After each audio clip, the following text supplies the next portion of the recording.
Good morning. It is 9 a.m. and I'd like to call the Board of Psychology two-day meeting, February 27th and 28th, 2025, to order, and ask that Ms. Whitney please call the roll. Kasuga. Aye. Cervantes. Here. Sorry. No, I'm just. Fu. Harpshe. Here. Maestrom. Here. Phillips. Rescate. Here. Rogers. Here. Tate. Here. Thank you, we have a quorum. Thank you. So welcome to 2025. I'm happy to see several new faces in the audience. Do we need more chairs? I think they're lining up to sign in, but we Oh. might need more chairs. Okay. I will, after sign in, we'll see if we need to grab some more chairs. Before we start today, just a few housekeeping items. I know this is convoluted. The restroom is back to the lobby, make a right at the lobby, and then a left down the hall. All board materials are on the computer. You will see each board member have a computer up, and that's how we're accessing the agenda and everything we're discussing today. And also, we have a petition hearing today scheduled for 10 a.m. So my goal is always to give about 10-15 minutes to let the judge set up. So we'll stop at 9:45, 9:50 to let that occur. And I also would like to give Mr. Polk a few moments to explain how to earn and document your continuing professional development hours. Mr. Polk, please.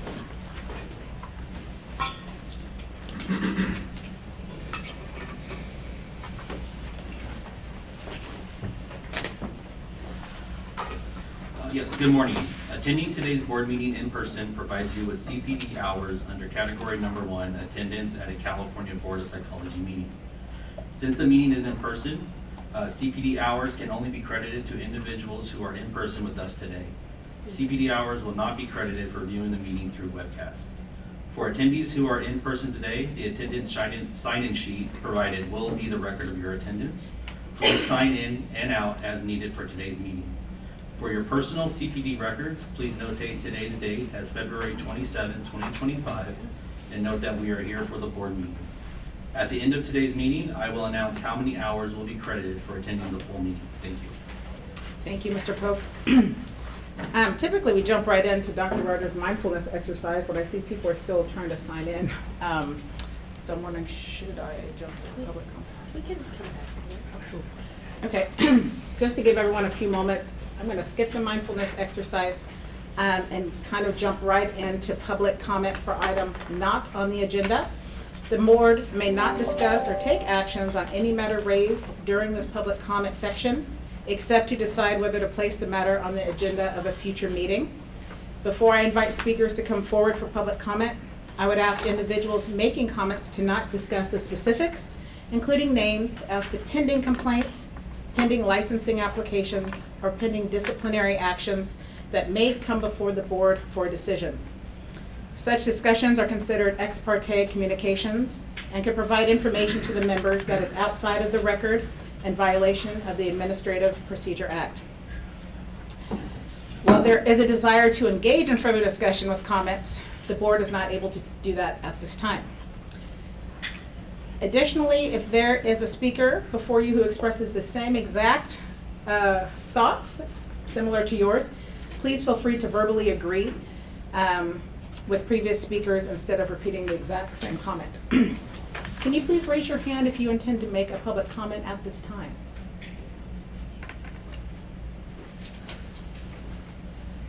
Let's see. Okay, so no public comment? Okay. Thank you. Let's see, are we still signing in? Yes. So let's jump to agenda item number 4. This is discussion and possible approval of the board meeting minutes from the November 7th and 8th, 2024 meeting. Any board meeting discussion or a possible motion? I move that we accept the meetings, the minutes as presented. I second. Thank you. Any other board comment on the meeting minutes? I'd like to open up this item for public comment. This is agenda item number 4, discussion on possible approval of the board meeting minutes from November 7th and 8th, 2024. If you do have a comment regarding this item, please come forward and have a seat Thank you. Ms. Whitney, can you please call the roll? Kasuga. Aye. Cervantes. Fu. Harpsheets. Aye. Mystrom. Aye. Phillips. Riscate. Aye. Rogers. Aye. Tate. Aye. Thank you. Motion passes. Thank you. We're still signing in. Agenda item number 5, discussion and possible approval of the board meeting minutes from December 20th, 2024. Any board comment or motion, perhaps? I'll make a motion to adopt the board minutes for December 20th, 2024. I second. Perfect. Is there any public comment regarding item number 5? This is the discussion and possible approval of the board meeting minutes, December 20th, 2024. If you do have a comment, please come forward and have a seat, please. I have to abstain if I wasn't there. Thank you. Ms. Whitney, can you please call the roll? Kasuga. Aye. Cervantes. Fu. Harpsheets. Aye. Mystrom. Aye. Phillips. Riscate. Aye. Rogers. Aye. Tate. Aye. Thank you. Motion passes. So we are jumping to, so we have everyone signed in, but we don't have enough chairs. So, I have reached out to Solid to see if we can bring in more chairs or if we're at capacity. So Okay. I will- let's do that, and then just in the interest of everyone having a chair, I'm thinking about moving the mindfulness exercise before we start the afternoon session. That would be agreeable. Okay, thank you. Agenda item number 6 is the President's Report. Included in your meeting materials is the 2025 meeting calendar. This includes all committee meetings and board meetings. Any board comment regarding the President's Report or the board calendar? Great. Any public comment regarding agenda item number 6? This would be the President's Report and the 2025 meeting calendar. Please come forward if you have a comment. Have a seat. Thank you. Agenda item number 7 is the interim executive officer's report. Mr. Burke, please. Thank you very much. Just a few updates. Personnel, we have 2 vacancies at the board, our executive officer vacancy and the board liaison. The former board liaison was promoted to be our renewals and verifications analyst within the Central Services Unit. I'd also like to welcome our new legislative analyst, Jackie Mancia. She's over there in the back. She'll be presenting some of the ledge items later on. She started a few weeks ago. I'd also make a note to trainings. This applies to board members and to staff. There are mandated 2025 trainings, sexual harassment prevention policy, the non-discrimination policy and the complaint procedures, informational security awareness training, and the 2025 workplace violence prevention requirements. An additional requirement for board staff are directed during the first 2 months of this year to complete a DEI training provided by Solid, and so they've all done that. That was an additional required training we had. Also, just one more item. Oh, and for board members, the Form 700 is due April 1st, so make sure you meet that deadline, because if you do it after April 1st, there are fines. And finally, we did our legislative visits this week. That's where board staff and board members meet with the staff, or occasionally the member themselves, of those sitting on the Senate and Assembly Business and Professions Committees. We had 17 visits where we discussed our sunset report and our legislative priorities for this year. Thank you. Thank you. Any board comment? I just have one quick question. How well were we received during the ledge visits? I think very well. They seemed happy to meet with us and thanked us for setting up the time, and they had a few clarifying questions on the various proposals and sunsets, but yeah, no concerns. I think they went very well. Perfect. And thank you very much to the members who made themselves available. I know it's been a very busy week for you all. Any other board comment regarding the interim executive officer's report?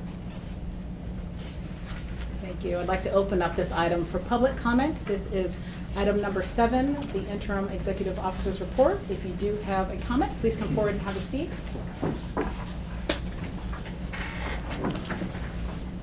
Okay, thank you. And please let the record reflect that Dr. Phillips has joined us. Welcome. Thank you.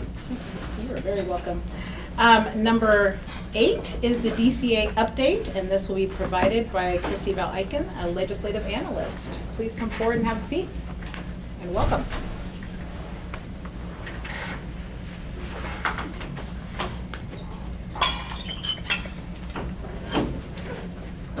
Good morning. Flying through, I've hardly caught my breath.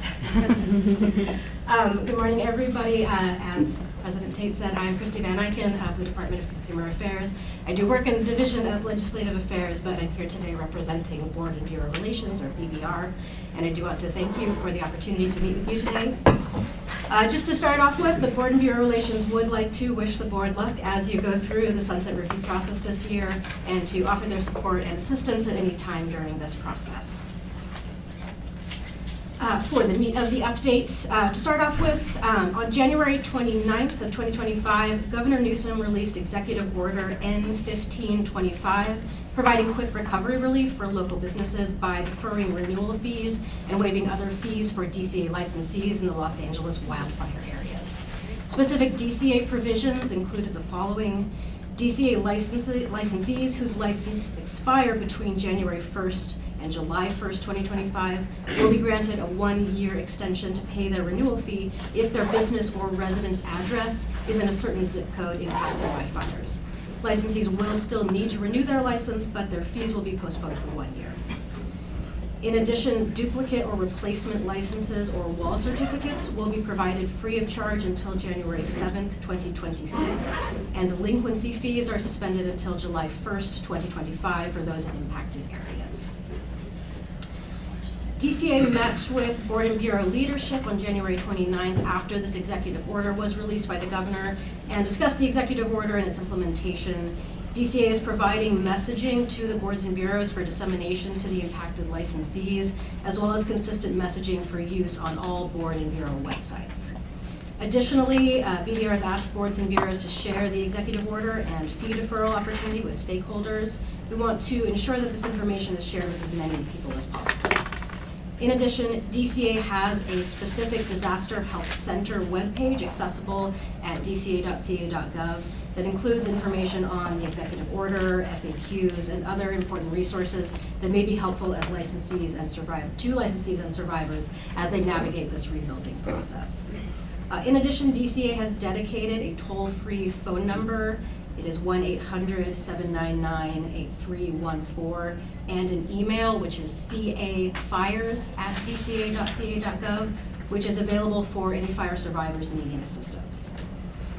Each DCA board and bureau website has been updated with information for individuals impacted by the fires. In addition, DCA's Office of Information Services has developed landing pages for all online databases, so those going through the renewal process will receive automatically information regarding the fee deferral when they go to renew their license online. DCA has also provided each board and bureau a list of the impacted licensees based on the provided zip codes, and is encouraging boards and bureaus to reach out to those licensees directly to inform them of the executive order and relief available. We are grateful to the governor for this opportunity to assist our licensees in this time of unprecedented need, and special thank you to DCA Board and Bureau leadership for their continued partnership and commitment to help survivors. DCA sincerely appreciates all of your board and committee's efforts on this. Then there's an update on the upcoming, or the proposed 25-26 state budget. Governor Newsom did release his proposed 2025 through 2026 state budget on January 10th, which included 8 budget change proposals for DCA's boards and bureaus. Additionally, DCA's vacancy reduction and government efficiency plans were approved by the Department of Finance and may be made official in the spring revisions. The governor remains committed to funding resources to address California's housing and homelessness crisis. Included in the governor's proposed budget is the creation of a dedicated California Housing and Homelessness Agency. The Department of Consumer Affairs and other regulators currently under the Business and Consumer Services and Housing Agency would form a separate consumer protection agency. This is an extraordinary opportunity for DCA to better align with other consumer protection entities as one consumer protection agency. With a Consumer Protection Agency secretary within the governor's cabinet, this is an exciting opportunity that DCA hopes will only strengthen our mission momentum and the delivery of services to California. The governor's reorganization proposal will be reviewed by the nonpartisan Little Hoover Commission and the legislature in the spring. As more information is available, DCA will continue to keep board leadership updated. Some updates to filing for Form 700.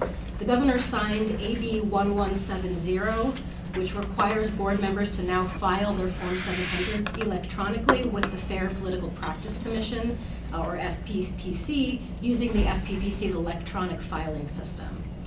Effective January 1st, 2025, DCA board members must file Form 700s through the FPPC's online system. Filings will no longer be filed via the NetFile portal that DCA board members have been using for many years. Additionally, paper filings will not be accepted.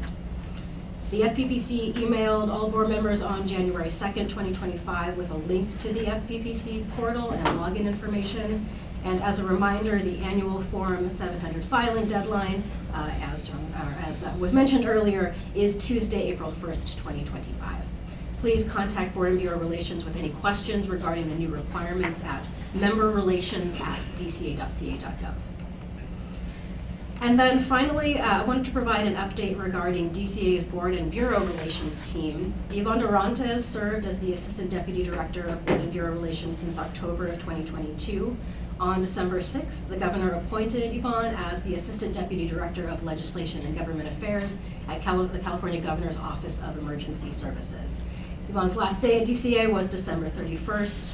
We really appreciate Yvonne's dedication to the Board and Bureau Relations team and wish her well in her new role.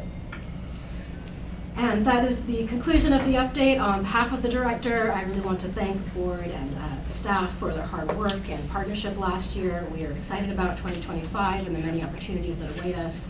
Thank you so much for your dedicated service that protects California consumers every day. And I appreciate your time this morning and welcome any questions from the board. Thank you very much. I just have one question. We've received some concerns regarding DEI policies as the national discussion. Does the current administration have some thoughts or guidance about that? I'm in a little bit of a substitute teacher role today with not all of the answers, but I do have that down as a question that I can share with DCA leadership and circle back. I imagine that's a question that a number of boards and bureaus will be having, so that's some information that I can get back to you with for sure. I would appreciate it. Thank you. Thank you. I also have some, I can provide some insight, although I don't want to, I'm not speaking here for DCA. As far as we are concerned in California, the governor's executive order regarding DEI that came out in, I think, September 2022 is still very much in effect. DCA still has its DEI steering committee. Trainings are continuing to be developed and offered through SOLID. It's an integral part of our strategic plan, which we approved last year, and it's mentioned throughout our Sunset report as well. So really what's happening on the national, the federal level shouldn't really impact DCA too much or the Board of Psychology. Thank you. Any other board comment? Thank you. I'd like to open up this item for public comment. If you do have a comment or question, please come forward and have a seat. And this is on agenda item number 8, the DCA update. I don't see any. Thank you so much. You did a great job as a substitute teacher. So we are going to jump to agenda item number 12. This is the budget report from the DCA Budget Office. Hello and welcome. Thank you.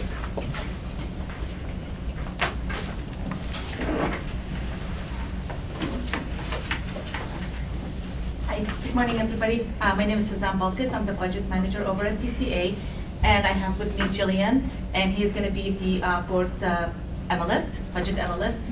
And I want to thank the board for allowing us to present today on agenda item 12. So we're gonna start with the board's expenditure. These projections are based on actual data through fiscal month 6.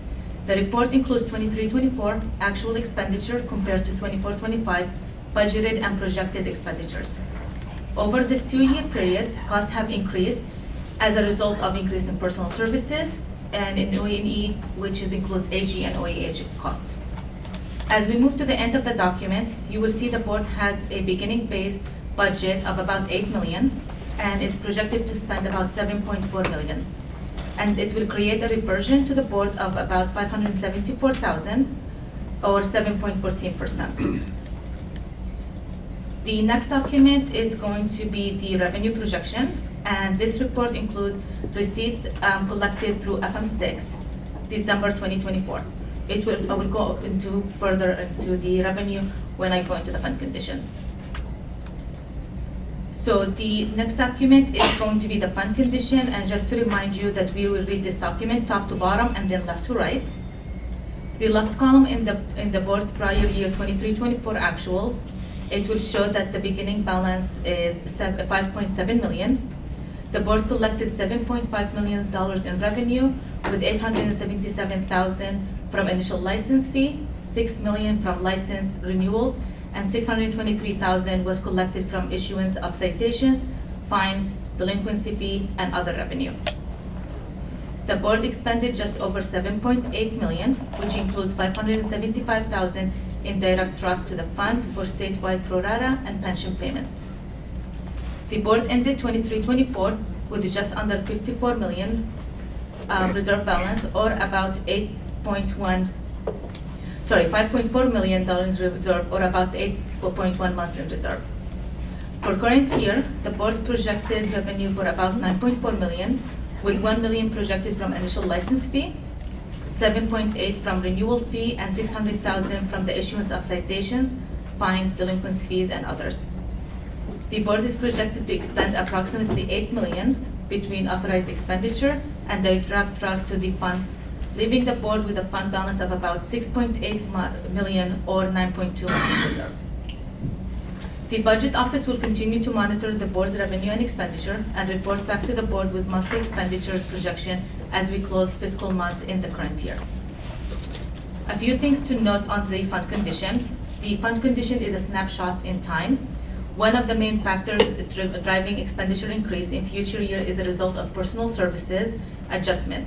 These include general salary increases as well as employee compensation and retirement rate adjustment. The budget office includes a conservative ongoing 3% increase on expenditure on the fund condition statement to account for these ongoing increases. The fund balance reserve is the amount of funds remaining at the end of any given fiscal year. The board's fund has a statutory fund balance of 24 months, but typically 3 to 6 months is considered sufficient. As you can see, the fund balance is healthy and showing a steady growth over the next 3 years. The budget office has no concern and will continue to monitor the budget and provide update to the board on regular basis. Lastly, I would like to note that the board, that if there is any future legislation or anticipated event could result in the board need for additional resources, which would create cost pressure on the fund. The budget office will continue to monitor the board's fund condition statement and keep in line of communication with the board executive staff, open for any future expectations. Again, I would just want to thank the board members and the executive staff for allowing us to present today. I'm open for any questions. Thank you for coming and presenting. I appreciate it. Any board member comment? Ms. Maestro? I have a question. I'm curious if you have estimates on how the renewal fee delays for those impacted by the fires will impact our budget. If there's any concerns that we should be made aware of, or if there's any estimates that you have. For now, we don't have any estimate because we are just closing a single month, so we have just for FM6. So when the issuance happened, we still do not have revenue that we received to see how that is going to be the trend, if it's going to be lower or higher. But based on the fund, you have 9.2 months in reserve. Perfect, thank you. Thank you. Good question, Ms. Nystrom. Any other board comments or questions? I'd like to open this up for public comment. If you do have a question, I'm gonna have you stand up and have a person sit down and ask the question. Any public comment for the DCA budget item? Thank you again for your presentation. Of course, thank you. We're going to agenda item number 9. This is the enforcement report. Ms. Monterrubio, please.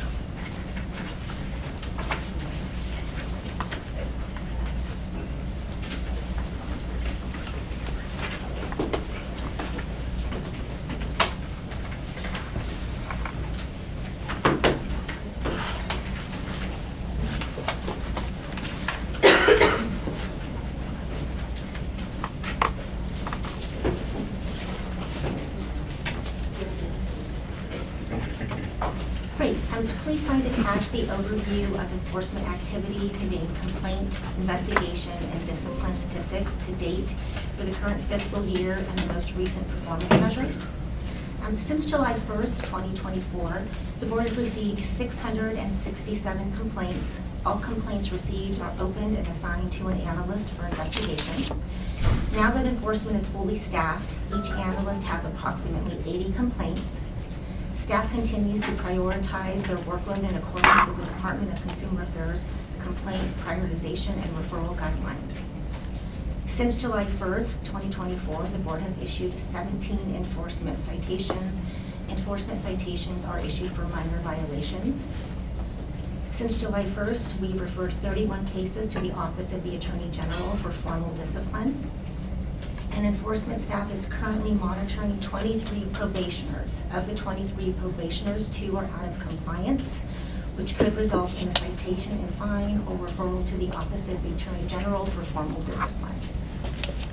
Are there any questions?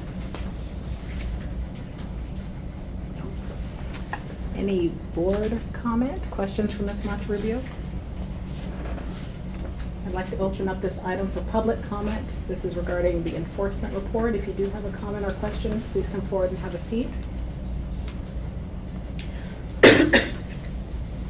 Okay, thank you, Ms. Monterrubio. Appreciate it. At this time, we're right at 9:30. I wonder. Oh, we could do the mindfulness exercise right now. Want to do that? Okay, that's fine. Sorry, I caught you off guard. Just a bit. Yeah. Let me get myself 13 organized. Please do. Okay. Everything else is a bit meatier, so How much time? I always ask. Oh, you have easy 10 minutes to do it, yeah. 10 minutes? Yes. Okay. Let's do it.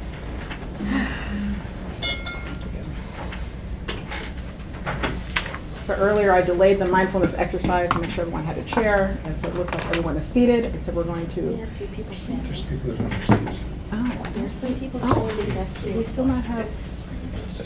there are some. Oh, you can grab, okay. Thank you, Ms. Whitney.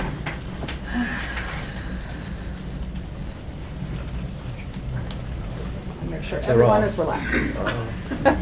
People that people might want to stand in the bathroom.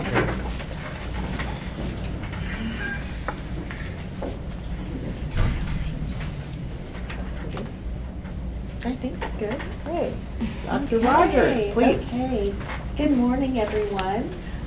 Good morning, board members, board staff, licensees, colleagues. It is my great honor to be with you all today, and Dr. Kasuga, I always have to say thank you for inviting me to provide a mindfulness exercise during our meetings. It's a joy of mine to be able to share something that's so profoundly transformative in my own life and those of clients that I work with. So, before I get started, I always like to take a pulse of the room. Who in here has a mindfulness practice of their own? Dr. Phillips, okay. All right, some folks, great. So for those of you who have a practice, perhaps this will be your practice for the day. Those of you who do not have a practice, I invite you to participate as much as you'd like to today. So I think there is a lot that is happening around us and a great deal of uncertainty. Just as you were asking the question earlier, Dr. Tate, about how what's happening nationally might affect us here in the state. I think whatever is happening, it's really important for us to be able to find the ground beneath us and to be able to access a place of centeredness and groundedness no matter what's happening externally. So I find that the practice of mindfulness is my way of returning back home to my mind, my body, my spirit, and a sense of being stable and sturdy, even if things around me are shifting. So I invite all of us to engage in this practice today. We'll do a very simple mindfulness of breathing exercise. I find that that's probably one of the easier entry points for mindfulness. The breath is always with us. I always say it was the first thing that we did when we entered the world, and it is the last thing we will do as we exit the world. And it's what we do every moment in between. So if this feels like a practice that you'd like to participate in, I invite you to find a position that is comfortable. As my mindfulness teacher says, upright but not uptight. Finding a posture that conveys both dignity and ease.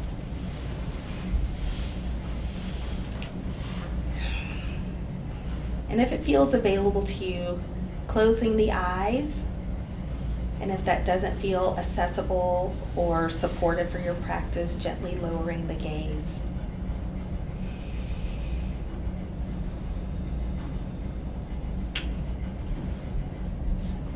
And for the next few minutes, I invite us all to allow ourselves to just rest.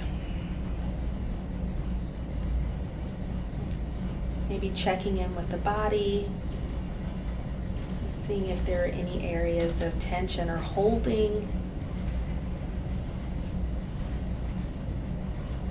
As psychologists, we know that many times our issues live in our tissues. So just noticing the ways in which we might be holding on to any emotion, worry,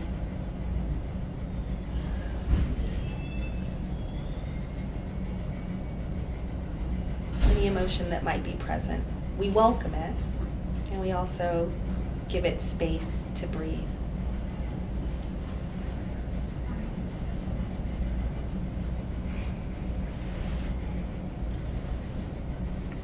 And turning the attention inward.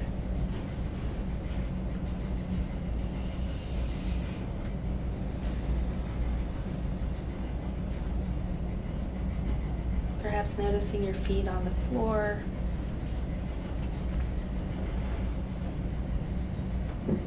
Noticing the points of contact between the body and the chair.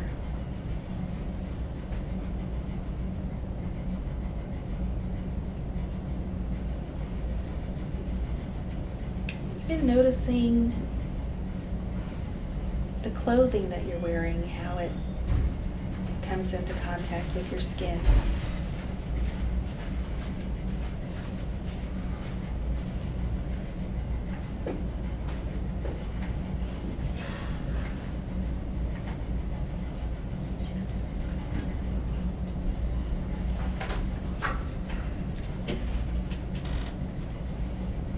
And noticing the stillness of the body in this moment.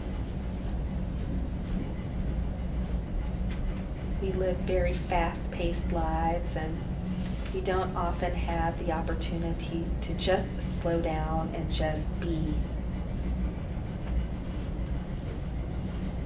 So checking in with the felt sense of how it is in this moment to be in a place of stillness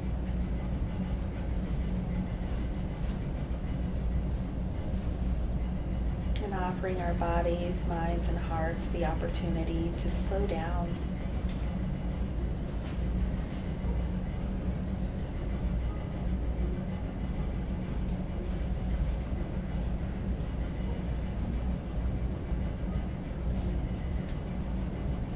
And noticing if there's a settling that's available to you now.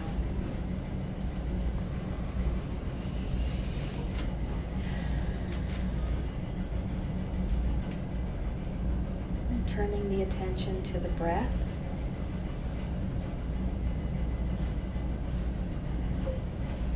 As it moves in and out of the body.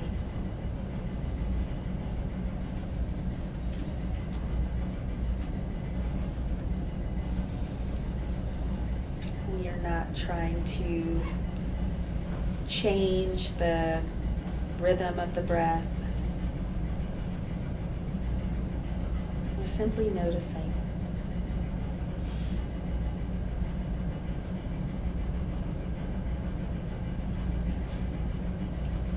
Perhaps noticing the rising and the falling of the chest or the belly with each inhale and with each exhale.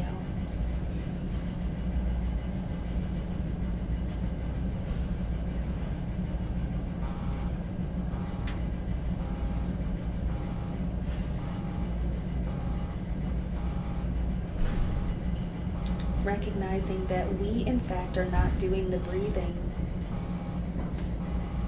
It's our lungs that have been breathing us for a lifetime.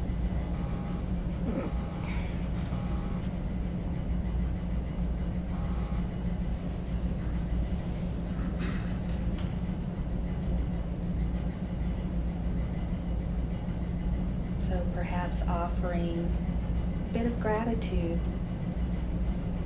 to our lungs for sustaining us each and every moment.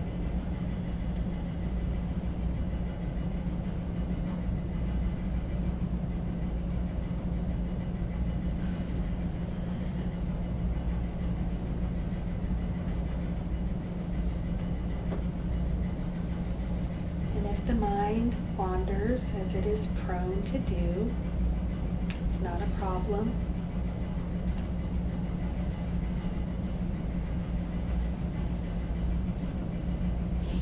We simply notice that the mind has wandered,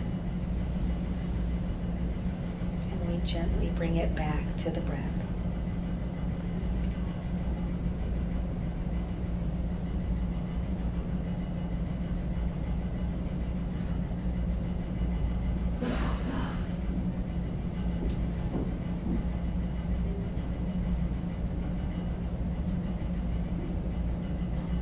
As we stay connected with the breath, you might rest your attention on the place where it's easiest to access the sensation of breathing. It might be the air as it flows in the nostrils,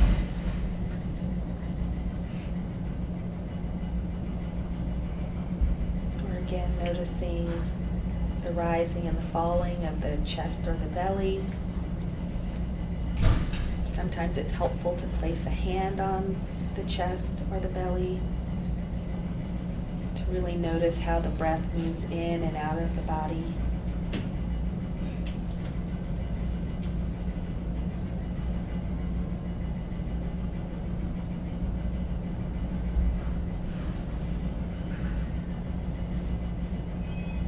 Or you might rest your attention on the slightest, most almost imperceptible pause between the inhale and the exhale.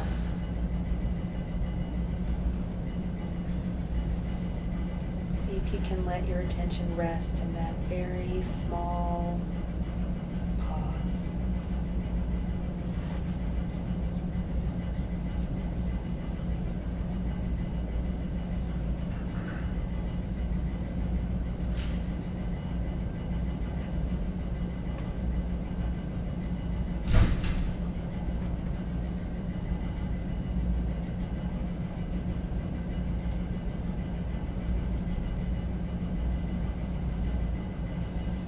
as we connect with the stillness of the body, the movement of the breath,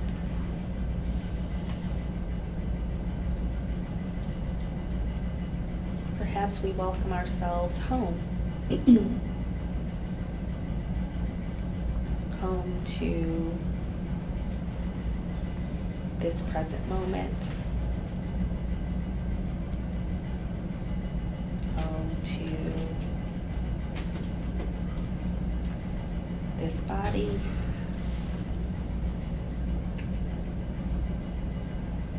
Home to this breath.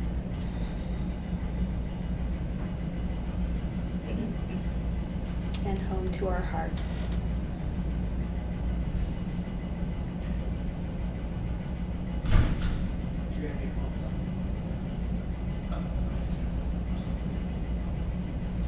And as we begin to bring this practice to a gentle close,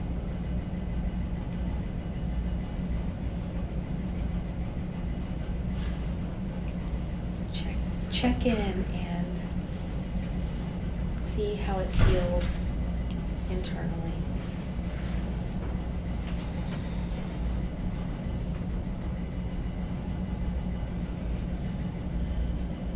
And perhaps as the day progresses on, this practice will be a reminder to just return to the breath every so often as a way of finding solid ground beneath you no matter what's happening around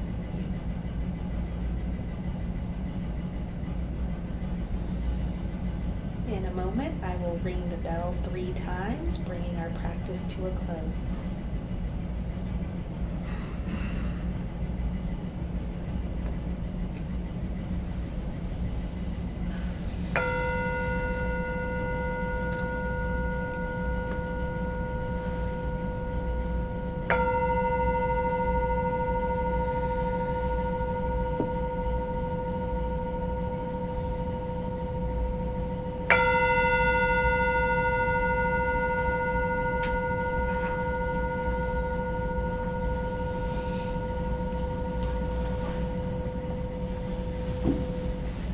Thank you, everyone, for your practice. Thank you. Thank you, Dr. Kasuga, for requesting the practice, and thank you, Dr. Rogers, for leading us through mindfulness practice. We're going to take a 15-minute break and resume at 10 o'clock for the upcoming petition hearing. Thank you. Thank you. Okay, thank you. Welcome back, everyone. It is 10 a.m., and I am turning over the petition hearing proceedings to Judge Gavin. Welcome. Hi, good morning, everyone. We're not on the record yet. I just want to do a little bit of housekeeping. So first of all, for the exhibits, it's my understanding that all board members who are present have received the exhibits from Mr. Fleming, which is about 9 in this binder, or electronically. Is that correct? Speak up. Okay, I'm seeing nods. Correct. Good. Great. Secondly, Dr. Brito and his attorney have provided some exhibits that I believe Mr. Kravitz have not been distributed to the board members. Is that right? That's correct. Okay. So we'll distribute those presently. It looks like it's 4. Is that right? Yes. Okay. So those will be marked as A through D. Thank you. And we'll distribute those now. What I ask for the board members is just take one of each and then pass it on so that you have those. While that's happening, let me just do a little bit of housekeeping for our court reporter. Once we go on the record, the court reporter's job will be to type out everything that everyone says in real time. That, among all of our jobs, is the hardest today. So we need to do some things to try to ease the burden on her to the extent that we can. Those things are 3, and they are as follows. Number 1, please speak loudly enough, slowly enough, and one at a time enough that she can make out who is speaking and what they're saying. Secondly, please communicate with words and not gestures or non-word sounds. Nodding or shrugging your shoulders would communicate information, but she wouldn't hear it, so she wouldn't type it. So too for non-word sounds. Answers like uh-huh and uh-uh are too similar when typed out for anyone reading that transcript to know what was actually said or meant. So we need actual words like yes, no, I don't know. Those are best. Finally, it may happen from time to time that our reporter doesn't clearly hear something. If that happens, she may need to interrupt to ask the speaker to repeat what it is they just said.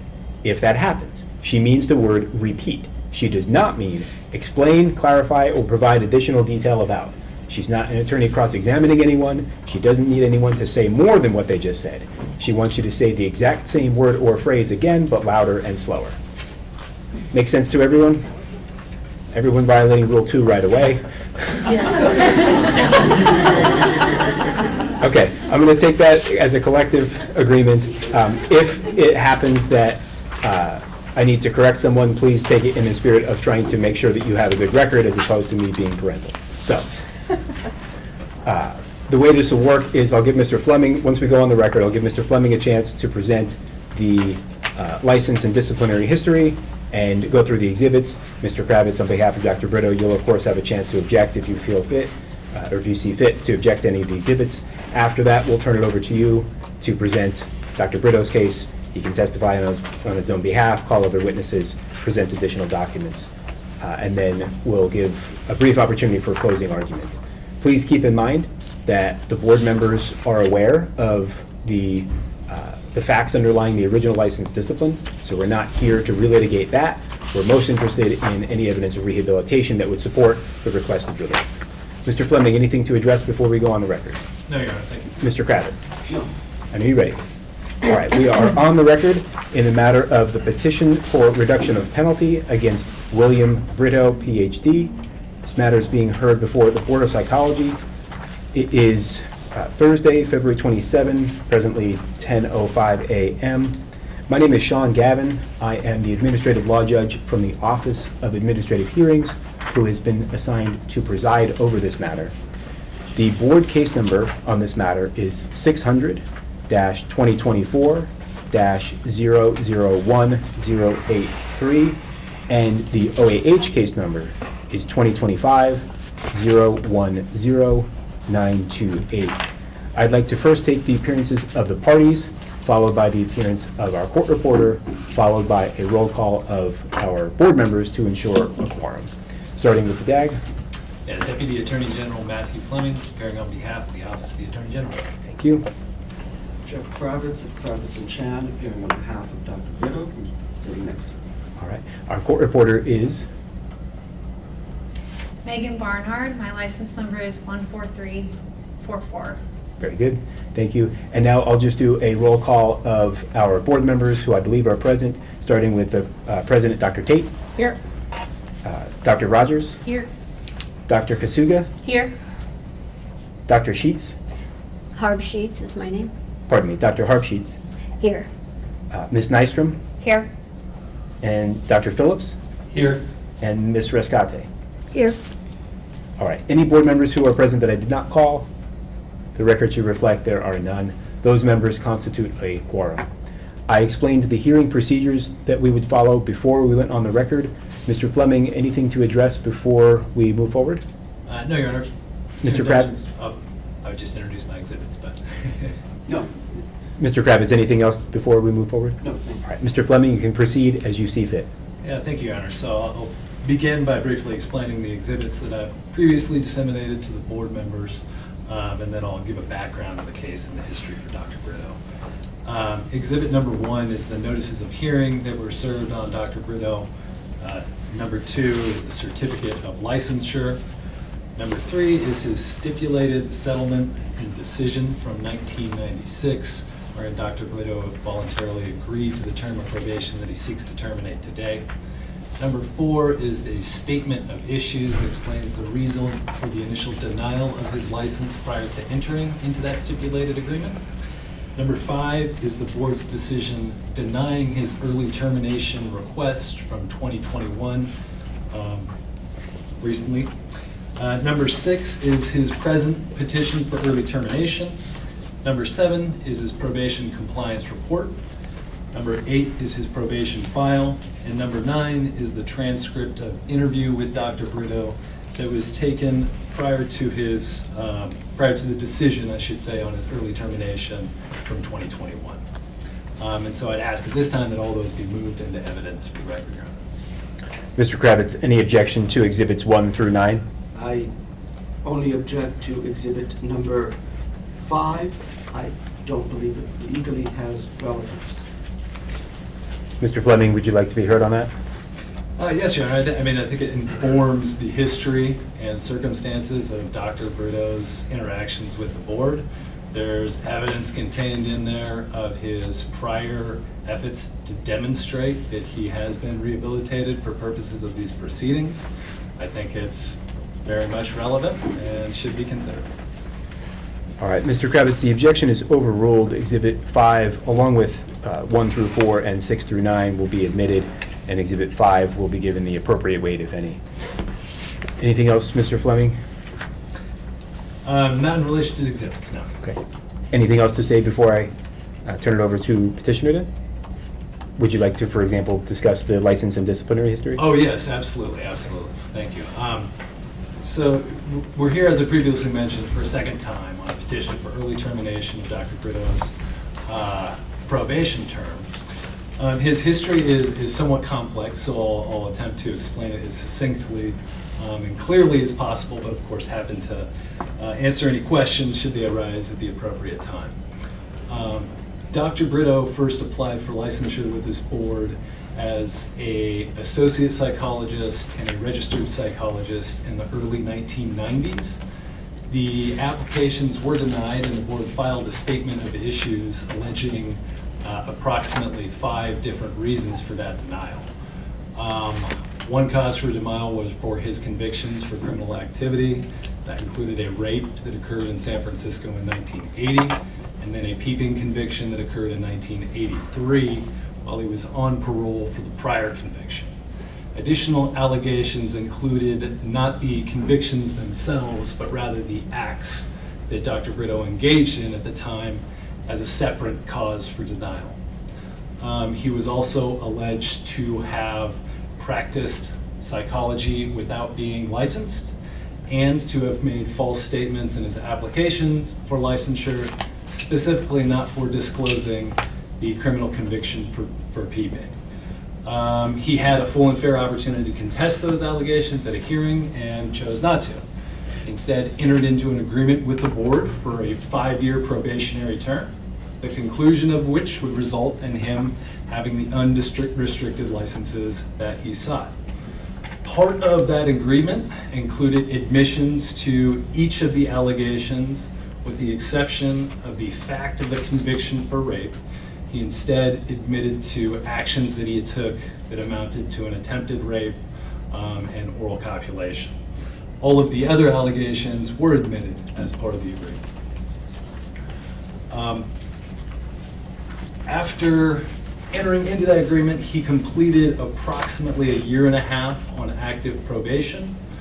At that point in time, he applied for licensure as a licensed psychologist in 2002. That was granted, but the probationary term carried over by virtue of the agreement that he had previously entered into.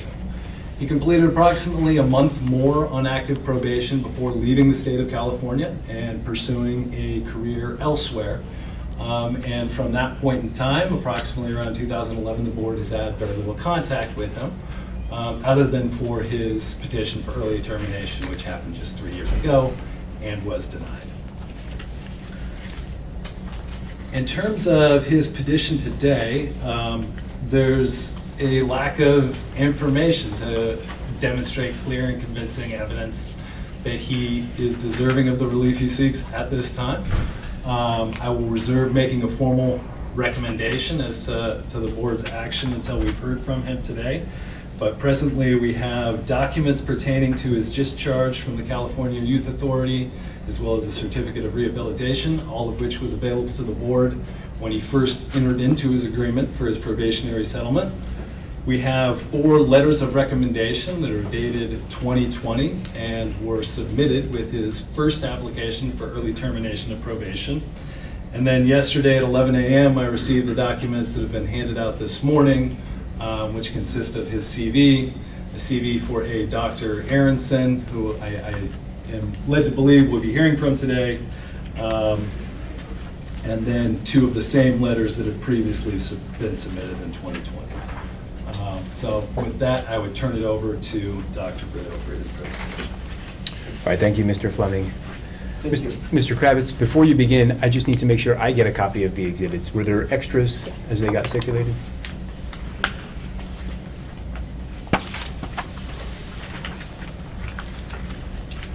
Thank you. And then, Mr. Kravitz, besides Dr. Brito, will you have any other witnesses today? Yes, Ms. Aronson will be testifying. Okay. Dr. Aronson will be testifying. Okay. Will she be testifying before or after Dr. Brito? I assume after. I don't think her testimony will be very long. I think that's easy. Is she presently in the room? Yes. Mr. Fleming, will you have a motion to exclude witnesses? No, Your Honor. Okay. That's just fine then.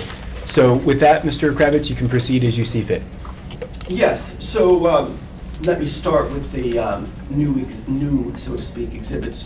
Two of them are verifications of letters that were provided in the application from Dr. Pacheco and from Mr. Harrigan, because they were originally submitted in 2020. They now reaffirmed them as of today's date, basically. The other is Dr. Brito's CV and Dr. Aronson's CV, so we know their background and they'll be testifying about it. There's a probation report which shows, as was just explained, the history of the probation in greater detail. Dr. Brito did work on probation under the original agreement and so forth before he got his license, so to speak, and then he did leave and seek employment elsewhere, and then eventually, you will hear, he became licensed in DC. And when he was licensed there, he will explain, he of course was subject to fingerprinting. We have a letter from Dr. Jimenez indicating that they were aware of his criminal convictions, and he got a license there free and clear. It was many years later that he got the license, and he will explain that also. There is, I would agree with Attorney Fleming, there is a problem of the information that was contained on the petition. And that is primarily because of some advice, poor advice he got from his prior attorneys. And this is based on a technical fact that his license, so to speak, was not ever disciplined. In other words, he committed no act while he had a license that led to discipline. The acts that put him on probation occurred prior to being licensed. This led to a misunderstanding of what this board needed to hear, which was his rehabilitation from the original criminal acts that he committed, and for which he is fully rehabilitated. He has worked now for the events, the crimes took place over 40 years ago. It is, while not dispositive, it is important to note that if he was presenting here today as a new applicant for licensure, the prior criminal convictions nor their conduct could be used pursuant to the current version of Business and Professions Code 480, Subdivision B, and this is because he has received, and is in the record, a certificate of rehabilitation. So that is a very important point to note, that an exactly similarly situated person applying for licensure today could not be denied a license for these criminal convictions that took place 40 years ago, for which he has received a certificate of rehabilitation. Now, he will testify about his rehabilitation, including the fact that, of course, he did have therapy both in the California Youth Authority and then later on in his life, and he has worked for the past decades in DC, and he has worked with people who have problems and who have been victims of violent crimes, who have committed crimes and so forth, and he has dedicated his life actually to being rehabilitated, and in a sense, I hope and I believe, you will see that he is exactly what psychology is about, because obviously it's a fundamental concept of psychology that people can change over time. If people did not believe people could change over time, we'd just shut down the board, it would serve no function. So he has changed, he has been rehabilitated, and he has dedicated his life to helping others. And with that, I will let Dr. Brito answer some questions. And Dr. Brito, let's begin by discussing how you put together your application for reinstatement. Let's just pause for a moment so I can swear him in. Certainly. Dr. Brito, can I have you raise your right hand, please? Do you solemnly swear or affirm under penalty of perjury that the testimony you'll give in this case will be the truth, the whole truth, and nothing but the truth? I do. All right, very good. And let me just say, for the record, Mr. Kravitz will accept the comments you made as part of an opening statement. The record should reflect, and the board members should know, opening statements themselves are not evidence, but rather a preview for what a party believes the evidence will show. With that, you can proceed with your questioning. Your Honor, and I'm actually going to modify my position. Can I actually make a motion to exclude witnesses at this time? Yes, you can. Mr. Kravitz, would you like to reply to that? Sure, you have to wait, then you need to testify, we'll come get it. Okay, sure. Okay. I take that to suggest you do not object. Oh, no. The motion is granted. Dr. Aronson, as Mr. Kravitz explained, somebody will retrieve you when we're ready for you. Thank you. I must say, I've practiced for 25 years, and I've never heard an objection to it even being entered, because I thought if they ask, it's automatic. Am I wrong? Wow, I didn't know that the motion to exclude were always granted. Well, in this case, it's granted. Yeah, I know, okay. I didn't know. Wow, learned something new. Okay. All right, so Dr. Brito, let's take a look at the petition in question here. Let's see if I can find it here, which is Exhibit.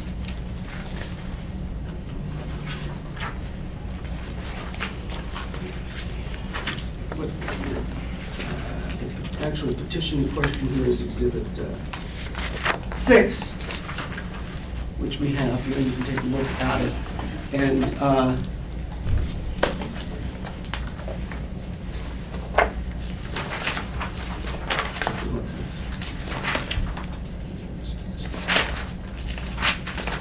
okay, so I'm taking here a look here at what is Exhibit 6 and what has been marked as page AGO 46. Dr. Brito, could you elaborate on your first answer, which is to discuss what the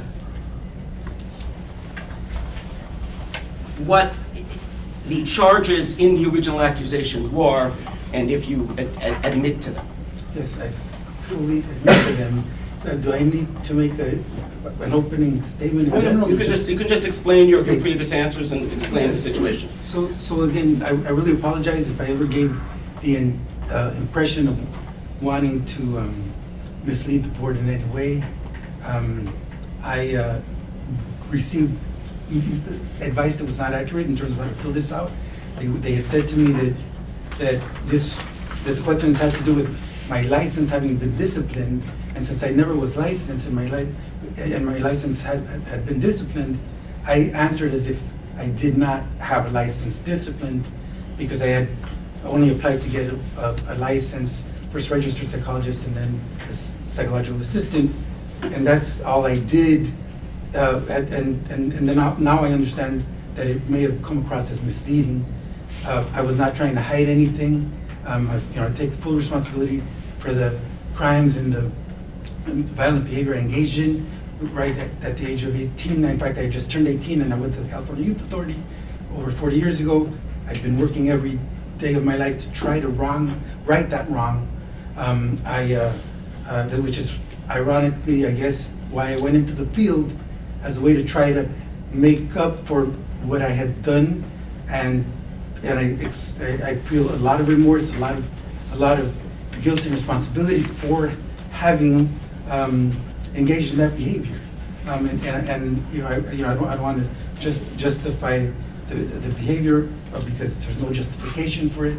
I was a troubled young man with coming from my own abusive background, and adding alcohol and drugs to that really recreated a real terrible situation, which I totally regret and I live with every day of my life.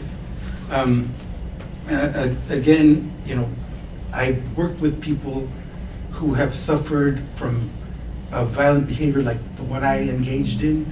I have people that have been in domestic violence situations with women who are coming from other countries seeking asylum because of violence that they've been exposed to, people that have been exposed to child abuse, all kinds of child abuse. And so I just want to make clear that I take full responsibility for that, for what I did. I'm not trying to avoid responsibility for that or downplay it or minimize it in any way. I don't know if I should keep going. No, I'll ask you some other questions that are in the application that I think we need to flesh out more. The second question, and if you could answer this, is the stressors and the situation in your life that existed at that time, how has that changed now, and what kind of support system do you have so that this incident, which took place over 40 years, the two incidents which took place over 40 years ago, would not occur again? Well, they won't occur. I'm almost 64 years old. I've raised 2 children, successfully launched one on a full tuition scholarship to prestigious university. They're adults that are all contributing to society. I have been working in the field for almost 15 years in DC with no issues, no complaints, nothing, no ethical accusations of any kind, unethical accusations of ethical issues of any kind. I have been in therapy for my entire adult life. Part of that was a requirement for my leaving the Youth Authority and having to be in therapy, but I did receive therapy while I was in the Youth Authority. Ironically, I started my college process in the Youth Authority. I got my AA degree, and I continued after I got out of the Youth Authority to get my bachelor's degree in psychology, and then I went to get the PhD in psychology. So I've been working very hard to make up for my past violent behaviors, and I'm a mature man entering my senior years, and I'm trying to continue to work to help folks that have experienced violence and negative behavior in their lives similar to what I caused others. I'm a little bit nervous, so I hope that nervousness doesn't come across as defensiveness or not wanting to be as on it, or that it comes across in a negative way.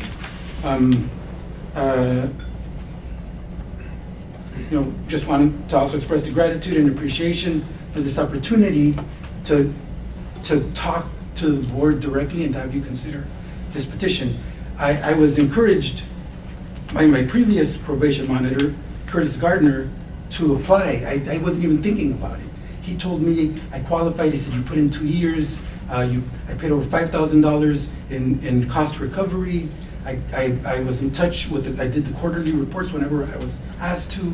So everything that I was asked to do as a condition of probation, I completed. Let me stop you there and have your attorney direct you with some questions. Yes. Okay. Well, there are.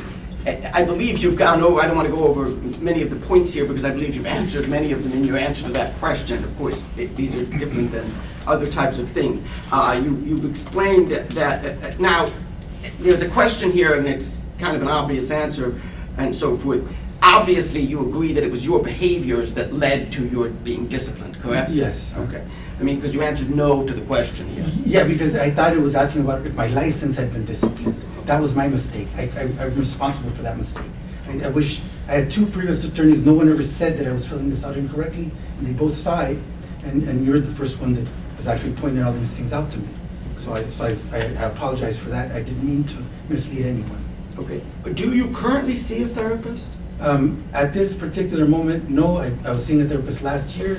I always see a therapist because I'm trained as a therapist to use therapy whenever there's challenges in our lives.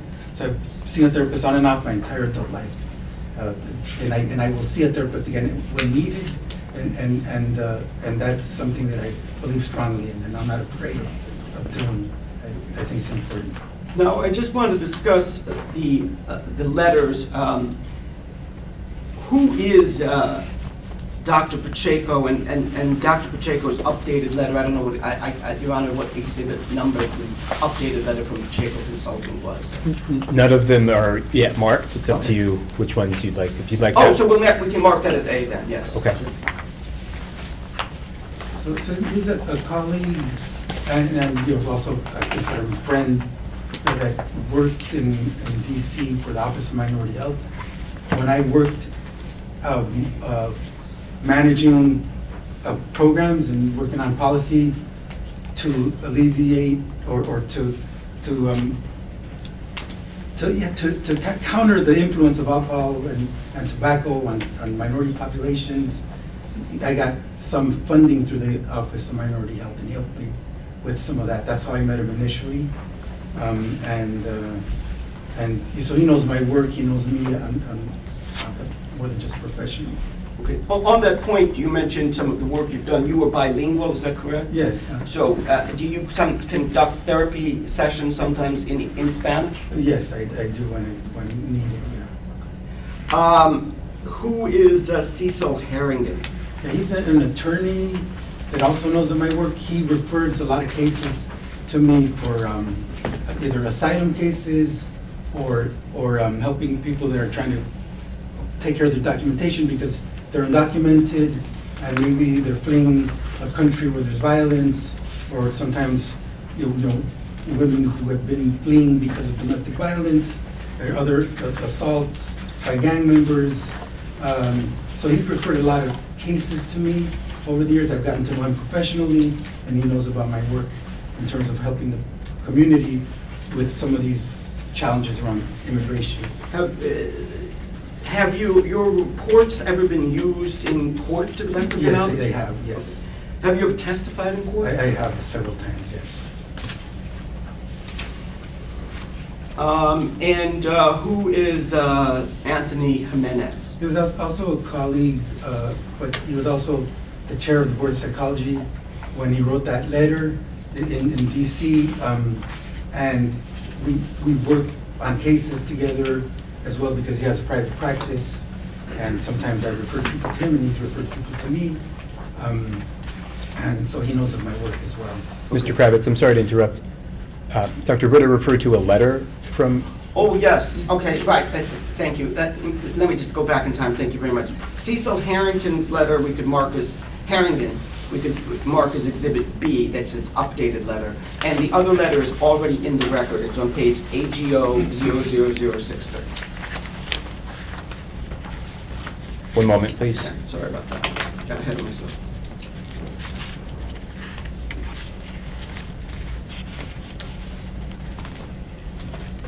Okay, so the letter from Dr. Jimenez is within Exhibit 6. Thank you for that clarification. Okay. And so, like I said, the letter from Harrington could be marked as B, and A would be Pacheco, correct? They are so marked. Pacheco is much. A and Harrigan is B. So, Dr. Jimenez did know about your criminal history, is that correct? Yes, he did. Okay. And the same is true for the other two people you mentioned? Yes, exactly. Now, when you applied for licensure in DC, that was not until 2011, is that correct? In 2010. 2010. So we can, and we'll go over your history in some detail, but just so we generally know, it's in 2002 in California, you did receive the probationary psychologist license. Before that, you had the license was an associate on a... Yeah, that was a psychological assistant. And registered psychologist. Okay. Can I just interrupt for one moment? Yeah. Dr. Brito, please try to let Mr. Kravitz finish his whole question before you answer. Okay. I just want to make sure that there's no crosstalk for the record. Okay. It also was a poorly worded question. So, you got your license as a psychologist in California on probationary status in 2002, correct? Yes. And this was essentially a continuation of the probation you'd already been on, correct? Yes. Now, you left California in 2002, but you did not practice psychology immediately, is that correct? I mean, I practiced, as far as I can recall, as a registered psychologist and as a psychological assistant. I couldn't really practice because the probationary license was very limiting. So, in fact, I lost a job over it because I couldn't, they didn't want me in the agency. So I needed to move. I had a young family, 2 young children, was married, and I needed to earn income. So I moved out of state and I worked in administrative capacity, also but running behavioral health programs in another state. And what state was that? New Mexico. And in New Mexico, the work you did in New Mexico did not require licensure, is that correct? It was just administrative. Okay. And how long, and what was the company you worked for in New Mexico? What was it It's called? called Region 2, Behavioral Health, I believe. Region 2 Behavioral Health, I think that's what it is. But you Dr. did not Brito. provide psychological services there yourself, No, is that no, correct? no. Dr. Brito, just give a little bit more space, if you don't mind. Okay, in all terms right, of sorry. I'm a question. little bit nervous, I apologize. I'll do better. Okay, even now, as I'm speaking, please don't speak. Okay. Give a little bit of space between the question and your answer. Okay. I want to make sure that our reporter can get it, and I do want to make sure that the board members hear the full question and therefore understand your full answer. Yes. How did you then come to live in Washington, D.C.? Well, the contract in New Mexico ran out, and I got a job offer in Washington, D.C. to also do public health administrative work. And how long did you work doing administrative work in D.C.? Okay, it was, let's see, I'm a little bit fuzzy right now with I want to say about 10 years or so, but I don't remember the exact number of years off the top. I can look it up and give you a more accurate date on the years. Why then did you decide, after working for many years in administration, to go forward in Washington, D.C. and become licensed as a psychologist? Because the jobs were, these are kind of like more political jobs, and then sometimes the funding runs out. And I worked for a foundation, a Legacy Foundation, anti-tobacco, tobacco control. And then they made some structural changes, and then I left there, and then I decided, someone suggested, try and see what happens if you apply for as a psychologist, ask for your psychology license, which I did. They ran me through the exact same process, fingerprints, background check, and then they approved. I think they required me to also take an ethics class, and I did that, and then they granted me my license. Okay. And now, we have your resume here. Do you have that there? Look at that. Does the resume contain everything we've discussed here today? I believe so. I think there's a few areas where that you didn't go over. I do want to say, just because the Attorney General brought it up, about my having been accused early on of practicing without a license. I never practiced without a license. In the sense that I never hung out a shingle. I worked for a nonprofit agency, community-based agency, which was funded by the county of Contra Costa. I was making about $30,000 per year, trying to raise a young family with 2 kids. I was told by the county and by my executive director that I could call myself a counselor, and that I could, and they gave me a card that said, either counselor or therapist, I don't remember.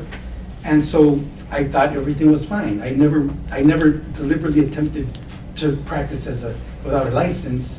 I was only working for a nonprofit agency with low-income people, and that's all I did. That was my only role. Actually, that gives me a point. Could you discuss your educational background to become a psychologist? What schools you went to? Yeah, I went to, first I got my AA degree in the California Youth Authority. And then I got my BA at San Francisco State University. I got, and then I got my PhD at the California School of Professional Psychology. All right. So when you were licensed in DC, they ran your fingerprints, is that correct? Yes. Okay. Was there any discussion with anybody there when you were getting the license concerning, were you ever asked to explain, were you ever asked to explain your history of licensure in California and the underlying criminal conduct? Was that ever brought up to you in Washington? Well, I provided all the information they asked me for, including, like I said, the thorough background check, fingerprinting, and whatever else they required, I provided to them.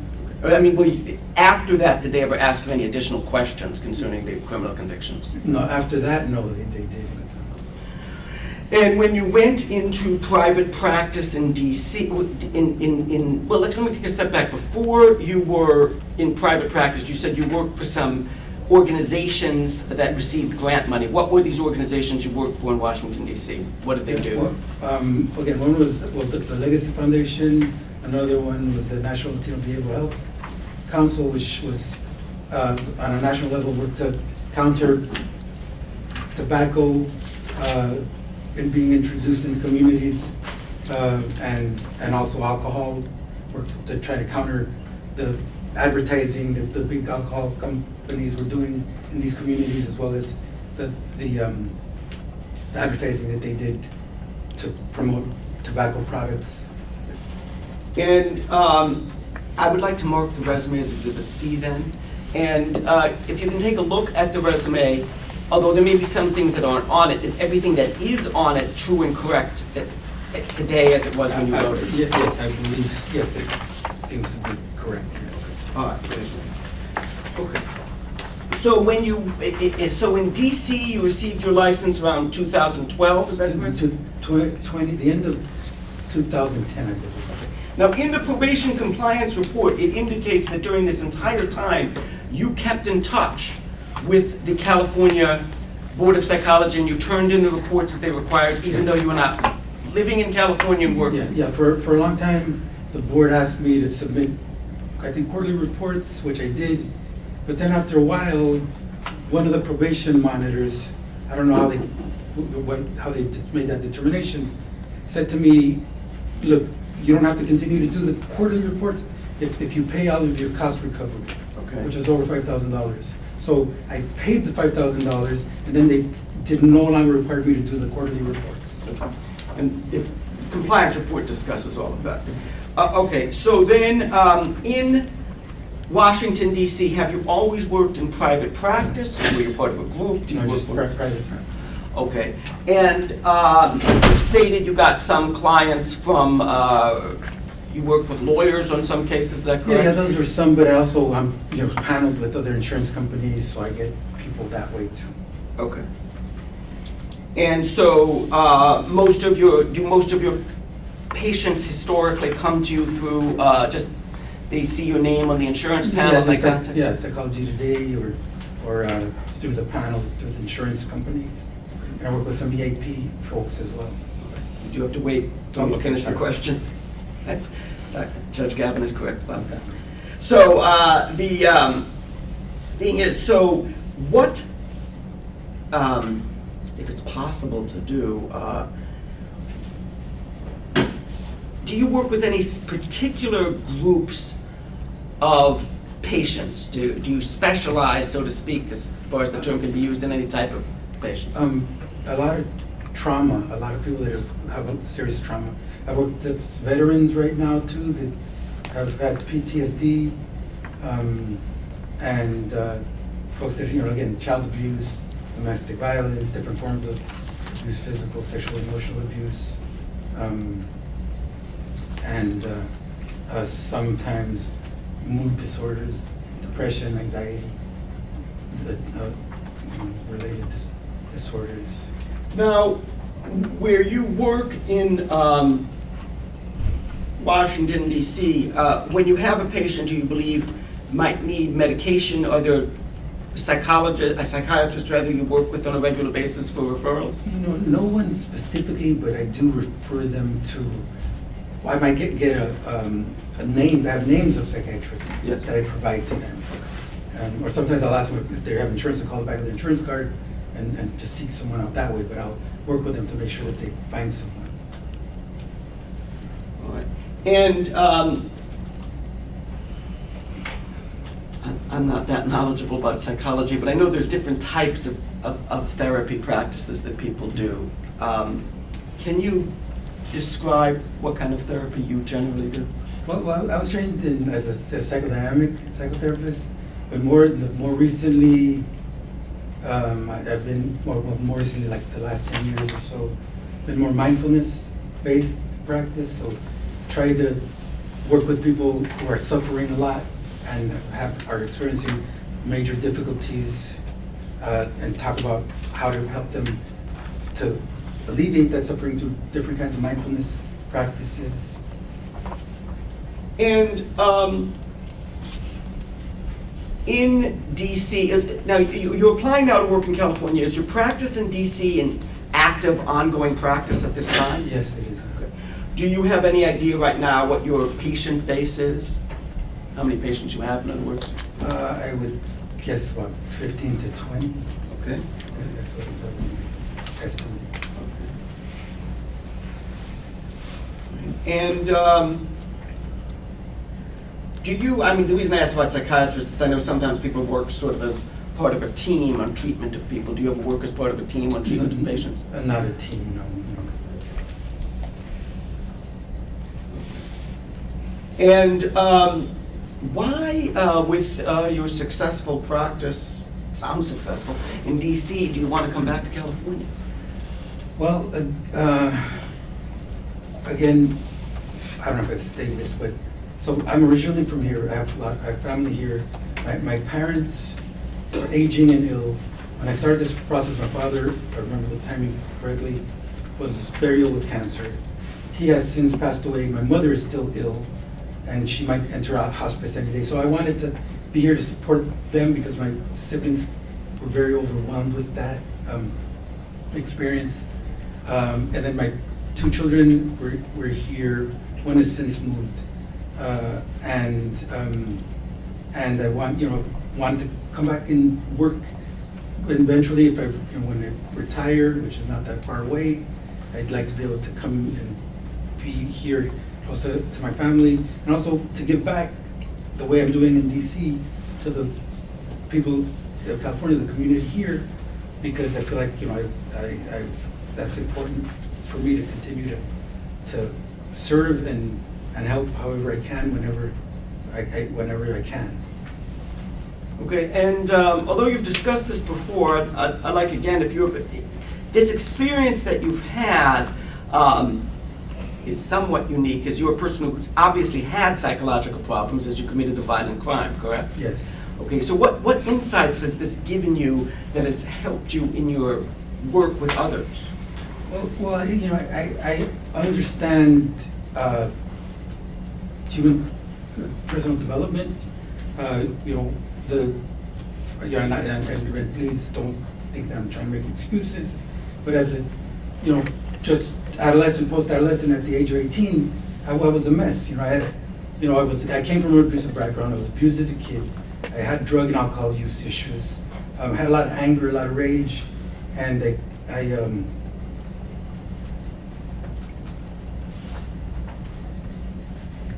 I think that's what led to my acting out. So I know that can be a problem. So I work with people to help them evolve, to help them grow.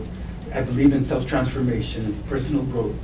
And it's always been, I understand how people can fall into a place of violence, or where they act out in violence, and how people can be victimized. And so I work with both victims and victimizers to make sure that they can transform their behavior that is keeping them stuck in these really negative life places. So I understand what self-transformation is because I've been through self-transformation. I'm 64 years old. I'll be 64 years old. Married for 25 years. Raised 2 children. Been successful with a career in spite of the obstacles in terms of being able to practice. I was able to do other things related to the field, which is managing behavioral health programs and making sure that programs were there for people, communities, to avail themselves of the services so that they can have the services they needed to improve their lives and to eliminate or reduce their suffering and challenges. Thank you. Not that it's a issue, but you mentioned it. You said you were married for 25 years. You're no longer married to that person, is that No, correct? no, I'm not. Okay, so you're divorced? Is that Yes, correct? yes. After the kids went to college, we kind of decided that it was better to kind of move in different directions, and that's what happened. Since you suffered your second conviction in the, I think it was a peeping or peaking conviction, and then you went back to the youth authority and were released. Since you were released from the youth authority, have you ever been convicted of any other crime? No. Okay. Have you ever been arrested? No. In your years of licensure in Washington, has your license ever been subject to discipline? No. Once you finished with the California Youth Authority, were you ever required to register as a sex offender? When I was on parole, I was, and then I no longer. I did not need to do that anymore. That's not a requirement. In fact, I was very clear on that on the application. That's the one thing I think I got right. I said no very clearly, but for some reason the report said that I was confused about it. I'd never been confused about it. I don't have to register that in that way at all. And you applied for and received a certificate of rehabilitation, is that Yes, correct? yes. And that is already in the record as part of his application process and so forth. This is your opportunity. I'll give it to you now. What assurances can you give this board if you are licensed in California? You are licensed in California, actually. If you are released from the terms of probation, that this board will never have to deal with you again, that there will never be any issue of some violation of the law or some violation of the ethical standards or other standards of the Board of Psychology? I would say that based on my record right now, in terms of my practice, it would be the same thing. I practice ethically. I follow all rules. I am very clear on what my role, and I practice in a professional way. I don't expect that it would change at all from the way I've been practicing for almost the last 15 years in DC, without any problem, without any issues. I'm very clear on my role and ethical guidelines, and I don't ever fear from those. I would like to move Exhibits A, B, and C into evidence. Mr. Fleming, do you object? I just have a question about A. I received an unsigned copy of this addendum. I don't know if board members got the same one or not, but it doesn't appear to re-up this one. Mr. Kravitz, Mr. Fleming is correct. The third page of Exhibit A does not bear a signature. Yeah, it's very strange. Well, I don't know how that happened because I thought that he sent it back to me and I thought it was signed. If we could keep the record open when I get back to my office, I'll send it if I have it. I thought I did have the signature. I apologize. Which exhibit is that? That's Pacheco? Exhibit A, correct. Yeah, okay. All right. So, I apologize for that. All right. This was all done very recently. Yeah. Other than pointing that out, Mr. Fleming, do you object? No objection. Exhibits A, B, and C are admitted. Mr. Kravitz, as to your request to hold the record open, the board will immediately convene in closed session once this hearing ends. So there likely won't be time to have them consider the signed document. If you'd like to contact someone in your office and see if you can get a signed copy submitted before the hearing ends, then that's fine. Otherwise, the board might have to just consider what it has in front of it. Okay, very good. Thank you. Okay, I have no more questions for this witness. Do you need a break before? All right. We're going to be off the record and take a break for about 10 minutes. We're off the record presently. Does 10 work for you? Sure. Okay. Of course, we have another. They told me we have another. All right, we'll call the meeting back to order. I think that's not my line. That's your line. No, you got it. We're back on the record. This is the time for cross-examination. Dr. Brito, what that means is that I'll give Mr. Fleming a chance to ask you any questions he might have. What I'd like for you to do is just let Mr. Fleming ask the full question before you begin your answer. And then number two, after he's asked his full question, pause a moment and think about what it is that he's asking you. Do your best to answer just that question, and then wait patiently and silently for a new question. And that will make for the most orderly presentation of your testimony. Mr. Fleming, whenever you're ready. Thank you, Your Honor. Dr. Brito, you testified that you've been in therapy your entire adult life. Is that right? On and off. On and off. Who is your therapist? Had a therapist named Nicole Walker. Okay, when was the last time you saw this therapist? I saw her, that particular therapist maybe a few years ago, but since then there was another therapist and her name is escaping me. I could look it up, but I was in therapy last year with her. Okay, so to be clear, you were most recently in therapy a year ago? Yes, last year. And you've had at least 2 therapists in the past 3 years? With Nicole, I believe it was, I started for a couple of years, and then we stopped. I don't remember exactly when we stopped, but then I started again last year with the other therapist, and then that, I'm not seeing her right now. Okay. So you remember the name of one of 2 therapists you've had in the past 3 years, is that right? Yeah, there's another one that I also saw in DC. I mean, I could get you. How many therapists have you had in the past 10 years? In the past 10 years, about maybe 4 or 5. Okay, I want you to take a look at your binder there, and it's Exhibit 6, page 49. You'll see the page numbers at the bottom right.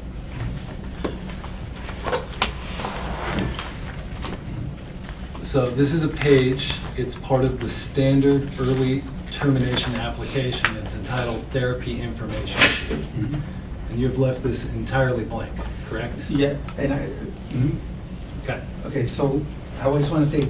Hang on. Okay. You answered the question. Is it true that you left this blank? Now we'll wait for a new question. Okay, yeah. Right. No, So on page, wait. I can't have witnesses give spontaneous testimony. Mhm. The testimony they give must be in response to a question. Okay. You have answered the most recent question that was asked, Mhm. and now we'll wait for a new question. Okay. if you go forward 2 pages to page 51, there's a page entitled there, Authorization for Release of Medical, Psychological, Alcohol, or Drug Abuse Patient. And this is a release for psychotherapy records, which you did not sign. Is that correct? Yes. You mentioned that Dr. Jimenez was aware of your full criminal history. Yes. He submitted a letter in 2020, correct? He is, can I? Yes. Have your, he has not submitted a letter for purposes of today's hearing, correct? No.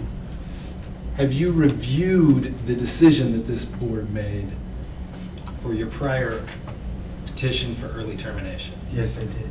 Okay, did you notice that the board was concerned that Dr. Jimenez was not aware of your full criminal history in that decision? I don't know. The letter says, if I'm not, that he knows about it in his letter, I believe.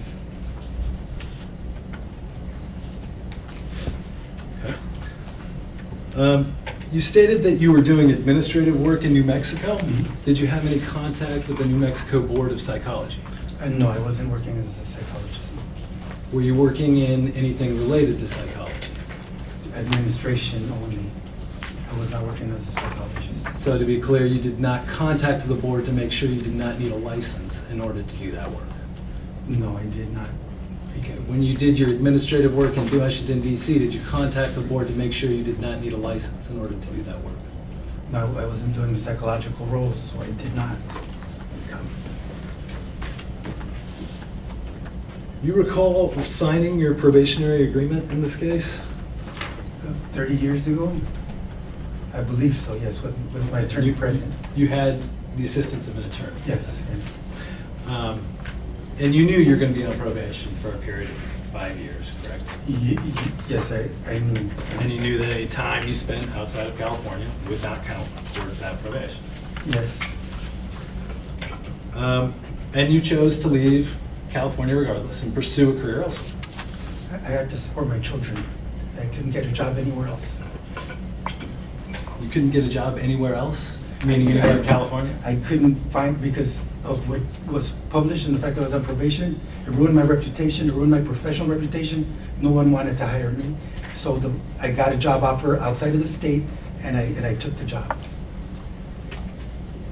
You petitioned for early termination in 2021? I believe so, yes. And you had the assistance of an attorney at that time? Yes.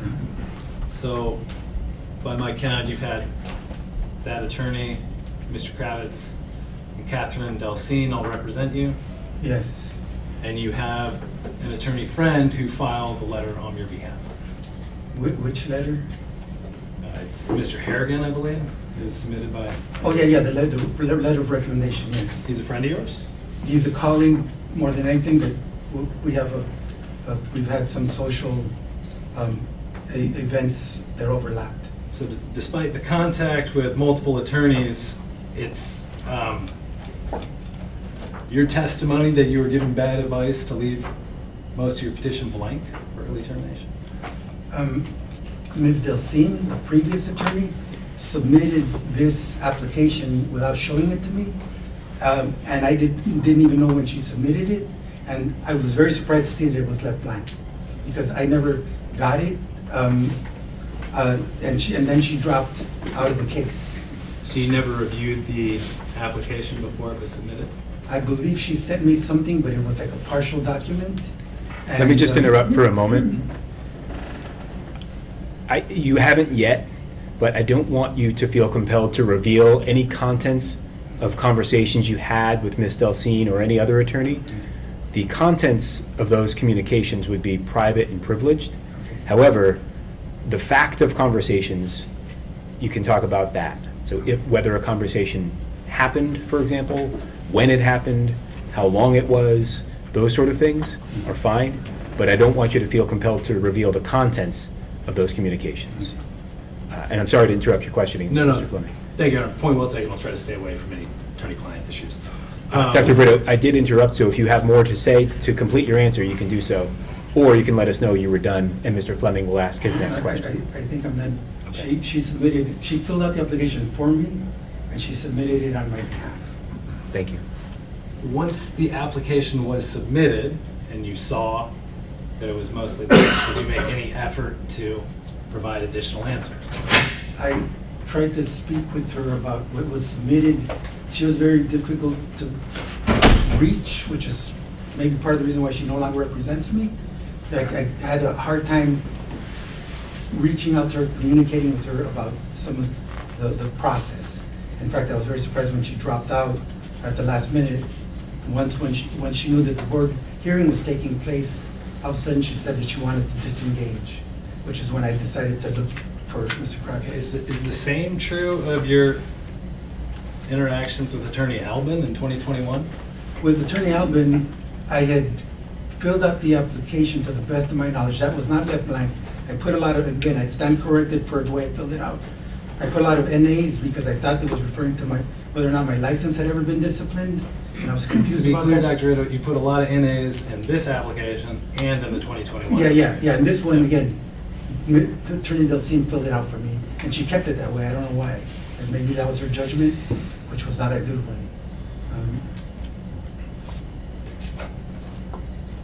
So, I want to take a look at your petition in a little more detail.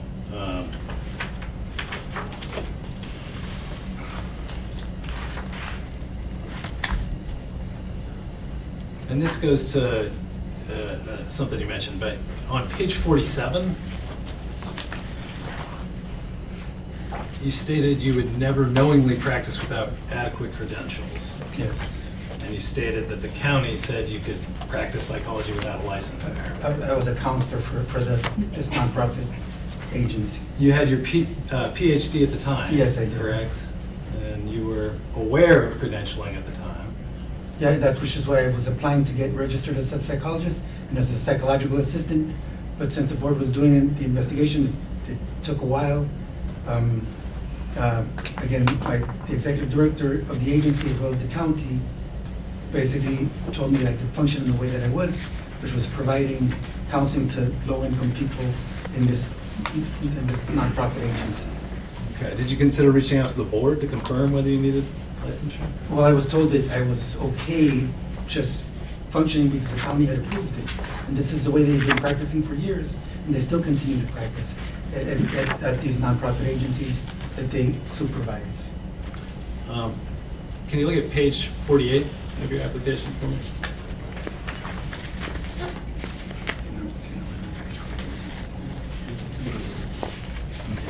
sorry, it's Exhibit 6, AGO 48.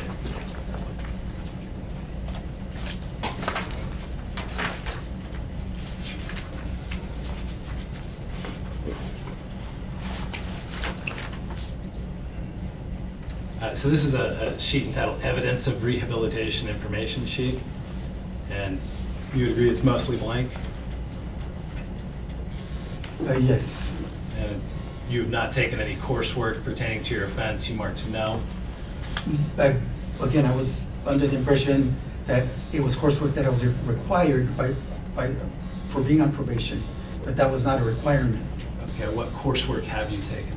What coursework have I taken? I've taken coursework related to behavior, ethical issues, working with folks that have been traumatized for different reasons, working with individuals who have been subjected to child abuse, physical abuse, emotional abuse, sexual abuse, negligence. I've taken a lot of trainings. It's required for me to be licensed to do ongoing CEs, and I do that every year, and I've been keeping up for years. Have you submitted any certificates of completion for this course? Not for here. No, I did not. But I have tons of those. I have them. I might have one on my phone actually. Okay, and you said you participate in DC required coursework. Do you know if those requirements are the same as California? They should be because they're approved by the APA. Okay, so you haven't looked. I know some of them do say that they're also for California credentialing purposes. I'm sorry. My question is whether the board of DC requires the same number of hours as California. I believe so. I can't say with 100. But you haven't looked. Not for California, no. It's because I'm on I'm an inactive status with the board. So my license is not active. If it was active, I'd be looking very closely, thoroughly closely. Okay, you're petitioning for full licensure in the state of California at this point, though, right? Yes. Page 45 of your application, I noticed that you did not sign under penalty of perjury. Is there a reason for not signing the Is that the petition? most recent application? Yes. Yeah, again, this is my previous attorney who submitted it exactly as it is. She never asked me to sign anything. And again, it was problematic communication with her, which is a large part of why she's not representing me any further. And I just wanted to say also, if it's okay. Well, hang on, it's Okay. not. You have to just only answer questions Okay. at this time. Mr. Kravitz will have a chance to ask you additional questions. Okay.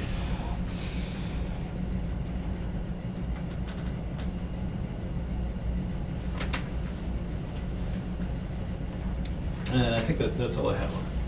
All right. Mr. Kravitz, just yes or no, will you have additional direct? No. Okay. I now will give the board members a chance to ask you any questions they might have. I'll go in the same order in which I took roll, starting with President Tate. Thank you for coming to see us today, Dr. Brito. I have no further questions. Dr. Rogers? Dr. Brito, thank you for being here. I have no questions. Dr. Kasuga? Thank you as well. No questions at the moment. Dr. Harb Sheets? Yes, thank you for being here. I do have one question. You would have approximately 3 years left of your probation were you to come back to California.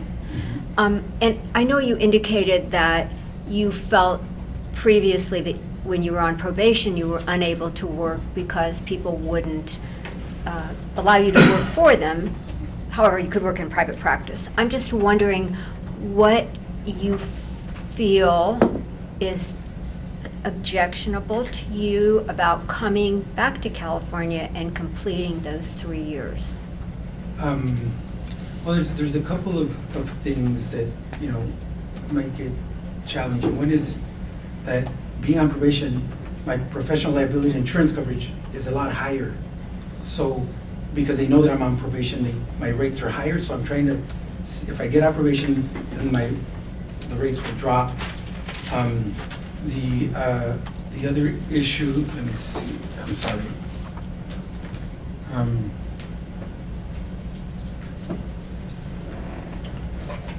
That if I came back to California, to work in private practice will take a while to build up a practice, and to work with an agency that would hire me to work under them, you know, I need to let them know that I'm on probation. And every time I've done that in the past, you know, they kind of shirk and they don't offer me the job. So that's been my experience. Thank you. Dr. Brito, it appears you were reading from something when you were responding to that. Can you just identify what you were reading from? Or just my personal notes, that's all. Okay. Are those part of what has been submitted? No. Okay. Thank you. Ms. Nystrom? No further questions, thank you. Dr. Phillips? I do have some questions. You indicated, or during the course of your probation, you were doing drug and alcohol testing? At the beginning, I believe I was. I know when I was on parole with the California Youth Authority, I did have to do it all the time. And I'm not 100% certain that I was required. I'd have to look back, but I think I was. They kind of overlap a little bit, I think. Okay. Have you done any alcohol and drug testing since then? I think maybe for a job. And maybe I think I got some kind of insurance, like long-term care insurance or something, or maybe life insurance. So there were a few instances where you did alcohol. Yes, I believe so. And were those results negative or positive? Negative. Okay. Have you been sober this entire time? Yes, I have, totally. Completely abstinent from unprescribed drugs? No drugs. On occasion, or special occasion, I might have like a half a glass of wine. That's all. Okay. And how often do those special occasions come?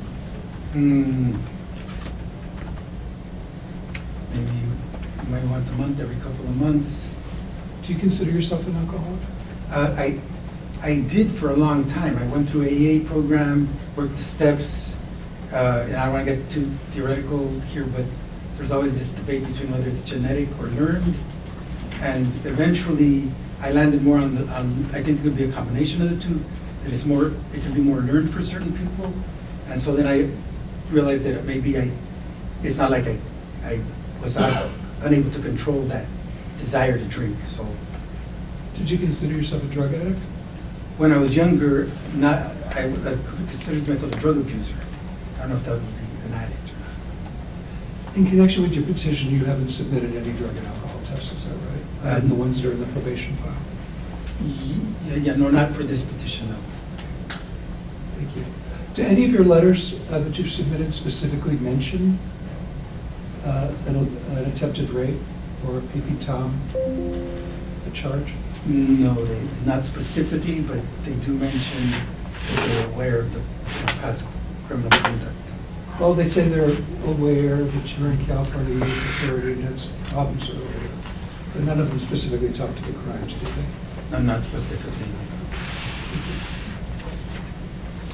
And Ms. Rescate? Thank you. I have no questions. Now that the board has questioned, Mr. Kravitz, do you have any additional direct for your client? No. Mr. Fleming, any additional cross? No, thank you. All right.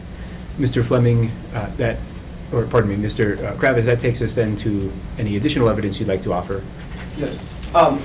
I do have the signature for the other document. Want me to give that to you now? And that would be the signature page for Exhibit A? Yeah, of Dr. Pacheco. Yeah. Sure, you can distribute that now to the board members. It's printed out a little strange, but should I just give it to each person? You could just give the whole copy to Dr. Phillips and he'll take one and pass. Oh, yeah, here they are, yeah. It got copied a little strange. Yeah. Okay, Your Honor, I would be calling Dr. Evans. Okay. Should I get her? Yes, please.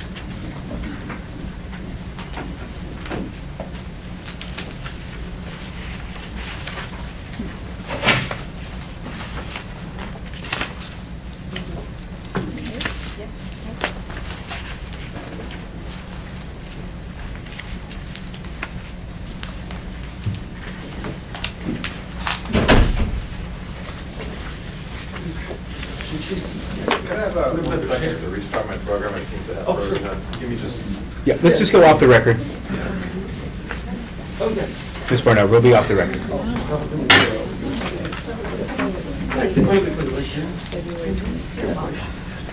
I'm good whenever you are.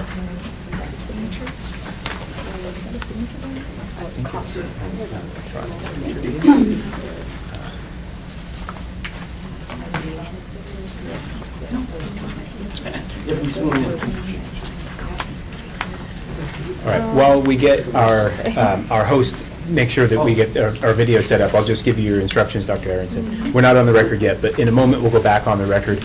You'll be called as a witness. I'll swear you in, and then I'll give Mr. Kravitz a chance to ask you questions he might have, followed by Mr. Fleming, who represents the people, followed by each of the board members. All we need from you is two things. First, just wait patiently and silently while the individuals pose their full questions before you begin your answer. It's important that we not have two people speaking at once, because it's hard for the board members and our reporter to clearly hear, and also it will make it hard to understand really what you're saying. Secondly, after you've been asked the full question, I'd like for you to pause and think for a moment about what it is that you've been asked, answer just that question, and then wait for a new question. Does that make sense? All right, very good. And then for our audio-visual, I'll just wait until I get the thumbs up, and we will go forward.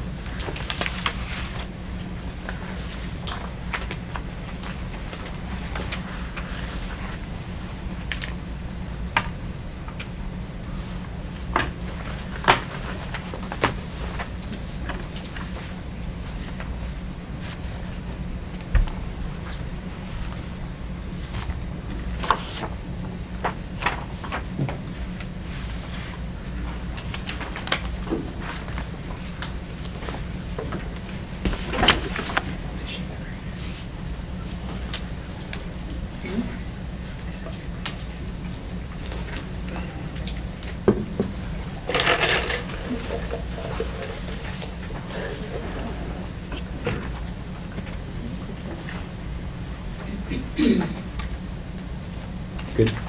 Are you ready to go back on? All right, we are back on the record. The next witness to be called is Dr. Aronson, who has joined us in the room, seated beside counsel. I have given Dr. Aronson her instructions while we were off the record. Dr. Aronson, at this point, I'll have you raise your right hand so I can swear you in. Do you solemnly swear or affirm, under penalty of perjury, that the testimony you'll give in this case will be the truth, the whole truth, and nothing but the truth? I do. All right, you can put your hand up if you'd like. I'll have you say and spell your name, please. Sure. Marilee, M-A-R-I-L-E-E, Aronson, A-R-O-N-S-O-N. All right, thank you. Right now, I think your volume is fine, but I worry that as you go, it might get lower. So please do your best to try to project. Mr. Kravitz, whenever you're ready. Yes. Dr. Aronson, do you know Mr. Brito, Dr. Brito? I do. And how do you know him? We met 12 years ago at a conference for psychologists in D.C., Washington, D.C. Okay. So let me start there. You are a psychologist, is that correct? Excuse me, yes. I'm a licensed clinical psychologist. And your resume, I'd like to have her resume marked as Exhibit D. It's marked. You familiar with the resume you gave me to present it here? Yes. Okay, and is it is it as true and correct today as the day it was submitted? Yes. You were at a psychology conference and you met Dr. Brito? Yes. Okay. Are you aware of his prior criminal conduct? Yes. How did you become aware of it? So we met about 12 years ago and we became fast friends. And we shared about our practices. We developed a friendship over time. And then within about a year, it developed into more of a romantic relationship. And very early on in our relationship, he told me about his convictions. He told them to me. He was tearful. He was extraordinarily remorseful. And there was no effort to hide them whatsoever. And from your personal knowledge, do you know of any time when Dr. Brito has been disciplined? Since you know him, yes. No. And do you know of his reputation in the community, in the professional community of psychologists in the Washington DC area? Absolutely. Okay, and what is his reputation? He's well respected, he's well liked, he's been to several DCPA events. He has several colleagues and friends in the community. He's close friends with Dr. Jimenez, who was the past president of the Board of Psychology. And what can do you know as to whether or not he's ever been in therapy? Oh yes, he has been in therapy while I've known him and prior to my knowing him. And what do you know of his current psychological state? Objection. On what grounds? Just not an expert. Mr. Kravitz, do you want to be heard on that? Sure. I mean, she is a psychologist and she knows him. I mean, I think she can make she could make a lay observation of his psychological state. Will a lay observation help the board determine issues it needs to determine in this matter? Sure. Mr. Fleming, do you want to be heard? Yeah, I mean, for one thing, it's irrelevant. Secondly, if she's opining on his psychological state, I think there's an obvious conflict of interest and a major problem there. I would ask that the board not consider it, and I'll leave it at that. Mr. Kravitz? I can reframe the question. Okay. Going back and forth on this one. What can you tell me about his general daily activities?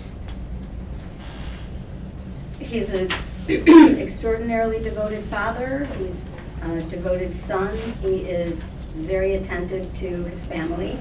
He's a very good friend. He mentors younger psychologists and social workers. He meditates every day. He's very spiritually oriented. Has a very good heart, and he's extremely devoted to his practice. Okay. And what do you know about his practice? I do know about his practice. Okay. Do you know if he's ever testified in court as a psychologist? On behalf of a client? On behalf of a client, yes. Yes, Okay. not as an expert, but he has testified on behalf of a client. All right. And you are aware of, you've already stated you're aware of his prior convictions, is that correct? Yes. And you've known him for a number of years? 12 years. And you know him on a personal, And- romantic level, is that correct? Yes. Do you have any personal belief that he is likely to commit a crime again? No, I have no remote idea that there's a possibility that he would commit a crime again. And in your personal observations of his ethical and professional behavior, has he acted in an ethical and professional manner? Yes. Okay, all right. And has he demonstrated to you any aspects that you would consider to show that he was rehabilitated from the prior criminal conduct? Absolutely. In what ways? So in many ways, first of all, I think from what I've seen, he has worked hard to understand and heal the part of him that was deeply wounded as a child, deeply hurt and deeply angry. I have seen his efforts ongoing, and I know he worked tremendously hard as a young man to transform.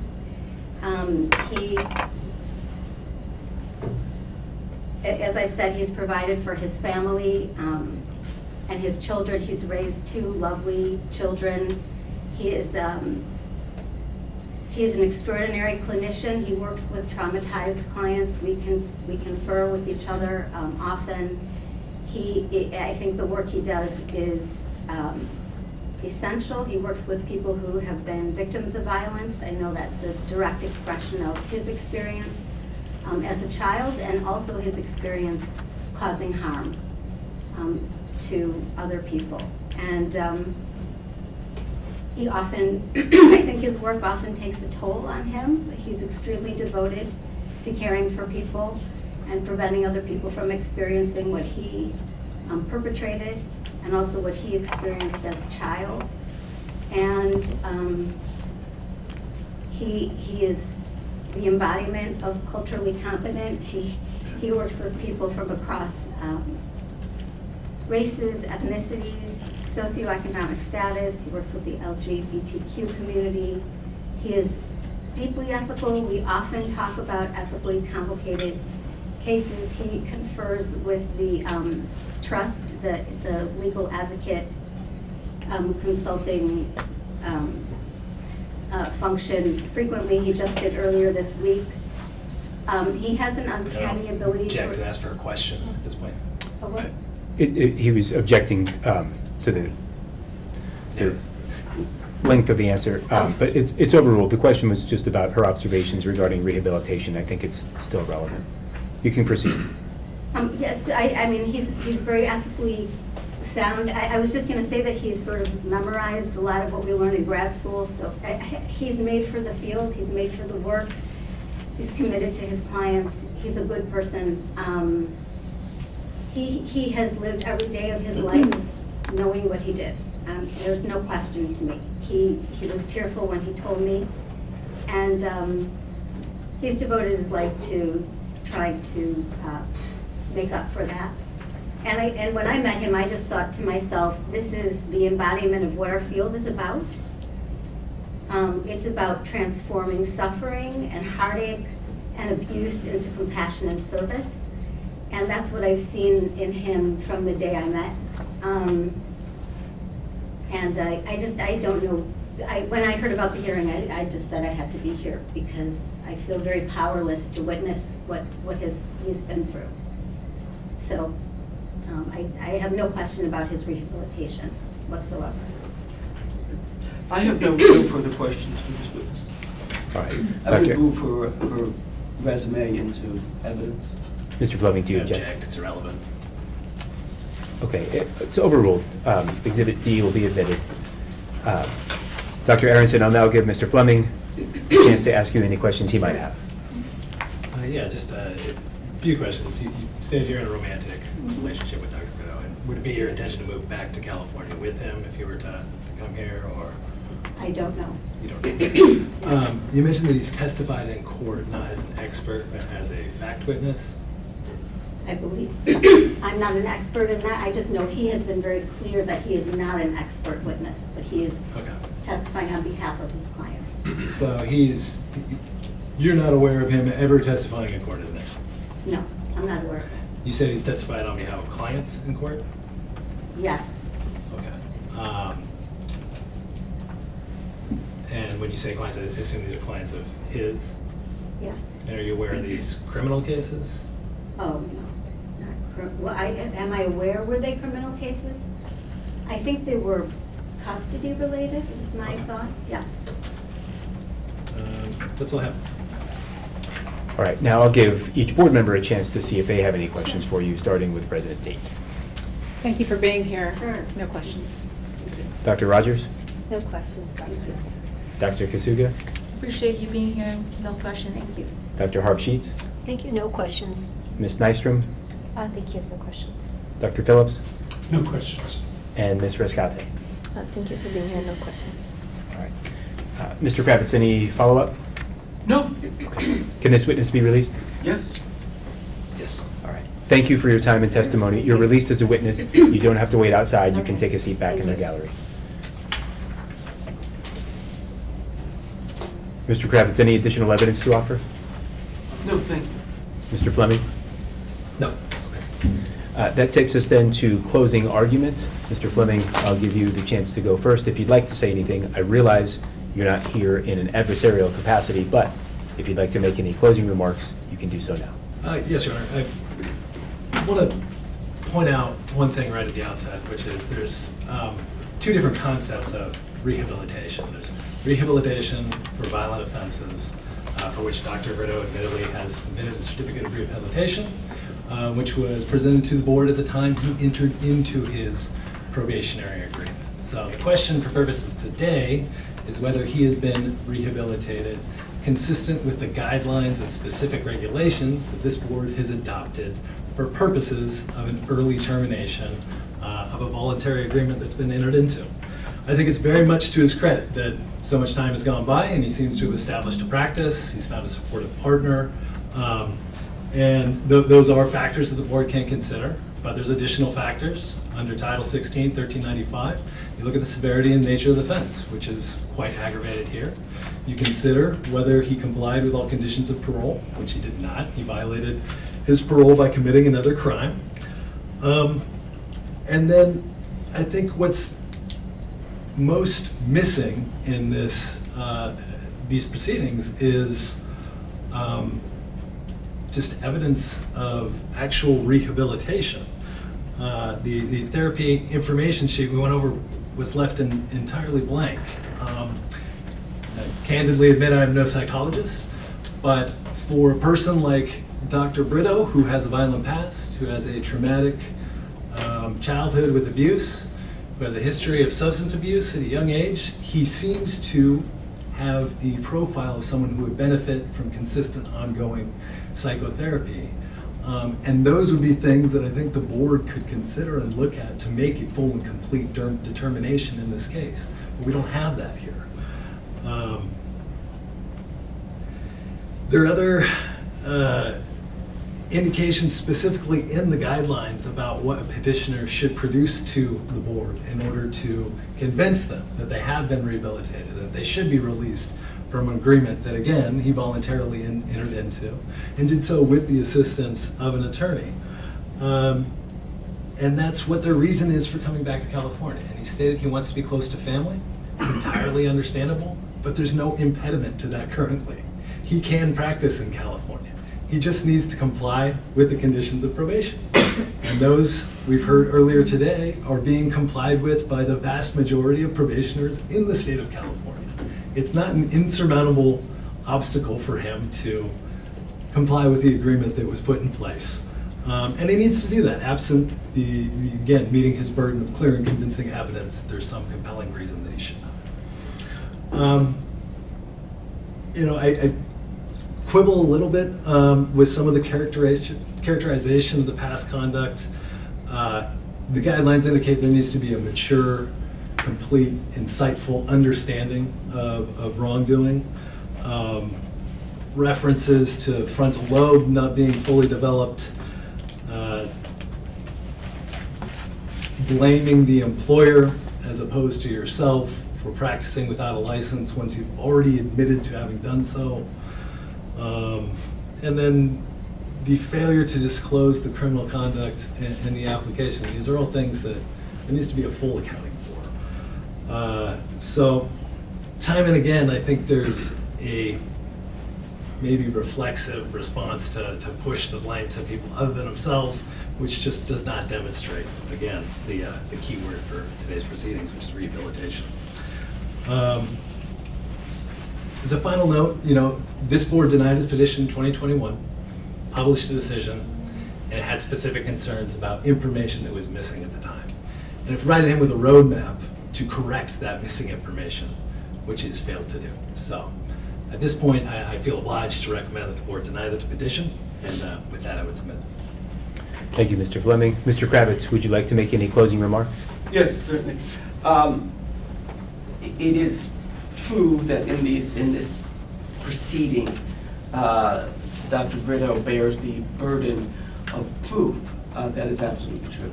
It is also always true that the Board of Psychology, as a licensing board, has no punitive goal. It has no goal or desire to punish Dr. Brito at all. It can't have it. Its only goal is to protect the public. So, as I stated at the beginning, if Dr. Brito came here today, I believe pursuant to Business and Profession Codes 480, with the certificate of rehabilitation, the prior crime and the underlying conduct could not be considered, and he would get a license. So we have that. I believe that's a correct understanding of the law. The second thing to consider here is psychology as a practice. As I've stated, you've seen him. You're all practitioners, so you're all able to make judgments and determinations based on people's comments and the way they present themselves, and the fact that he was able to bring a partner with him here to come and testify on his behalf, that he had letters from colleagues and so forth, exemplifying his rehabilitation. He's practiced for 15 years. since then. And actually, he did comply with probation. It should be noted, he continued complying with probation when he wasn't even in the state of California for years. The probation record is clear that, they told him eventually, you don't have to send in the reports anymore.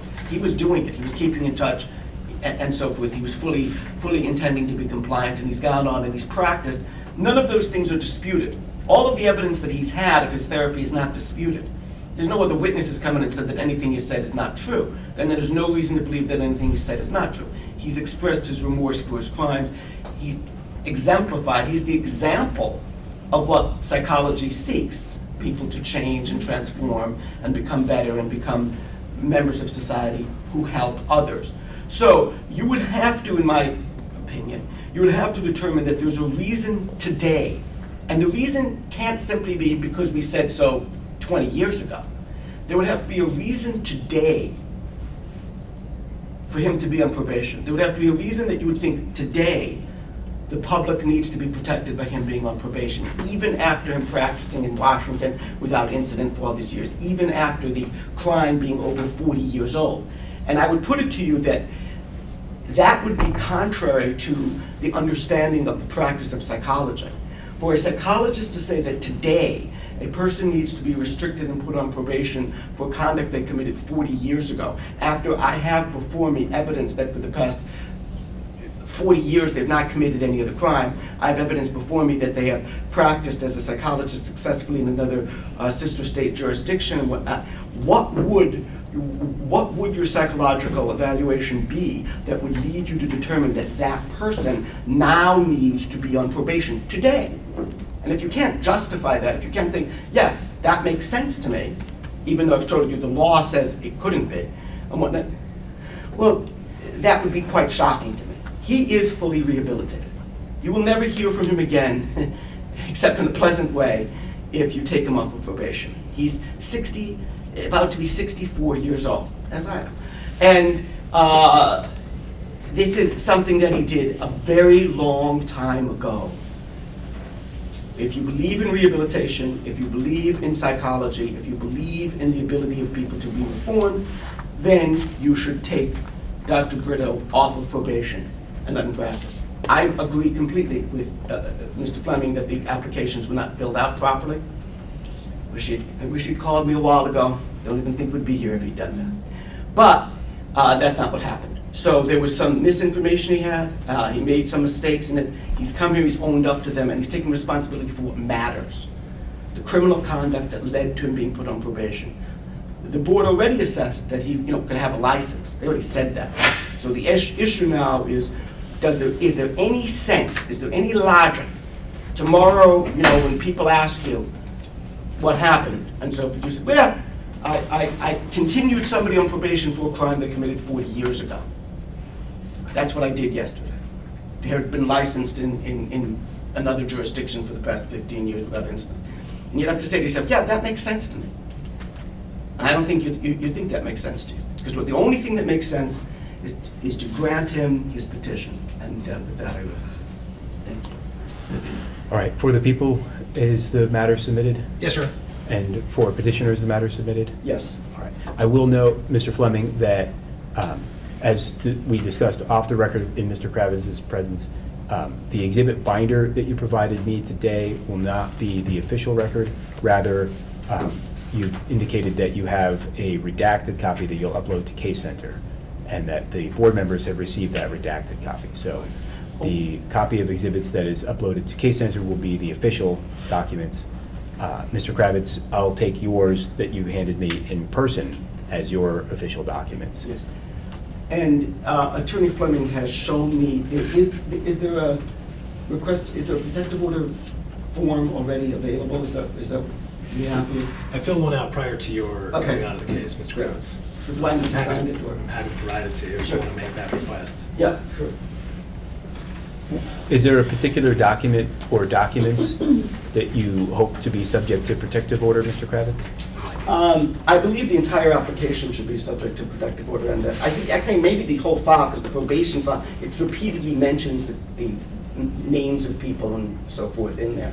So I would believe that would include, I'll go over this, that would include the Well, I guess the stipulated settlement and decision and the statement of issues are already public records, I would imagine. I think that the petition for early termination, items 6, 7, and 8, and possibly 9, I'm not certain if there's any personal information on 9, but I think 6, 7, and 8 would be subject to it. Would you agree, Mr. Fleming? No objection to that. Okay, all right. Oh, actually, that's interesting. It's what you put in here, 6, 7, and 8, and AGO 141 to 389. Yes, same thing I was thinking. I didn't even look at that. Great minds think alike. So I do have a copy of this proposed order. I guess I'm the requester now in this, so I'll sign this. Mr. Fleming has indicated that Exhibit 6 will contain appropriate redactions in the official version. Therefore, Exhibit 6 there's no reason to submit that to protective order. Is that correct, Mr. Fleming? Would there be anything else in there?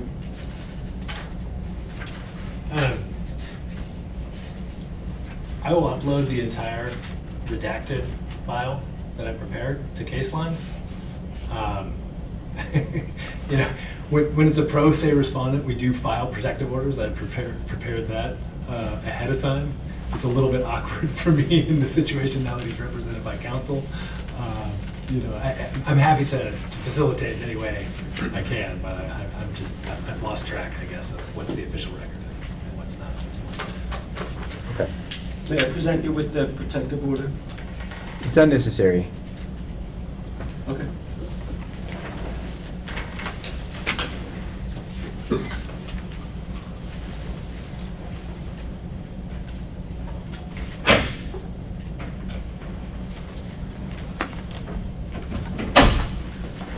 All right, Exhibits 8 and 9 will be subject to protective order.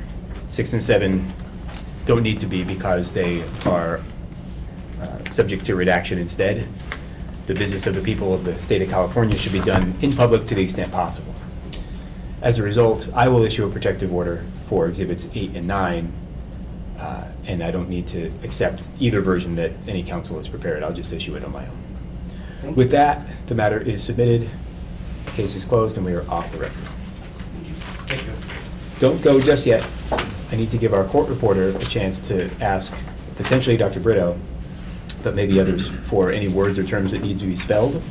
So I'll have Dr. Brito stay close to her. Everyone else, well, I'll turn the matter back, the hearing, or the meeting back over to President Tate, but you can tell people to leave. Okay, so now the board will meet in closed session pursuant to Government Code Section 11126C3 to discuss disciplinary matters, including petitions for reinstatement, modifications, or early termination, proposed decisions, stipulations, petitions for reconsideration, and remands.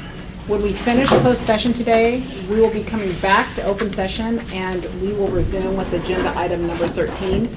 So the board will stay here. We're going to work through lunch, and we'll open the door back up when we can resume with agenda item 13. Thank you. Hello, welcome back.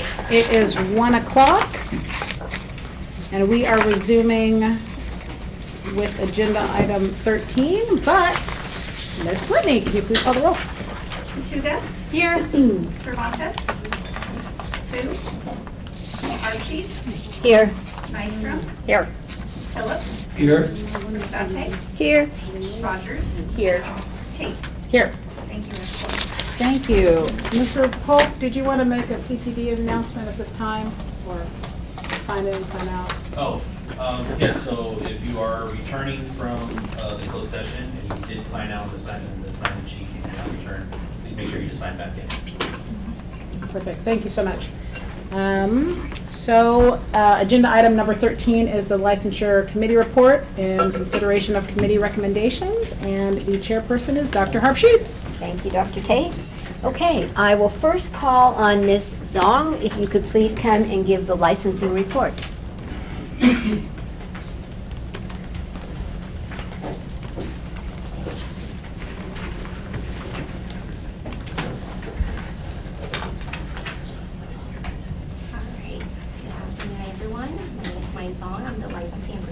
You might need to talk a little louder. Okay. Yeah.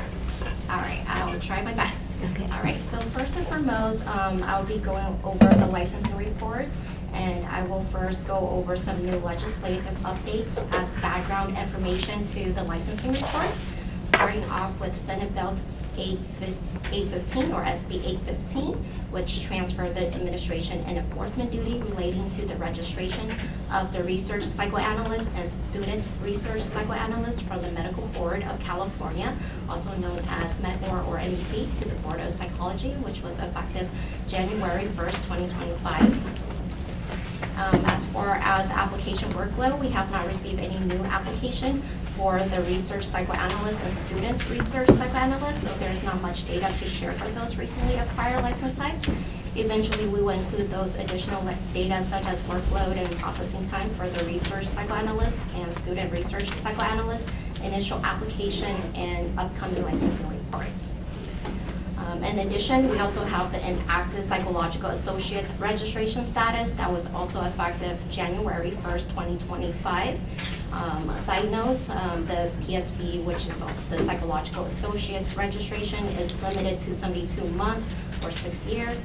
In a situation where a PSB is temporarily without a supervisor or unable to provide psychological services and they are not utilizing their PSB registration, the time the PSB registration is in active status will count toward the 72-month limitation.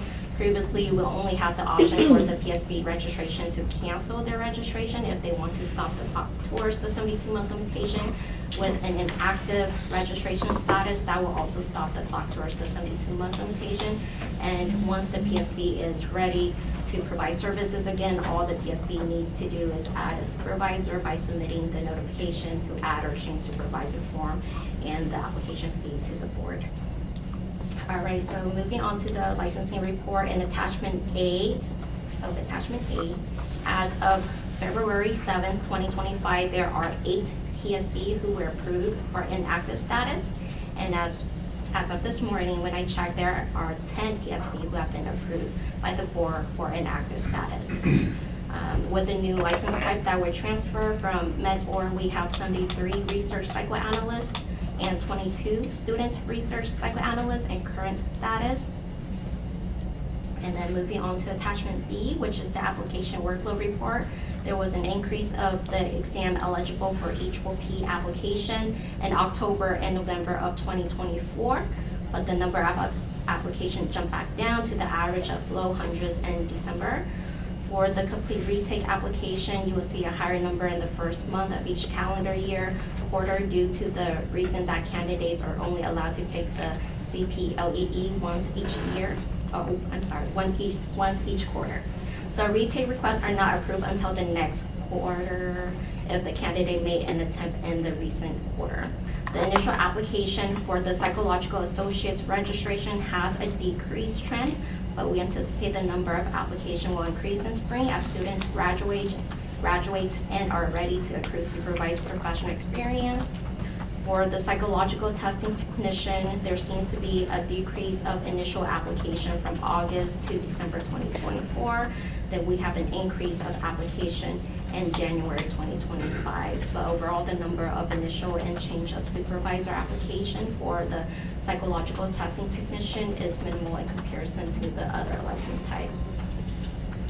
And then in attachment C, it is the application and notification received from January 2024 to December 2024.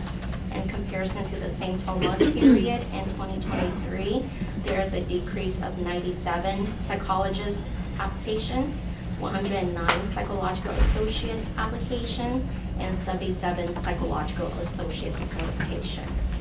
Moving on to attachment D, which is the average application processing time frame from August 2024 to January 2025. There has not been any significant changes to the licensing processing time frames. And that will conclude the licensing reports. I'll be glad to answer any questions. Okay, and I just wanted to highlight what you were saying, that now psychological associates are able to put their associate registration on inactive status, which helps them if they are unable to provide services, and it doesn't count against their 72-month limits. I think that's really a big step for us to provide that opportunity. Okay, any board member? Yeah. Dr. Phillips. I'm working off memory because my computer died. Oh. The verification of experience forms came within the context of this report, or is it a later report? Later report? Okay, thanks. Okay. Any other board member comments? Okay. We will open for public comment at the end of the licensure committee report, and we will take public comment on items A through F. Okay, thank you. Thank you. And Ms. Hanson, if you could please give us the examination report. Good afternoon. The examination report, the ECCP pass rate overall averaged 36% in January 25, and that's just slightly lower than the overall pass rate in 2024 of 37.6%. The overall first-time pass rate in January 25 for the ECCP was 64.8%. It's just a little bit higher than the overall first-time pass rate of 60.4% for all of 2024. The complete pass rate averaged 78% in January 25, which is just a little lower than all of 2024, which was 80%. And the overall first-time pass rate for the complete in January 25 was 80.7%, which is basically the same as for all of 2024. So not too much variation, and that's just informational. I can answer any questions. Any board members have questions? Okay. Thank you, Ms. Hanson. And Mr. Polk, could you provide the continuing professional development and renewals report?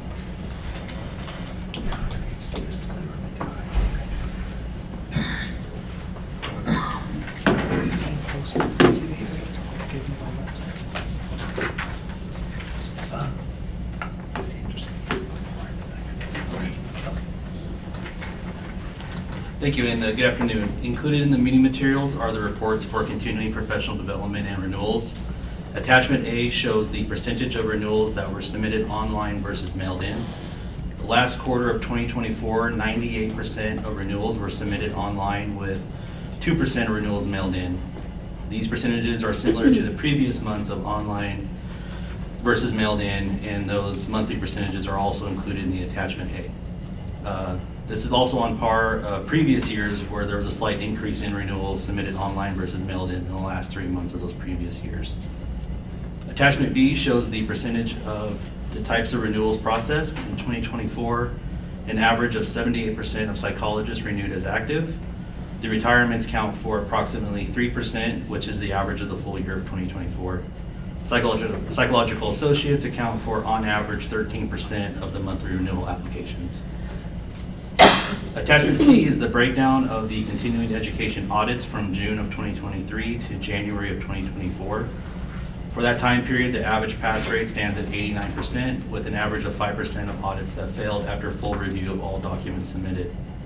The average of 22% reflects audits that are deficient, which includes audits that are pending submission of requested documents or further requested information. Audits were put on hold due to the staffing of the CPD coordinator vacancy, which has now been filled. With the vacancy, no audits were conducted after January 2024. However, staff has started the audit process to conduct CPD audits for renewals that were approved in January of 2025, and licensees have been selected. With the audit starting again, staff will conduct a review of the audit process and start tracking deficiencies, and will look to report common trends to the full board at the next board meeting. Lastly, included in the CPD report is an update on license and registration verification applications. From the middle of April of 2024 through the end of December 2024, the board received 876 verification applications. As of January 1st, 2025, there were 482 pending verification applications, and staff began to address the backlog. As of January 24th, 2025, there was 115 verifications applications still pending. However, by the beginning of February, the backlog was eliminated, and currently the processing time is 1 week. And the 1 week processing time will be maintained going forward. And just want to clarify that the 1 week processing time is based on after the payment has been processed and applied to the verification application. And that includes my report. I'm happy to answer any questions. Great work on that backlog. That's really, yes, Dr. Phillips. Yeah, I just wanted to highlight the verification experience form question, because there's been a fair amount of concern expressed on listservs that serve psychologists about the fact that they were having such delays in getting verification experience. So it's wonderful to hear that you guys caught up to the backlog, and I'm sure the licensees will be happy to hear that too. And that's what I have to say. Yeah. Good job. Thank you very much. Good. And I think too, I was going to say, if anybody has any questions on CPD, like, will this count? Mr. Polk is great at getting answers for you, so have no hesitation in emailing him. Yes, Dr. Rogers. I have a question, Mr. Polk, about the audits that will be happening. Is there a policy in place that the board has for those folks who might have been affected by the fires? Yeah, I'm not sure. So if those folks are going to be audited and they might not have access to their continuing education certificates, I don't know if there's a policy in place for that, or extension, or I know we have received some email from licensees that are concerned with their home office being burned down through the fire. So as part of our discretion, we've got a list of those that have notified us of that, and we'll take that in consideration if their name is Good randomly question. selected for an audit. Perfect. Great. Thank you so much. Thanks. Any other board questions, comments? Okay. Thank you, Mr. Polk. Okay. Next item. Can I interrupt? Yes. Real quick? Just to let the record reflect that Dr. Cervantes has joined us today. Okay, great, thanks. The next item, D, is barriers to telehealth survey follow-up. And this would start on page 92 of the combined packet. And the history, excuse me, is that the licensure committee was tasked by the board to create a one-page reference document that would include the background of barriers to telehealth survey, any follow-up actions, and a link to APA telehealth guidelines. And at the January 2025 meeting of the licensure committee, we looked at what we wanted to do to provide that one-page document. And on page 93 of the combined packet, we have identified a number of links. It goes 93 and 94. A number of links that we felt would be helpful for any licensee who's interested in providing telehealth services in California. What might you need to know? And it includes our regulations, links to the board page on standards, NIH information, APA guidelines, and Department of Health and Human Services guidelines also. So, any board member questions, comments? Is there information on teleassessments on any of the links? Or is mostly for psychology? I mean, therapy. If you would like to submit something on conducting telehealth assessments through telehealth, we could add that. Okay. Yeah. Okay. We will move on to item D, the stakeholder meeting preparation.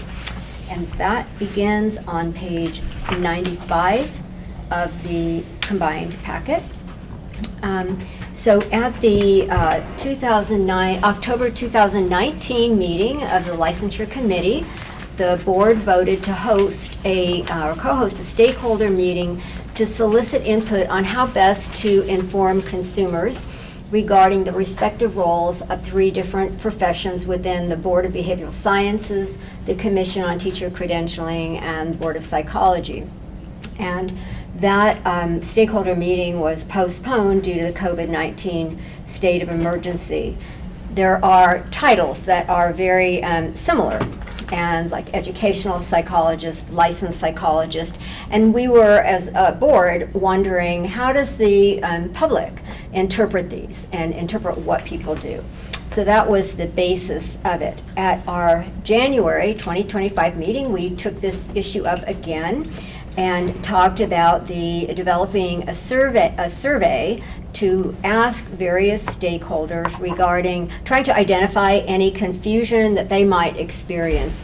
And on page 95, you can see some of the general questions that we have identified and some organizations that we've identified as stakeholders. I know Ms. Chung has reached out to the Board of Behavioral Sciences and maybe others, and maybe you could give us an update on where we are with that.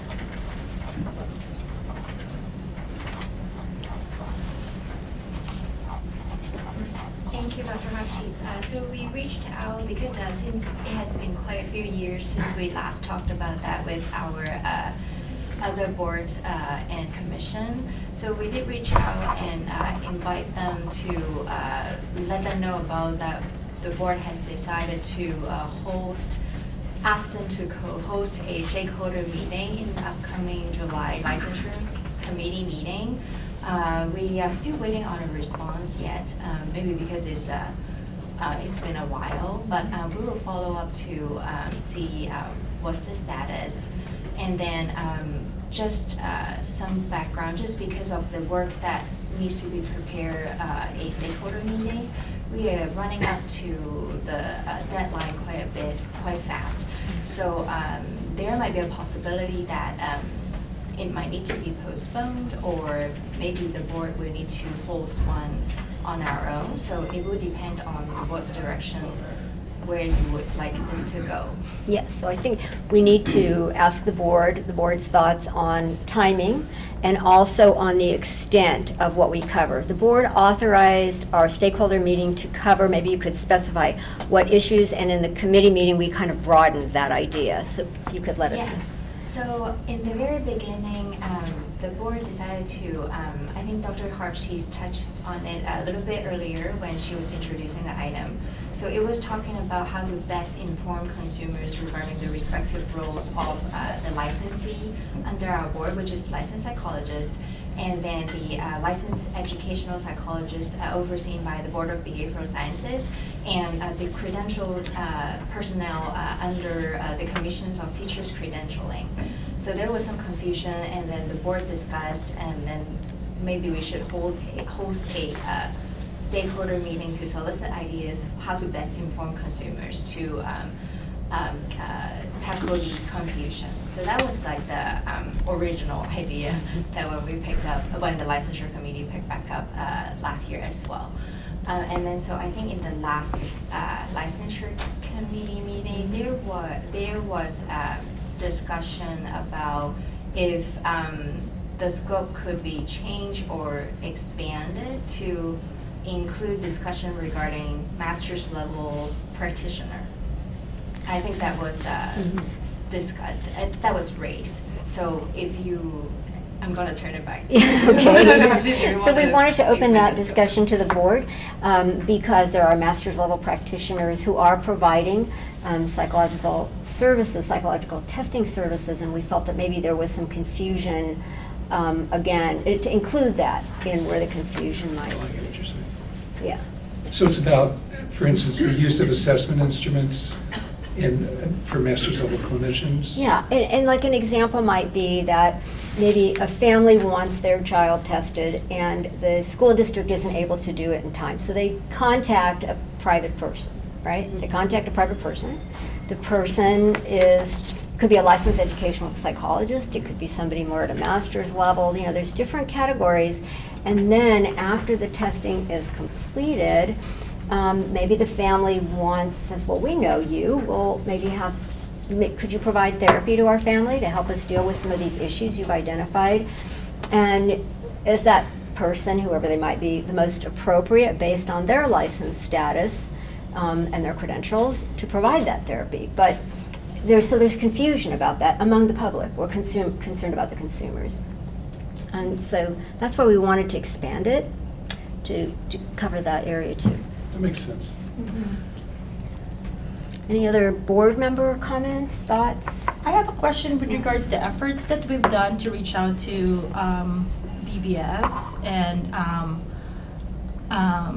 when did we contact them, and what was the response, or I just wanted to kind of like get a little bit more information as to that communication with BBS. Absolutely, thank you for the question. We contacted them at the beginning of the year, and then so we're just giving them some time to respond. We're in February, late February, so we will probably do another follow-up, with them, because I know they're very busy too, as they're going, through their boards of business. But yeah, we'll definitely follow up with them, and then keep the committee and board updated where we are as we go. Thank you. Any other board questions or comments? Where did Anthony go? I'm wondering, do we need a motion to change the scope, to add masters? I think we need a motion. I don't know where he went. And the other question is, I think the original board motion had been about having this meeting in July, and as Ms. Chung has said, we might need to postpone it to maybe next January. So I don't know if we need a motion for that. Any ideas? I'm happy to make a motion. Okay, I don't let's know- make a I don't motion. know It if can't we hurt. need it. It can't hurt. It doesn't seem to me like we do need a motion. For the In the sense that July- we've authorized you to have a stakeholders meeting. Yes. Yes. Right? Yes. And it's to discuss the distinctions between these different types of psychologists. Yes. The testing actually falls under those distinctions between these different types of psychologists. So I think that is already kind of subsumed in the original subject. And if you have to move the meeting 2 months, I don't think you need the board to say, okay, do it. Okay. Yeah, I don't know if the original motion actually had doctoral level people, and we're kind of expanding it to include master's level people. I don't know that we are, because like this, when we talked about this years ago, the issue was a clarification with the school psychologists who are at the master's level. Right, so I think that was where we kind of were. Yeah, that's a good point. Anyway. Yeah, that's a good point. It was school psychologists, educational psychologists. And then the teacher credentialing, what's their title? The Commission on Teacher Credentialing, I forget what their title is, but. The Commission on Teacher Credentialing. Yeah, but what their credentialed people who provide this testing. I can't remember what their title is. School psychologist or something. School psychologist, I think. Yeah. Master's level people. Go for it. All right. All right. Dr. Phillips says we can go for it. Okay. I just want to. Moving on. You can put that in the minutes. Right. I just wanted to, sorry, I have something to add. I believe in the August 2024 meeting, when we talked about the stakeholders, I suggested that to have the ARCA psychologists as part of the stakeholders. The stakeholders, okay, so we should add that. So we Yes, should add thank ARCA. you. Yeah, thank you. Yeah, yeah. And then I have a comment as well. Yes. When we last discussed this, I also suggested adding the unions, because some of these roles are personnel in school districts that are represented by unions, and I think That's a good point. it'd be good for them to be engaged in that discussion to clarify who does what, and making sure that That's great. they're informed at the highest level, so that they can guide their own members on what's appropriate in the individual classifications. Yeah, very useful. Thank you so much, both of you. Yeah. for adding changing Okay. the scope of the. We were just asking if we needed a motion for something. Then we decided we didn't. We moved on. Decision is Anthony. Yeah. We did your job for you. Okay. No, it really seemed okay. We talked it through. I think we're okay. We I'll got tell this. you really. Since I'm here, do you want to Yeah, ask that I'll tell you.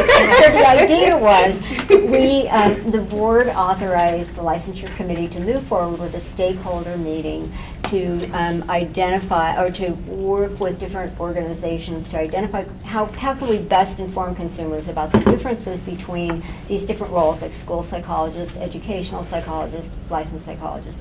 And as we were talking in our licensure committee, we didn't really at that time talk about, well, some of these people are master's level, they're not all doctoral level people. So do we need a motion to expand or to, just to identify that there were, some of them were master's level people, or was it really subsumed under the original motion? If you're talking, is it to what the licensure committee will now go back and Hold this meeting? hold this meeting, then no, you don't need a motion for that. Okay. Because you will come back to the board with proposals, is that right?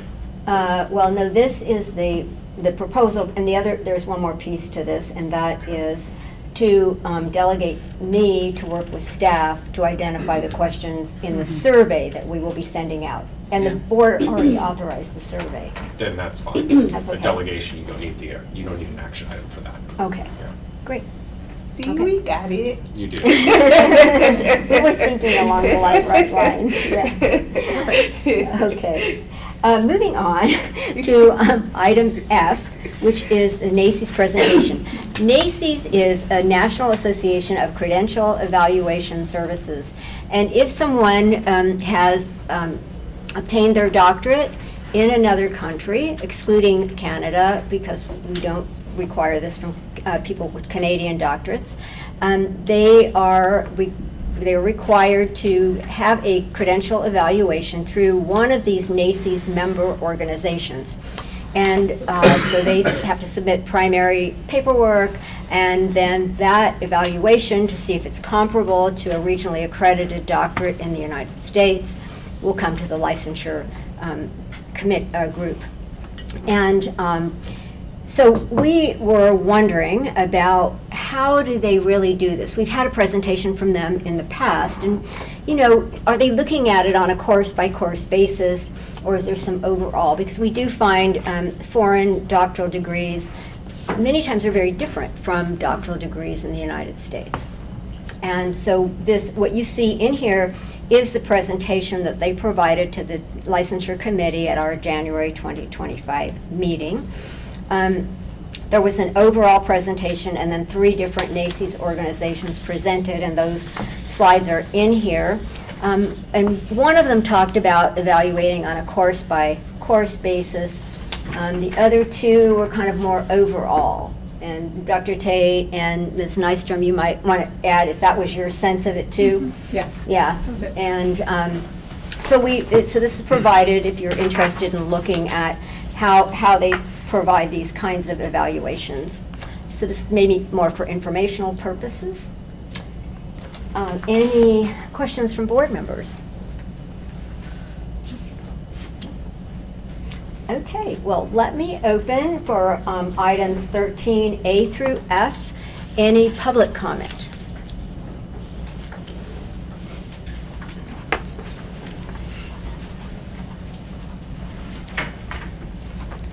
Hi, it's Dr. Elizabeth Winkleman from the California Psychological Association, and I want to thank you for that report and just mention something I also mentioned in the licensure committee meeting, but that a request that when a stakeholder group is formed, that it would include a representative from California Psychological Association and also a psychologist or psychologists with expertise in the relevant areas, such as a school psychologist at the doctoral level who is working in the educational settings. Great, thank you for reminding us, and I think Ms. Chung has that written down too. Thank you. Thank you, Dr. Winkleman. Yes, please come up.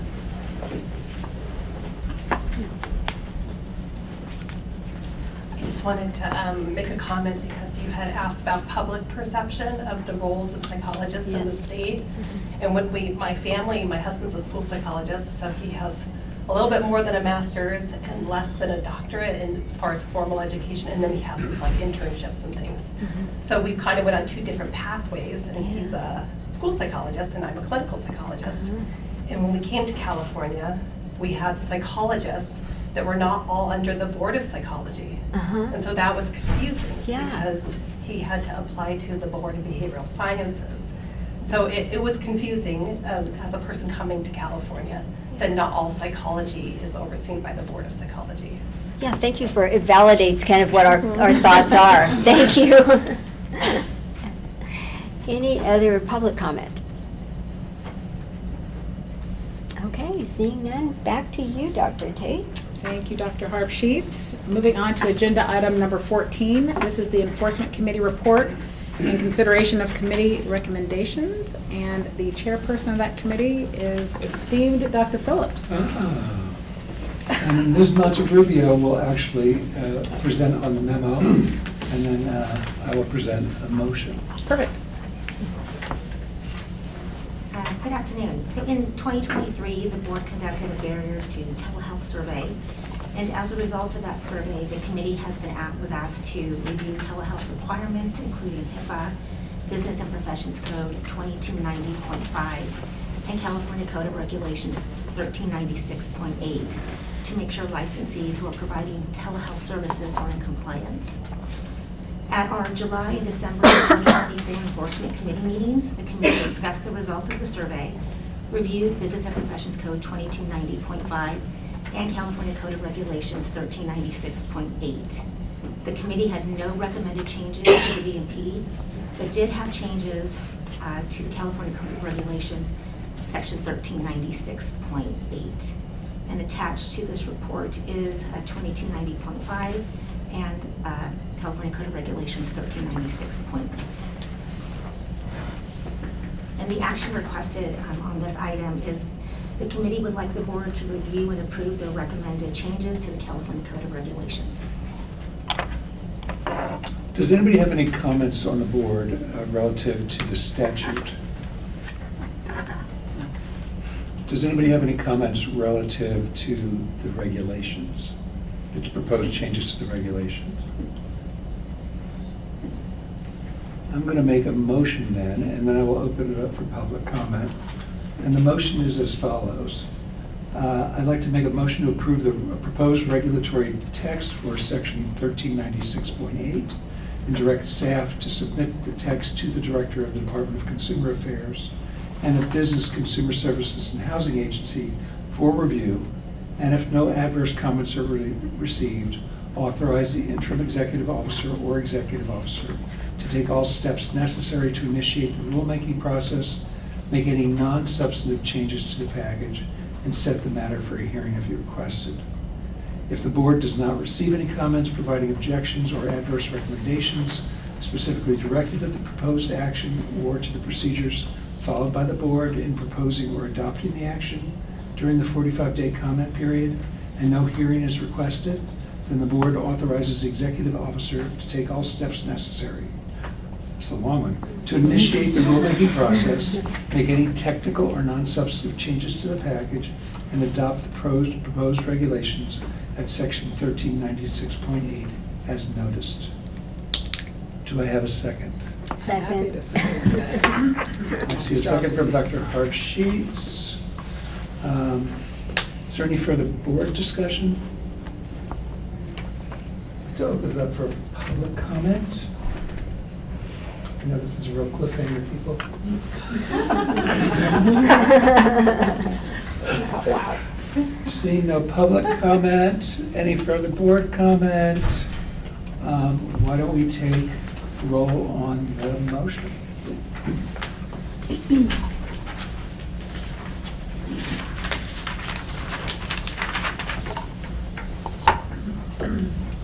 Suda? Aye. Cervantes? Aye. Fu? Arbsheet? Aye. Nystrom? Aye. Phillips? Aye. Scotty? Aye. Rogers? Aye. Tate? Aye. Thank you, motion carries.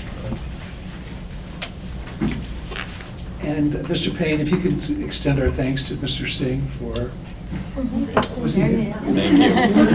Did I do okay? You did great. It was an incredible motion. It's a theme for the day that the board does. Thank you, Mr. Singh. And that concludes the enforcement report. Perfect, thank you. Agenda item number 15 is the Legislative and Regulatory Affair Committee update. Dr. Kasuga. Thank you, Dr. Tate. I will wait for our board staff to get settled.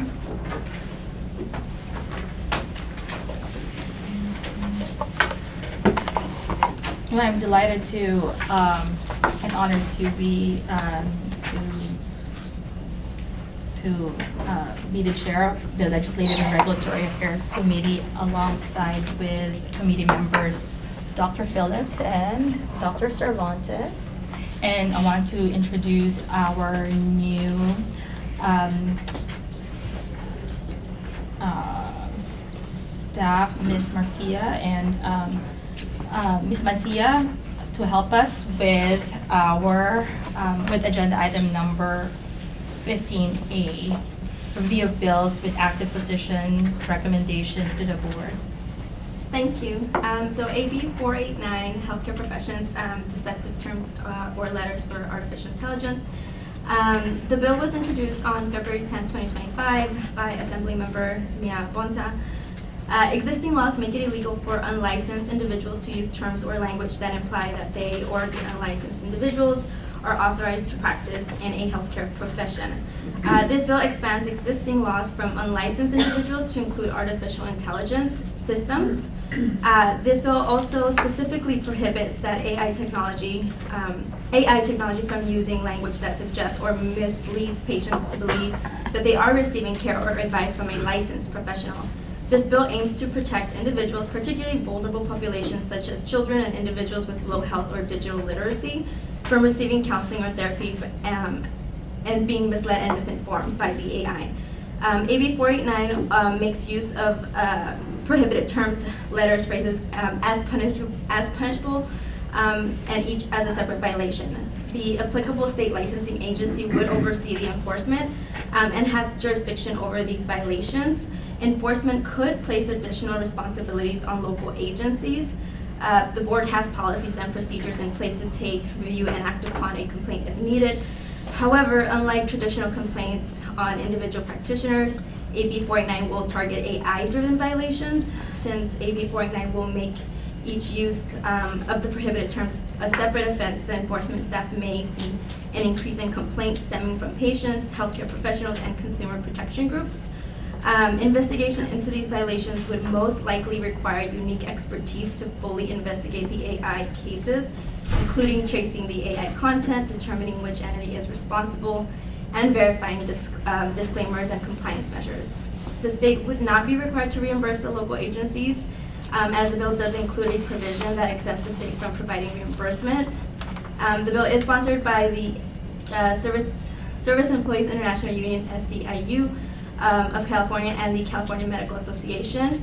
The staff recommendation, board staff recommends that the board support the intent of AB 489. However, board staff recommends that the board take a support if amended position on AB 489 to include reports, assessments, and other amendments identified by the board.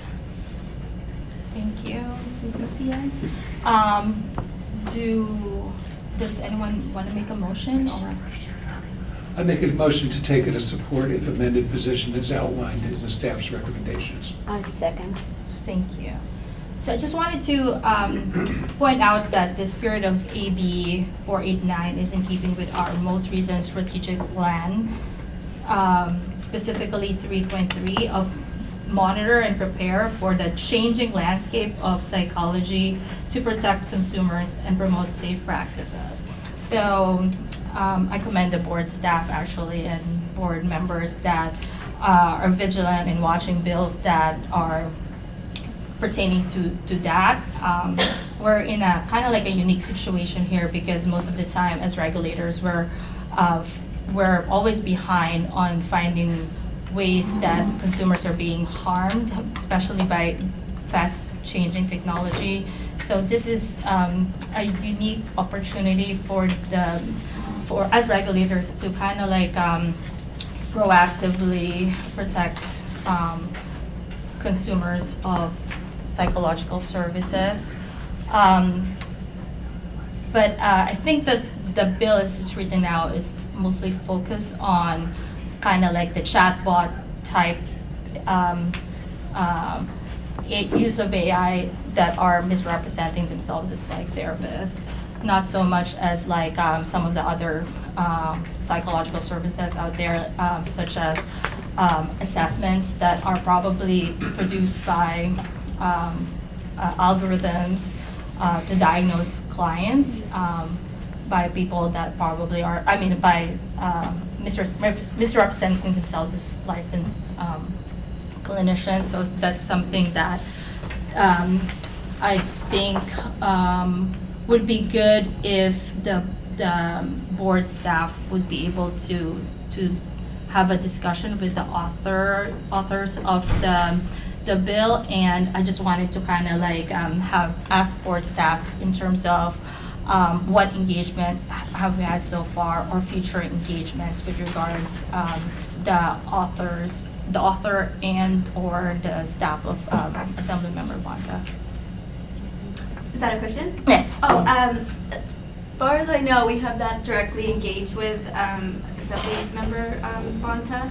I believe we have a meeting.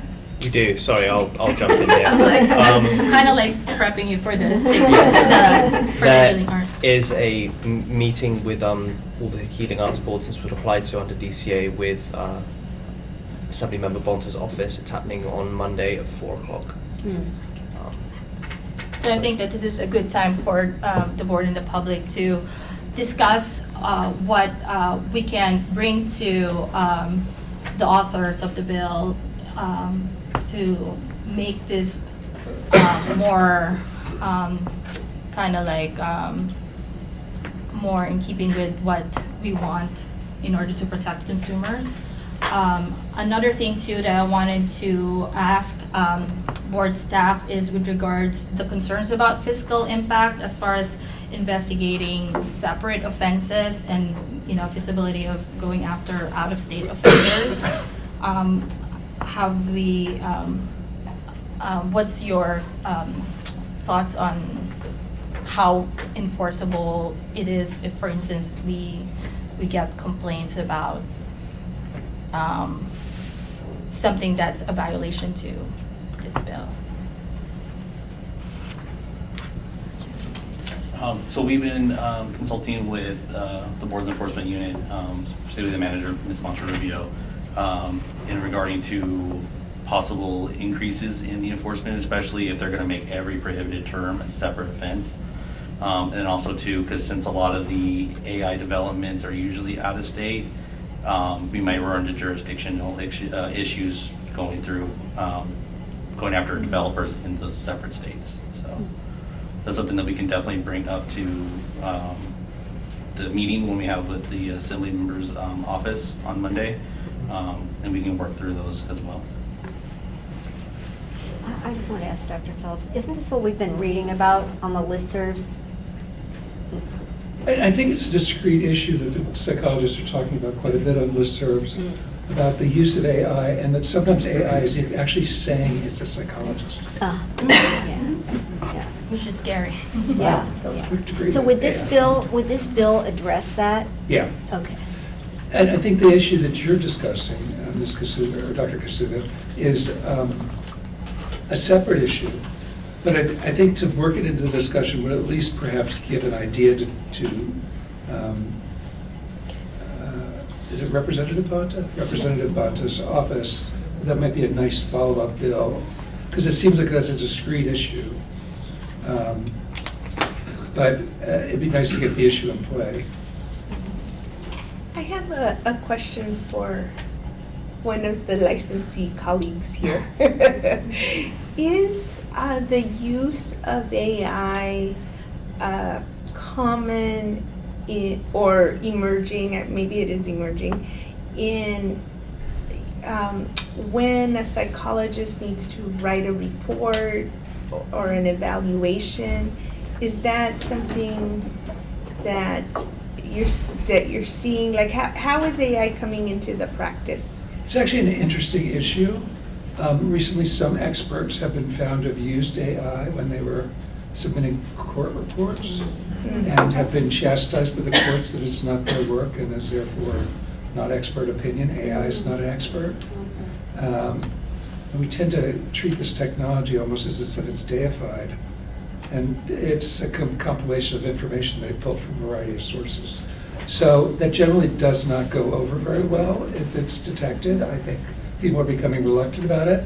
But I will tell you that within Word now, they use AI for grammar and spelling, which is actually quite helpful. And they give you a score. I'm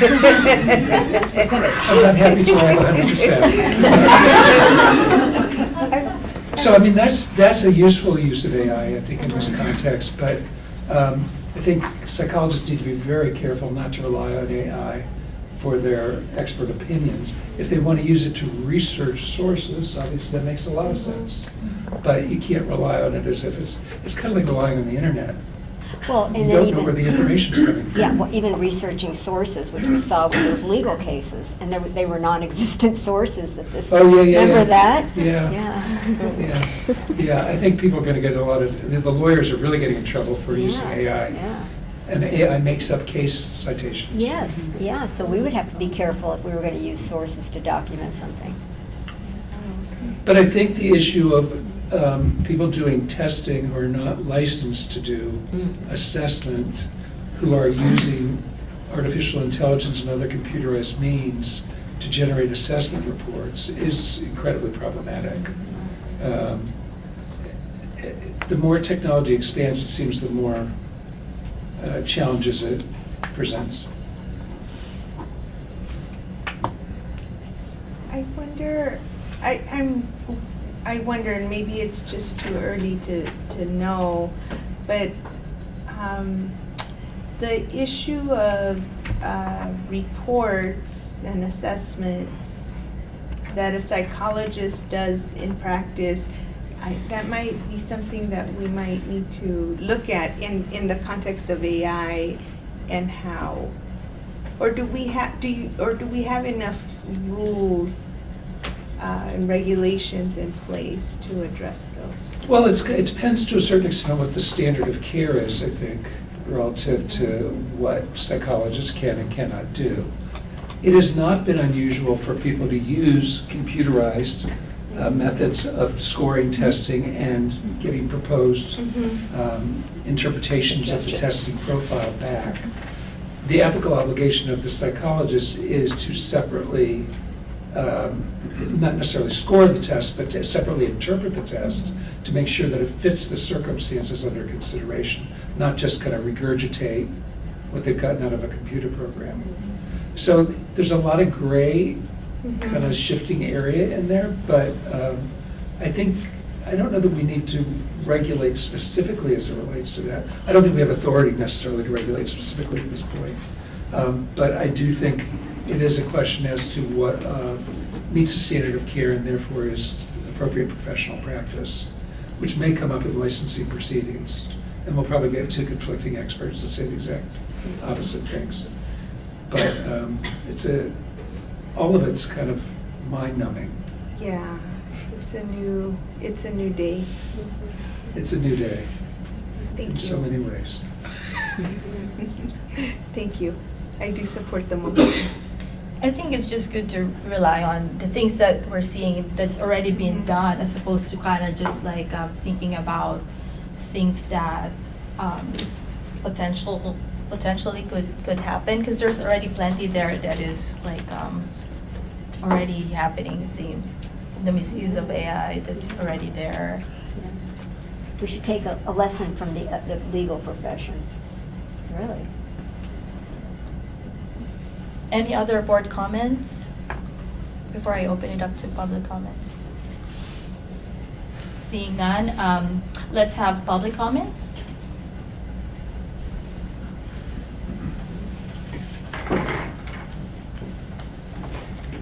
Good afternoon, Tyler Rindy with the California Psychological Association. Our board has voted to take a support position on AB 489. This is something that we were learning that was happening towards the fall and into the winter that is deeply troubling. And just to give kind of a clear example of where this is happening today is there's an application called Character.ai where individuals can go on there and create characters that they can end up chatting with. One example could be you could talking to a debate coach on how to improve your debate skills. So innocuous kind of applications of it. But there is a character on that website that is a psychologist, and that has 180 million chats with it. And you can see that the person, and when you ask them the question, are you licensed? It does respond saying, yes, I am licensed. It does not, there's a small, 6-point font at the bottom of the page saying that the person is, or it's not real, this is AI, this is not a real person. But it's deeply troubling because it misleads people to believe that the person is a psychologist. So we're great in support of this bill and are really appreciative of Assemblymember Bonta for introducing it. I think as a side note, in this discussion, I think it's coming up a lot about the broader issue of how does psychology and mental health professions grapple with AI. There is another bill that was just introduced, I think last week, SB 579 by Senator Steve Padilla, which is to establish a state-level work group to examine AI and its potential benefits, the drawbacks, and kind of look at the issue more holistically. So, but Assemblymember Bonta's bill is tackling the discrete issue of AI cannot use license protected titles and terms unless you are a human who has been licensed by the state of California, et cetera. So, encourage the board to take a support position on it. So thank you. And you may be familiar with this. I think there's also a company that's developing a psychotherapy program using AI for children. Oh, yeah, we read about that. Which is really disturbing. Yeah. There's a lot that's happening out there. I think we're still trying to grapple with what's all happening. I'm not aware of that one, but it does not surprise me that there's the technology is going much faster than regulations and state law, and a lot of other states are grappling with this as well.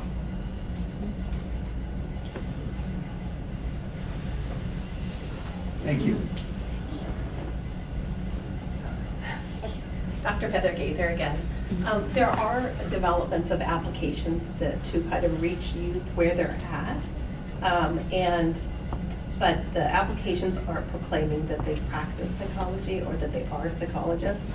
It's just a way for youth to be able to navigate different questions that they have in their life. It could be like a journaling opportunity, but within the app there may be a risk algorithm that would point them to a source where they could receive help. But some of that AI is built in as an algorithm. But it doesn't proclaim to be the source of help itself. It points them in the direction. So there's I was just more concerned about scope and making sure that when we are targeting AI that we're very specific about what it is we're targeting. Thank you. Thank you. Hi, Dr. Vitens. I just would like, if you are determining what the scope is and you determine these cautionary things, if there would be maybe in the future a course, a CE course that would outline for psychologists some of the cautionary dangers of AI would be helpful for practitioners. You may want to turn around. Yeah, turn around to the CPA. That's a good idea. I think it's necessary. Yeah, we unfortunately are not, we're not a CE provider. But they are. But They are. certainly CPA is, and that would be a great suggestion for a topic, I think. But definitely, like, maybe considering a fact sheet eventually would be something once. We could still disseminate information. Yeah, disseminate information. Any other board comments before we take a vote? Seeing none, can we call the vote?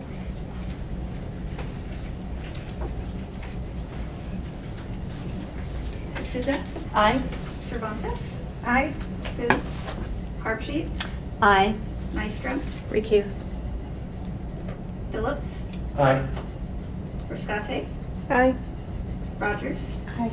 Tate? Aye. Thank you, motion passes. Thank you. Moving on. We will discuss agenda item 15B and C together before we have public comments. These are information only items. I will turn it over to Ms. Mencia. Thank you. So we have 3 watch bills, and the first is AB 81, Veterans Mental Health. This bill was introduced on December 19, 2024 by Assemblymember Trika.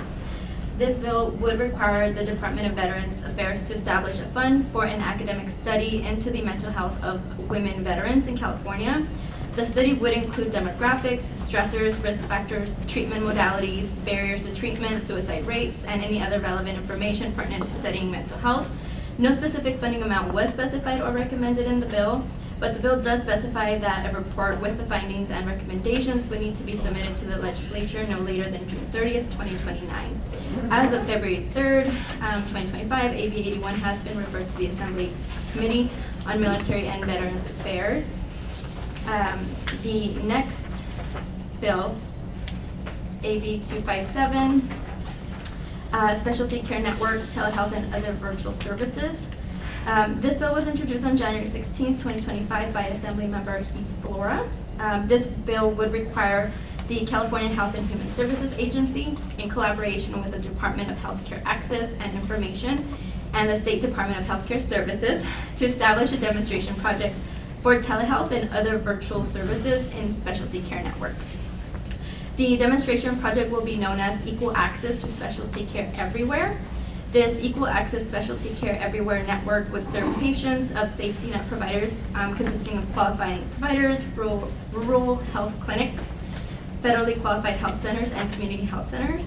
The purpose of the demonstration project is to increase access to behavioral and mental health services and additional specialties prioritized by that agency or by the given agency.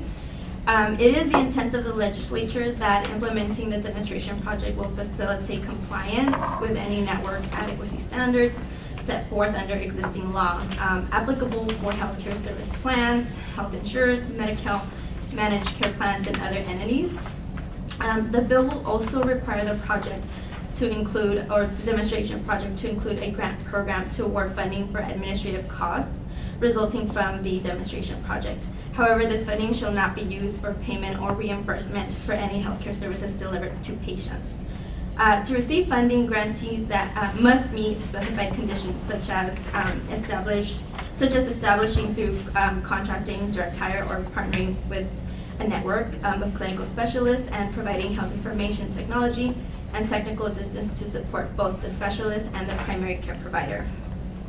The purpose of the grant program would be to achieve certain objectives, including reducing structural barriers to access experienced by patients and improving cost effectiveness and optimizing utilization. And the third bill, AB 277, by Assemblymember Juan Alanis, introduced on January 21st, 2025.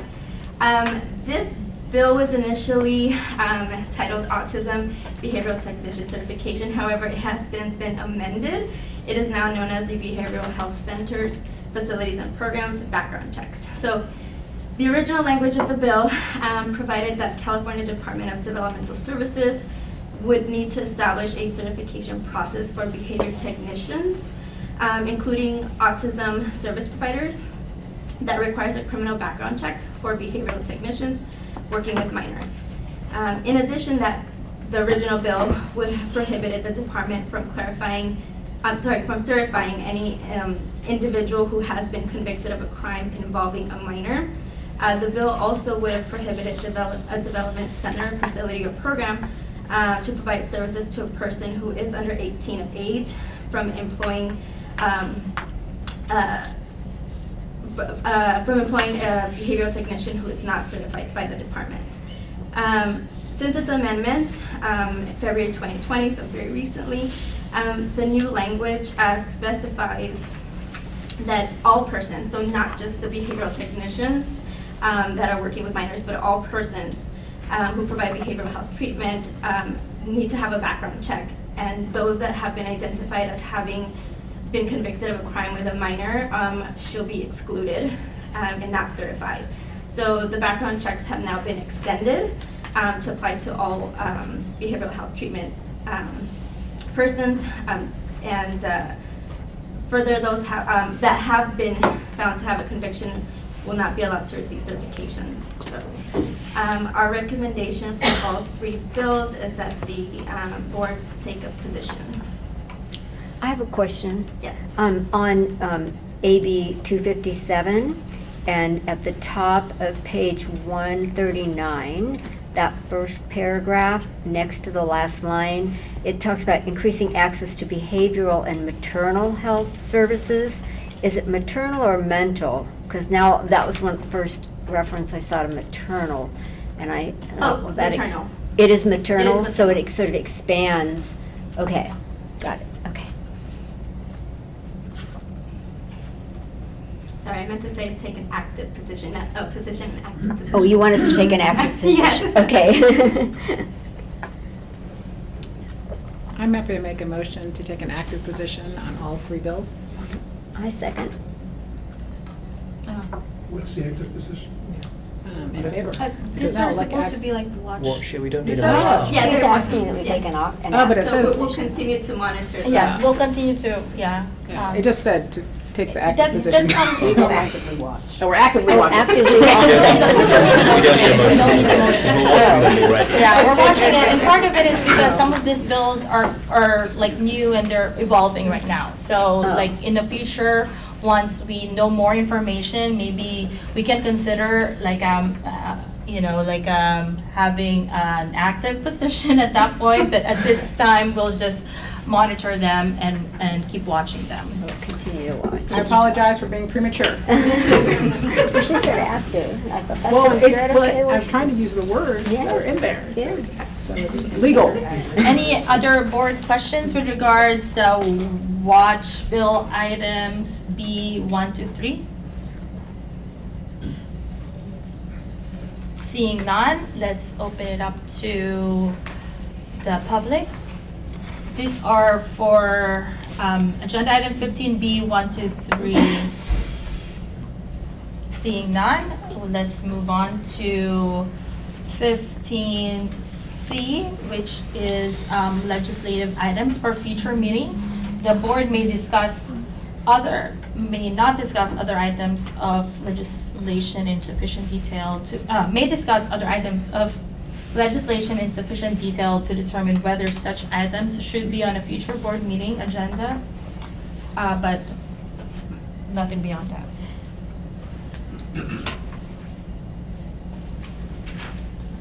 Seeing none, moving on to, Did you want to ask for public comment? Public comment. Oh, sorry, public comment. Thank you so much. I'm new to this.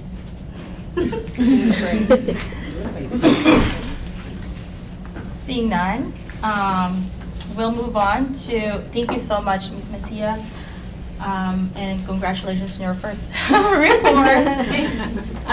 We'll move on to agenda item number 16. These are regulatory update, review, and consideration of additional changes. Mr. Polk will help us with item 16A to F. And afterwards, we'll have a discussion and open to comments at that point. Okay. Thank you. So these items outline the updates on the different regulatory packages the boards have going through the regulatory process. So starting off with item A is the disciplinary guidelines and uniform standards related to substance abusing licensees. Staff is currently working with Reg Council and also with the budget units to get the regulatory package through the initial approval. Once approved, the package will move on to the departmental review, and once all final edits regarding the regulatory package are approved and approval from budgets, The package will then be noticed with OAL and be sent out for the 45-day public comment period. The next regulatory package is the Pathways to Licensure. Currently, staff is working with regulatory counsel as well as licensing staff to review this package. Initially, the plan was to get this package submitted along with the previous package that would implement the EAAA Part 2 and the mandates of AB 282. Since the implementation of EAAA Part 2 has now stopped, staff is going to look through the proposed regulatory language of the Pathways regulatory package and see if there's any additional changes to be made, or if any of the sections outlined or provided in this regulatory package need to be moved from one package to another. The next regulatory package is the enforcement provisions. So this regulatory package does require statutory changes, and those statutory changes are included in the board sunset review this year. So those statutory changes are made. Staff will then work with Reg Council to get the language drafted and then presented to the board for approval. This also goes for the next regulatory package for professional corporations. This one also requires the statutory changes, which are also included in the board sunset. So once those statutory changes are approved, we'll look at the regulatory language and get that presented to the board for approval. The next regulatory package was formerly the EAAA 2 package and the implementation of AB 282. Since the decision was to stop the implementation of the EAAA Part 2, staff is now turning that package into solely implementing the mandate of AB 282, which would allow applicants who have completed all coursework for a qualifying doctoral degree to take either the EAAA Part 1 or the complete at any time after the coursework has been completed. And staff is currently working on that proposed language, and we're hoping to have that language presented to the board hopefully by the next board meeting in May. And then the last regulatory update is for the research cycle analyst. Originally, this package was kind of a two-step package. What the board was looking to do, or staff was looking to do, was to take the existing language that the medical board had for their research cycle analyst before it was transitioned over to the board effective January 1st of 2025, was to take their existing language and just make slight changes to it to match our board, so we did have regulations in place by the effective date of January 1st of 2025 when they transitioned over to the Board of Psychology. I just want to present to the board that in discussions with our regulatory counsel regarding this two-step regulatory process, basically the first package was just taking the existing language and then we'll get that in place, and then the secondary package would have been a full overhaul of the regulatory language for research psychoanalysts and students research psychoanalysts. However, in discussions with the regulatory counsel, that the board may want to consider moving away from the two-step regulatory package, as there might be concerns or issues with getting the first regulatory package approved by the Office of Administrative Law. And I believe perhaps Mr. Singh, our regulatory counsel, can kind of go in more detail about the issues that we may face going this way.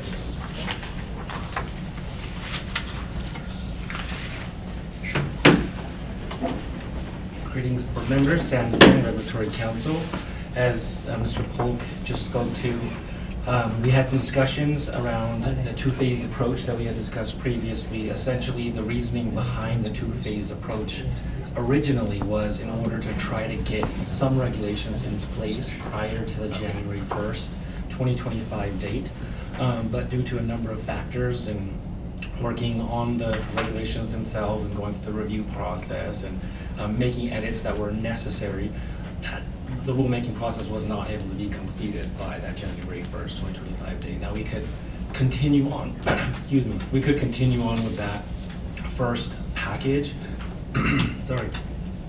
However, at this point, we already have been working on the second phase of it, and since we aren't far along enough for it to make sense to go through one full rulemaking cycle and then start another rulemaking cycle for an additional package, the suggestion from myself, we're working with Mr. Polk and the board staff, was to combine the packages and utilize changes, things that we had already worked on for the phase 1 or package 1, I think it was called, and include that with package 2, which has already been discussed during the committee meetings for the research psychoanalysts, and try to move that process along together one time all the way through. Thank you. Any questions? Thank you. Do you need a motion of any kind, or? In regards to the Has two packages. has the board seen the second package yet? I do not believe they have. I don't think they have either. Have they, John? I think it was part of the more comprehensive changes that we discussed from the research psychoanalyst committee, so I think they might have. I believe they have. Yeah, they did. Did they? Yeah, when the research psychoanalyst committee showed all their work, they reviewed it then. Yeah, I believe the language proposed in package 1 and the language proposed in package 2 both been presented to the board. And they're both approved? Yes. Okay. Well then, so once there's a combined package, is it necessary for it to come back to the board? It will need to come back to the board. Most likely there'll be some changes once the packages are combined. So Okay. yeah, it'll have to come back for another meeting for approval from the board. Thank you, Mr. Singh. Thank you. Any other board questions, comments? Seeing and hearing none, do we have any public comments on the items, agenda item number 16? A to F?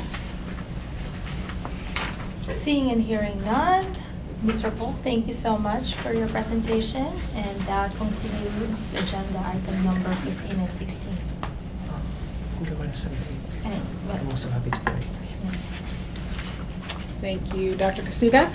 We are going to head right into agenda item 17. This is the discussion and possible action on proposed changes to the American Psychological Association's ethical principles of psychologists and code of conduct. Mr. Burke, please. Thank you very much. So the American Psychological Association Ethics Code Task Force, it's a task force of the APA Ethics Committee, is seeking public comment on a new draft for the ethical principles of psychologists and code of conduct, or just the draft code. They were tasked with developing a draft that is both visionary and transformational while remaining a practical resource for ethical guidance in psychological science, education and practice. Now, it's very relevant to our board because Business and Professions Code 2936 says that it makes the APA code published by the APA as standards that we apply as the accepted standard of care in all licensing, examination development, and in all board enforcement policies and disciplinary case evaluations. They say it's been over 20 years since the code was adopted, and it has been, although the last revisions were actually in 2017. And this is their language. The new draft incorporates recent scientific and technological advances, reflects the growth of psychology as a field, and emphasizes the importance of diversity, culture, and social justice. Included in the materials is the current code, the 2017 version, the new draft code, as well as it's a PowerPoint presentation that that was given to APA in 2024, sort of explaining their work. Unfortunately, I did contact the American Psychological Association and ask if they had a track changes version, a version that compared them side by side, and they don't. They say that this is such a sort of a radical revisiting of it that no such documents exist and none will be produced, which is frustrating. And this was actually a topic on the recent ASPPB BARC meeting, and that was a frustration shared by pretty much every jurisdiction. One jurisdiction did, and I'm chuckling because of the AI conversation, shared their analysis that they did. It was either Texas or Louisiana, and that's included with the summary of differences, but you can see that the last sentence means it was run through ChatGPT. But it's still pretty good. It's an effective, having them just compare the changes in the documents. There were no concerns expressed at that BARC meeting, other than there are some jurisdictions.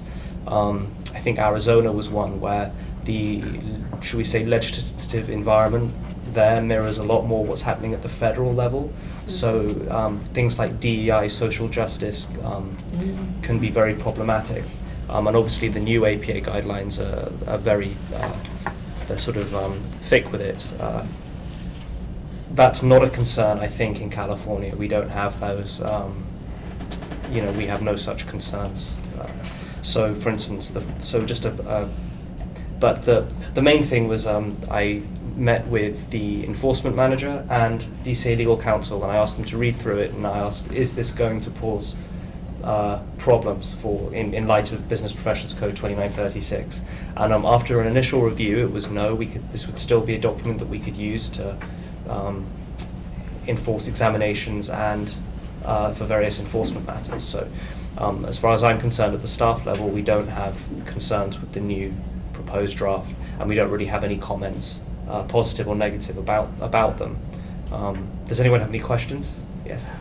Well, the current code considers the principles as aspirational and the standards as enforceable. Mhm. And that's how we've looked at it in California. But this new version talks about, on this first page, the relationship between principles and standards. It says good ethical decision-making requires psychologists to consider both principles and standards in tandem. So I wonder if we need to kind of look at this and say, if the way our regulation reads, we're really just looking at the standards currently. So if we're not going to consider the principles in the new version of the code, I don't know, maybe we're not really doing good ethical decision making if we use them as a basis of our enforcement decisions. That's my first question. So I don't know, Anthony, do you have thoughts about that? No? Do you think that's an issue based on the way our code reads now? I don't. And I don't want to wade too much into policy land. But I can tell you I don't have any legal concerns with how it's what's before all of you. Okay. I think it's interesting that in a sense this new version would give a lot more weight to the principles. Something to think about. I just want to, can I make a couple of comments that I think are relevant? This version actually, there's been the issue of making public statements, and the American Psychiatric Association said, oh, no, people should not make the Goldwater rule, people should not make public statements without having done the evaluations. But this actually does allow for public statements as long as you provide qualification. Well, this is my opinion. I haven't tested this person. So it's expansive in that kind of a way. It's just an interesting aspect of it. And I think they've become much more specific about informed consent, which I think would be important for our enforcement unit. And also they really expanded the termination section, terminating with clients versus the whole issue of client abandonment that people were concerned about. So just some comments as I've looked at it. I do think it's confusing that they've made reference to both the principles and the standards as the basis for determining whether there's an ethical violation. Assumedly, in most situations, the principles and standards are going to be in concordance with each other. It's a little hard to know whether they're going to come in opposition to each other. Yeah, like where could they? I mean, we haven't we haven't had to see it work out in practice yet. But I just think it's something we should be paying attention to. And it needs to read harmoniously anyway. Yeah. So even if they're, and I'm speaking hypothetically, because again, I don't want to comment on policy, but if there is a perception in some way with the principle and the other standards, we should try to read them together. Right. That would be the first thrust, is to read them together first. Right. How might they be interpreted harmoniously rather than potentially, is there a possibility that they're mutually exclusive? Does the code actually refer just to the standards of the APA ethics code? Our our current code? That's what I thought that, but I'm not sure. Professions Code 2936. Says 2936, standards of ethical conduct relating to the practice of psychology, the ethical principles of psychologists and a code of conduct. Those standards shall be applied by the board as the accepted standard of care in all Yeah. licensing examinations.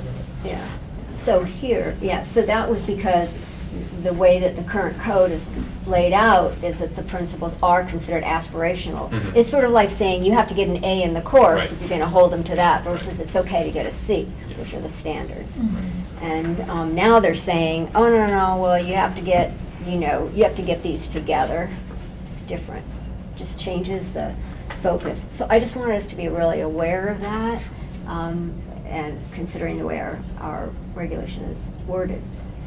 And when and if the code does, in this form or some other form, become the code of the APA, are we going to have to change our regulations, or does it just say the current code? See, that's what I'm It worried just about, says because it the does refer to the standards. It says the board should establish Maybe not just want to enforce the standards. ethical conduct. So yeah, the ethical principles of psychologists and code of conduct. So I don't think we would need to. It would apply whatever they change it to. But we say standards at the beginning, so we could just stick with the standards Standards, and yeah. not the principles. Right. But is that a good idea? Is that It's good not a bad enough? idea. Well, the question is that good enough? I mean, we'd have to really look at these principles and say, are these really the aspirational and it's a little too much? I don't know. But now this version is saying you need to look at these together, and so it gives a little more meat to the idea of the principles. Something to think about. I mean, not that we could make a decision today, but it's just to think about it.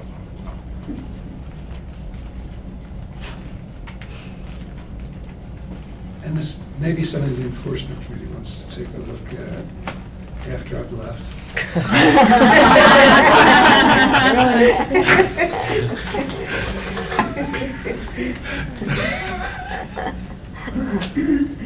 What do you think, Ms. Monterrubio? I will schedule one before you leave. I forgot, when did they think they might adopt this with any changes? The comment period ends on, I believe, March the 19th. Uh-huh. So that might not be enough time for enforcement committee to meet to mean, this if is the a board lot wants to to make a digest. comment. It is a lot. It's very detailed. I think what the enforcement committee needs to look at is whether we are just going to continue with looking at the standards, if we need to change the regulations to include the principles and Yeah, standards. yeah, I think that's an important philosophical Distinction. perspective, especially based on this is how they're presenting it, which is very different than before. It's pretty substantial. That is. Gray area is so much fun.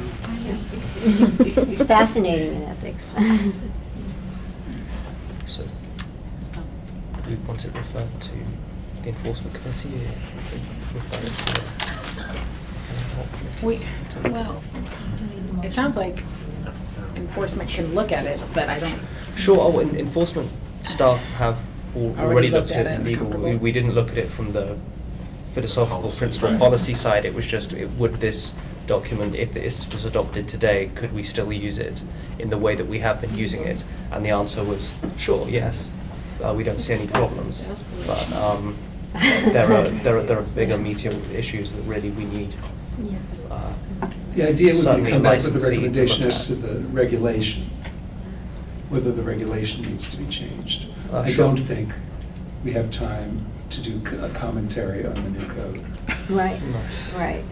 But under principles, it does still say it's aspirational and inspirational under the revised. So Yeah. I think that's capturing What I'm what your saying. concern is, Yeah. although the first page is different. Then they go on and start to say more in tandem and, Yeah. so I just want to bring it up for us to think about it, is would we be remiss if we don't somehow include them, or at least in our wording? I don't know, just something to think about. I'm not on that committee, so just bringing it up, just bringing it up.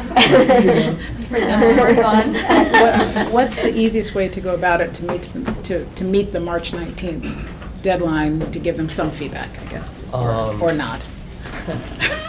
Well, not is certainly the easiest, Yeah. but Yeah. it would be maybe delegating a member of the board who's willing to look over this and work with us about whether or not we would need to make any changes and submit a comment. Although that seems quite significant. Delegate to one person. He's shaking his head. Maybe we don't need to make any comments. I'm just looking at it from the perspective of what we need to do within ourselves. Okay. Well, it has the words that you've said, aspirational and inspirational, in there, just not where you like it, I guess.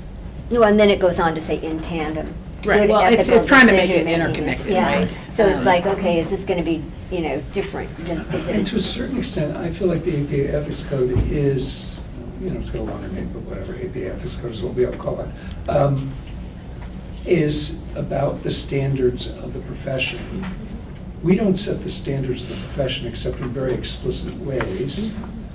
As to the overall standards of the profession, that's set by the profession, and we enforce the standards of the profession. Yeah. So I think maybe it's really not our place Yeah. to be making comments Yeah, on the APA Ethics Code. yeah. Right. I It don't might think be we in need the to make, weeds a yeah, I little don't bit. think we need to make a comment, because I agree with you that it's not our place, but we need to look at how we've used it and see, do we need to make any changes in our regulation as to how we might then be using this? So you're saying accept this as is, Yeah. but reflect on ours. Yeah, for And- within Okay. ourselves. Already, Yeah. that's what you're. Yeah, okay. how we use it. Do we need a motion to reflect all of that? No? No. Yes. Okay. Well, let's open this up for public comment. I know it's a bit convoluted, but hello, Dr. Winkleman. Right again, from the California Psychological Association. So thank you for this discussion. Just a couple things I wanted to mention, because CPA is looking at the code, the new code, and our ethics committee is developing some comments. What I wanted to, a couple of things I wanted to point out. One is that these are much more complex than the existing ethics code. I think it's almost 4 times as long, and if you try to understand exactly what is being required, it is more complex, and I agree it would be enforceable, but I think it's going to be, some issues are going to be a little more complicated to decide.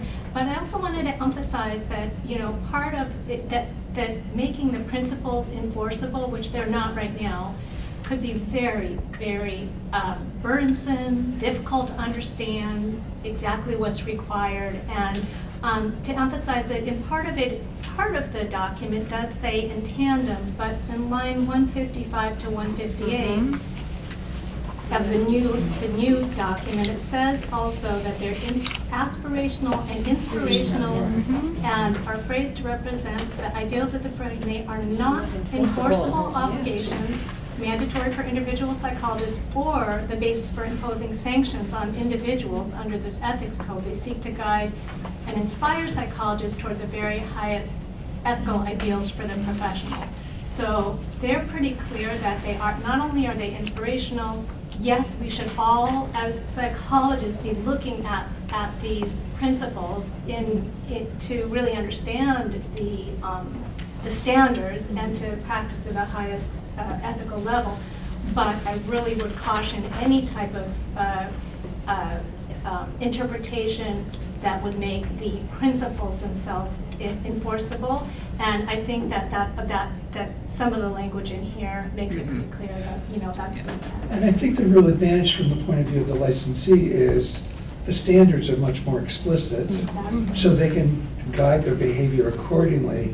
If we were to include the principles, it becomes kind of this amorphous, what am I supposed to be doing kind of thing. So I think from the point of view of both the board and the licensees, I think it may be better just to look at the standards.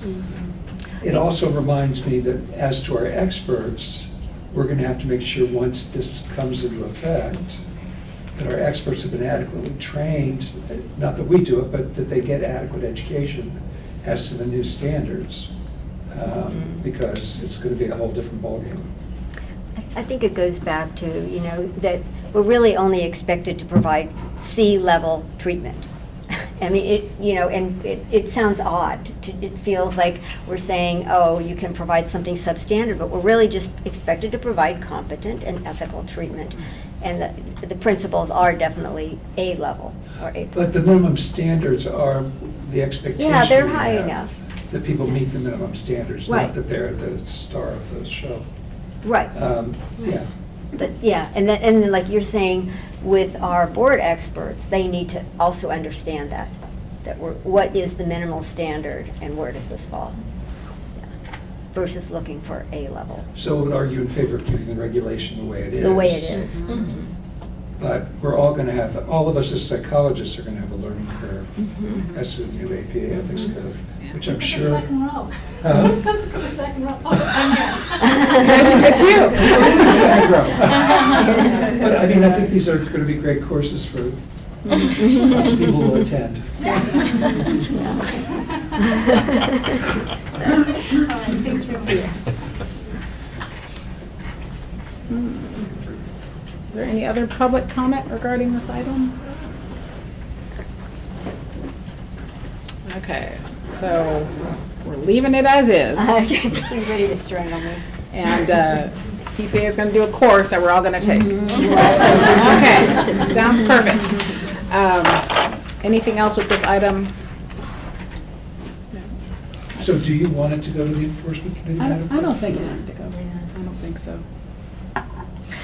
Does anyone think it needs to go? I think we've kind of come to a conclusion, so it probably doesn't need to come. I'm comfortable with it. Probably okay. Leave the reg the way it is. Okay, okay. I have a question, but maybe it's not until if the APA adopts it. I feel like we should get maybe like a presentation or like once it's actually adopted, like what does it mean? What does it look like? It's going to be a long presentation. But maybe we could Like review. at a future meeting. Maybe we could, once it's adopted, because, they may change this somehow, because it's so extensive and burdensome in some way, it feels like a little bit, that maybe we put this on a future agenda or something to look at it again. Maybe an overview of it. Yeah. As opposed to the Because we specifics of it. 'cause Bullet again, point it's- it. How about that? Yeah. Because we do refer to it in sometimes. In the decision-making a lot, there's Mhm. references to the code. So this will It change. would benefit your public members. It will probably benefit the licensed So, members too. so Dr. Cervantes, tomorrow, we're going to take up recommendations for future meetings. Okay. That would be the perfect place to make the Sounds suggestion. Awesome. Any other comments regarding this item? It could also be on the newsletter at some point too. Oh. Not by me. Oh, I was going to say thank you for suggesting yourself, Dr. Castillo. I suggest my esteemed colleague, Dr. Harpsheets. Harpsheets. Oh. Okay, we'll put that on there, 'cause we all like writing in the letter. Right. Okay, let's take a 15-minute break, come back at 2:50, and take up agenda item 18. Thank you. Are we ready to go? Okay. Yes. Miss Whitney, can you please call the roll? We are back. Oh, yeah. I do have one. Hello. I'm so glad everyone's chatting. It feels like a party a little bit. We have one more agenda item. Yeah, but we'll talk more. Go ahead, Miss Whitney. Kastuga, Here. Cervantes, Here. Boo, Harpsheet, Here. Nystrom, Here. Phillips, Here. Ruscate, Here. Rogers, Here. Tate, Here. quorum is established. Thank you so much. Agenda item number 18 is 2025 Sunset Review Report. 18A is the discussion and possible action on the board Sunset Review Report. Mr. Burke, please. Thank you. This is an informational item. There's no changes at this time. So in January 2025, we submitted the board's Sunset Review Report to the Senate Committee on Business Professions and the Assembly Committee on Business Professions. We've been in regular communication with the committee staff to answer general and technical questions about the report. Next up, DCA has scheduled a mock hearing on March the 5th that will be attended by board president, the interim executive officer and board staff. to prepare us for that. Next, the committee's preparing their background paper where they identify areas for improvement and questions they would like answered. There'll then be a joint hearing where the board provides a verbal update. That's going to be on March the 24th. It was moved from the 18th, which is just a couple of days ago. All of these discussions will ultimately culminate into a piece of legislation that will move through the process and get voted on by members of both houses of the legislature before going to the governor for signature and ultimately becoming law. There's no action requested at this time. I just wanted to give an update. Perfect, thank you. Any board comment regarding 18A? Perfect, I'll open it up for public comment regarding 18A. This is the discussion of possible action on the board's sunset review report. If you have a comment, please come forward, have a seat. Okay, thank you. 18B, this is discussion and possible action on California Psychological Association psychological testing technician proposal for inclusion in the sunset bill. Do you want to introduce or do you want? I can introduce. They should come up, although is your... I know CPA, one more person's coming, and I know we're not quite at... She's not going to make it. She's still probably 45 minutes away. Oh, okay. Yeah. So you're good, just proceeding? We can try to, yeah. Okay. Yeah. Great, thank you. What, do you want to come up? I'll introduce it. Pass on to you. So this is a proposal that came to us from the California Psychological Association. They were good enough to send us their fact sheet on the item and some draft language. Should probably talk about what that was. So essentially in 2022, SB 1428 established a registration process for psychological testing technicians. PTTs administer and score standardized psychological tests and observe and describe clients' test behavior and responses under the supervision of a licensed psychologist. PTTs must have a bachelor's degree or graduate degree, or be currently enrolled in a graduate degree program in the subject of psychology or in education with the field of specialization in educational psychology, counseling psychology, or school psychology. They must be supervised by a psychologist licensed by the board, complete 80 hours of education and training related to psychological testing, 20 hours of direct observation and 40 hours guided testing and scoring, and 20 hours of education relating to law and ethics, confidentiality and best practices. They pay a registration fee and complete a fingerprint background check.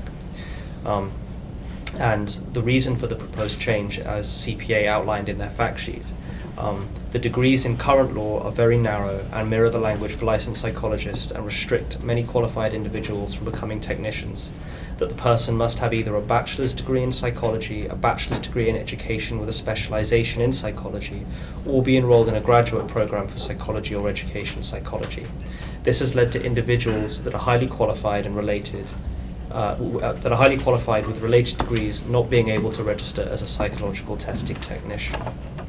So just a note on what the board's current practice is. So the board reviews the degree conferred and awarded as reflected on the official transcript submitted by applicants to determine whether it meets the statutory requirements.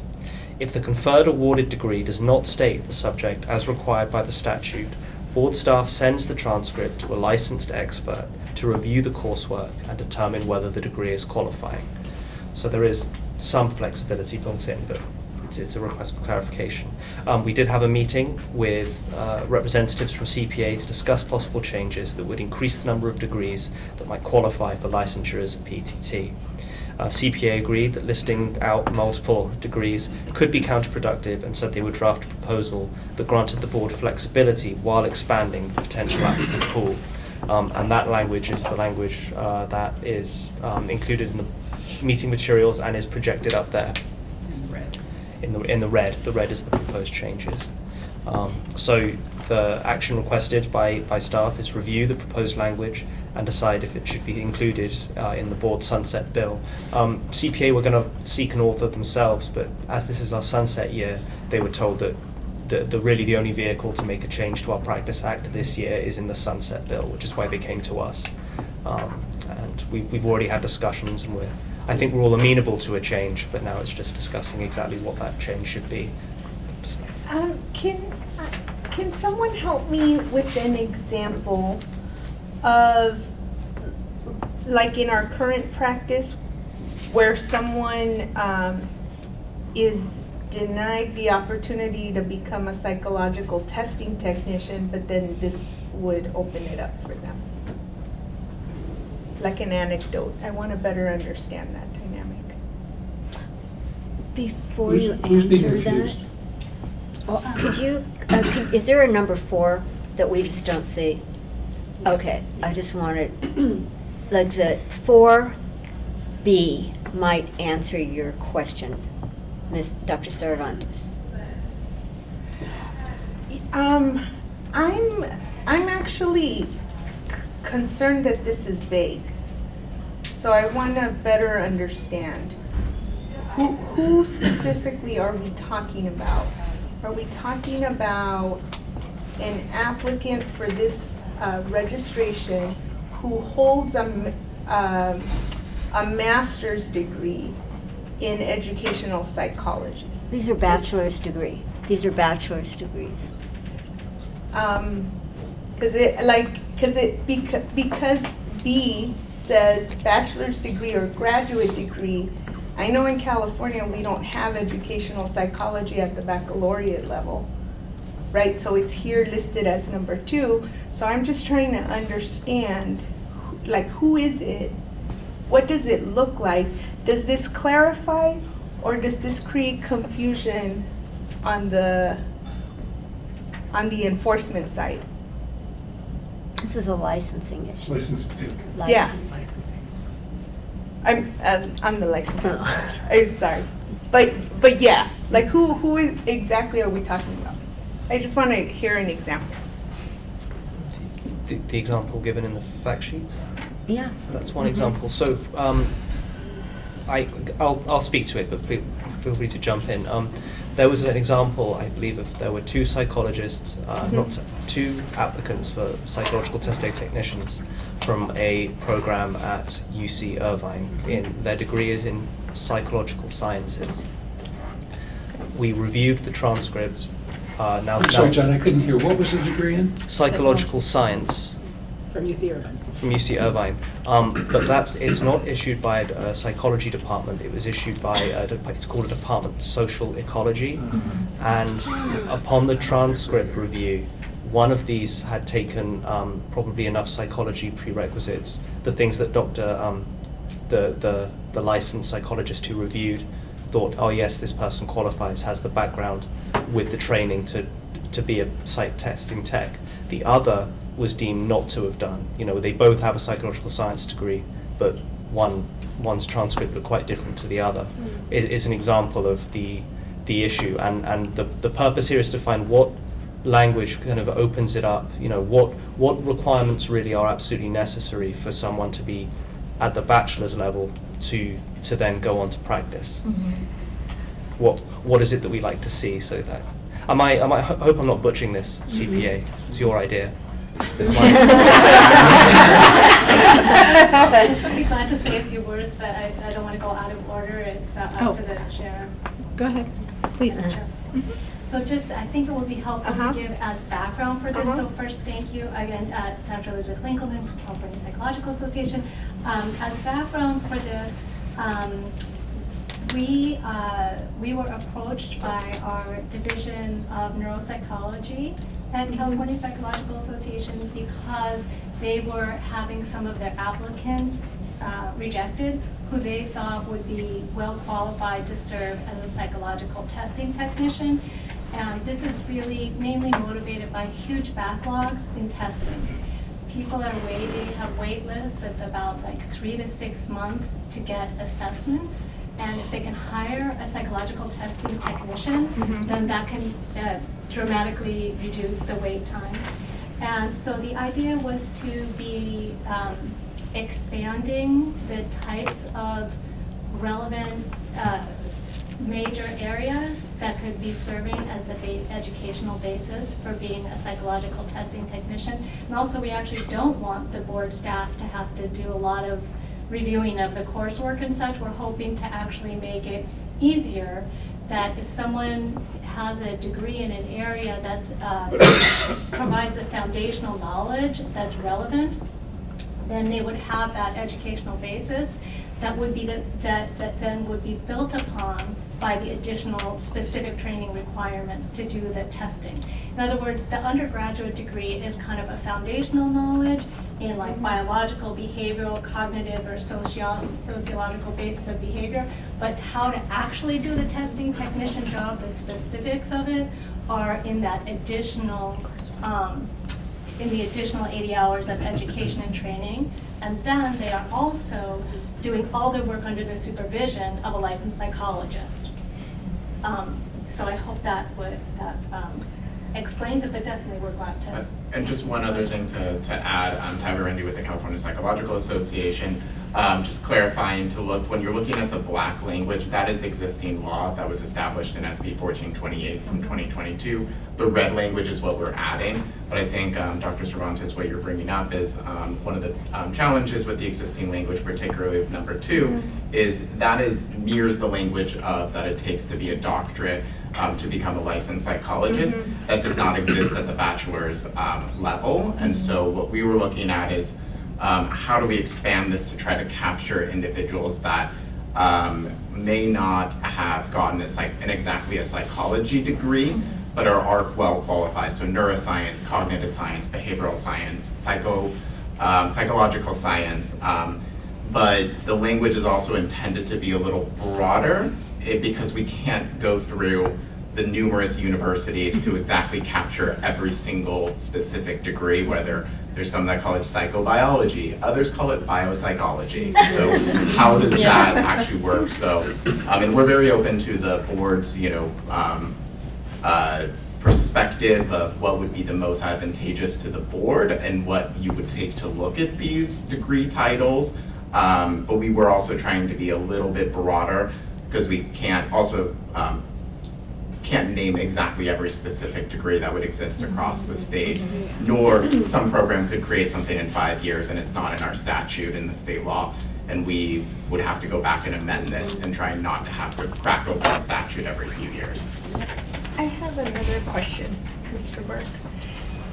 In that scenario you described of the 2 applicants with a baccalaureate from the same institution and the same major, but different specialization, do we have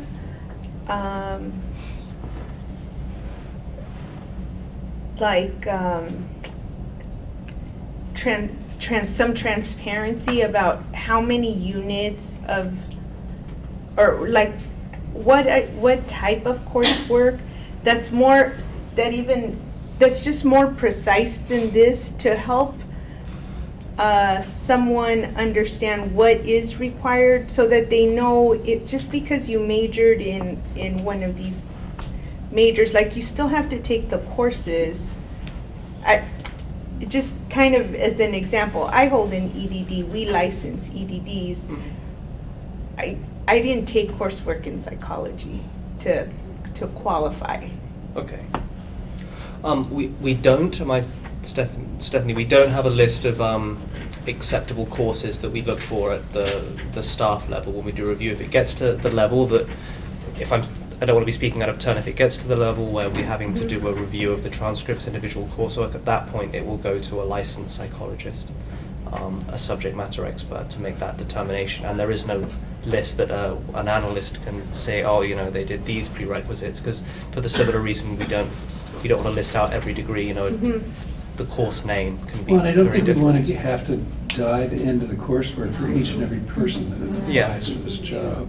Yeah, it's for those fence For cases. certification, it doesn't seem like that seems like it would be incredibly time consuming for staff. There's some vagueness in this I wonder if we could deal with.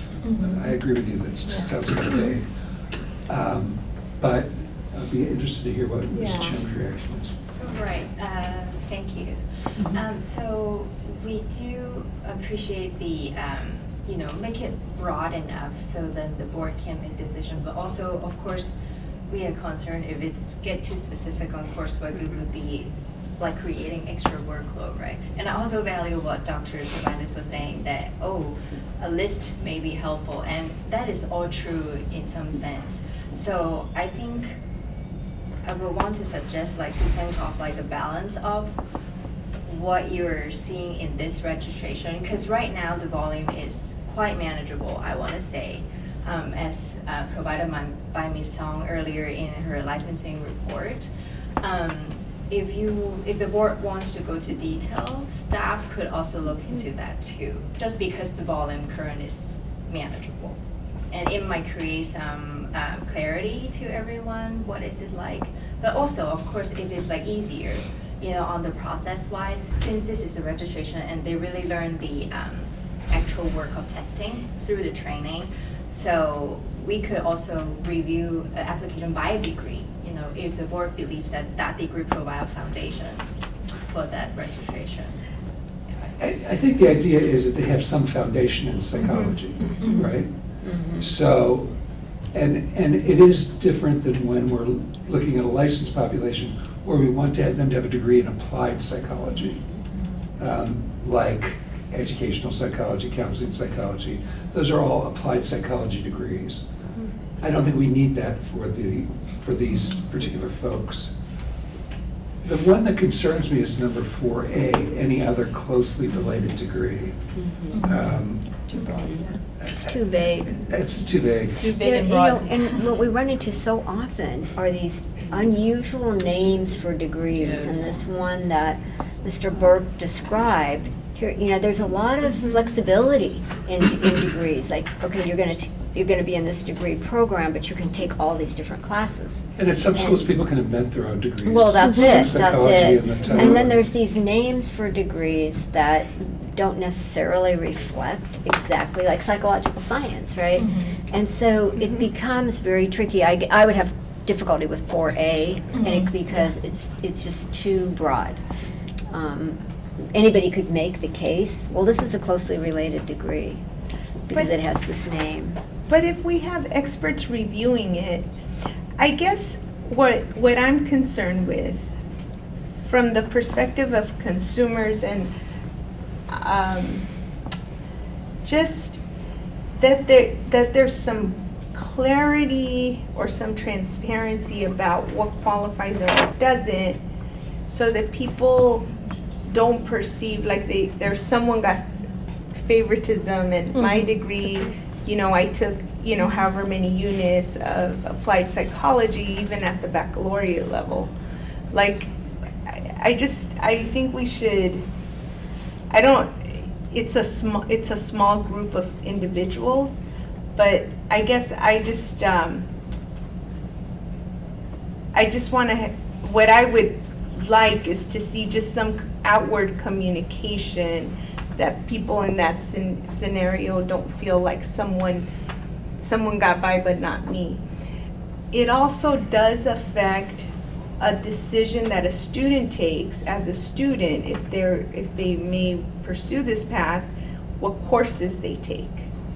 And so just I don't know that this is, I'm comfortable if an expert is reviewing it.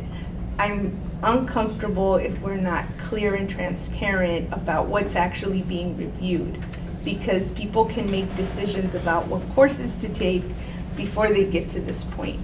Well, I think if you look at, like, what's a basic degree in psychology include? What are the courses that a basic degree, because that was the thought process about, when we were looking at this idea of establishing psychological testing technician. And in a basic psychology degree, there are assessment-based courses.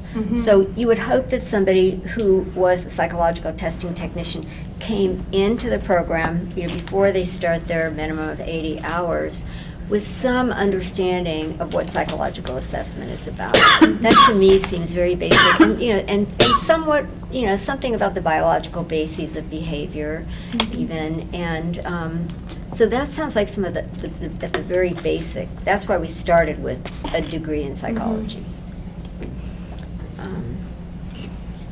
I think, I was going to say, I like number 3. I think it captures all psychology in its fingers. And And I love that B is in there, because as a person who sits on the licensing committee, I will tell you, Dr. Harb Sheets, we get a lot of things that are on the fringes and don't qualify. And so she does a great job of reviewing that, but it gives us a little more in the final determination piece, which makes me very comfortable with 3. I love B. 4A is vague. I don't know if that's necessary, but my 2 cents. Can I just ask a question? It's from a legal perspective, not a policy. If you don't have 4A and you keep 4B, does that remove the vagueness and not cause a detriment to the overall structure? I think so. I think that's true. I do have a related question in terms of like, because I echo the same things about liking number 3, not liking 4A, but I'm also thinking about the structure of certain types of bachelor degrees, and I can speak for myself. I didn't do my bachelor's degree in the US, I did it in the Philippines. I had a sports science degree, but I minored in psychology, like up to like 15 units of psychology to consider this a minor. So it's more of like a social science. So so how about those that minor in psychology, but that's actually more important than any other closely related degree, because I would think that some people minors in psychology would have the foundational knowledge, even if like you have a biology degree, for instance, but if you minor in psychology, to have sufficient units. I think a major, though, you've got to have at least 30 units. You've got to have at least 30 units. Or like, you major in psychology. Yeah, major. Yeah. Yeah. But I think the issue that we run into, and that I think probably prompted some of this, is that these majors in psychology, sometimes like if they're in sort of invented degrees or they have different names, and then they get kind of caught up and then they get declined because they don't really fit. And so you're wanting to say, oh, people are getting eliminated, that psychologists in the field are saying should really qualify, right? That's the feedback that you're getting. And we considered also the minor.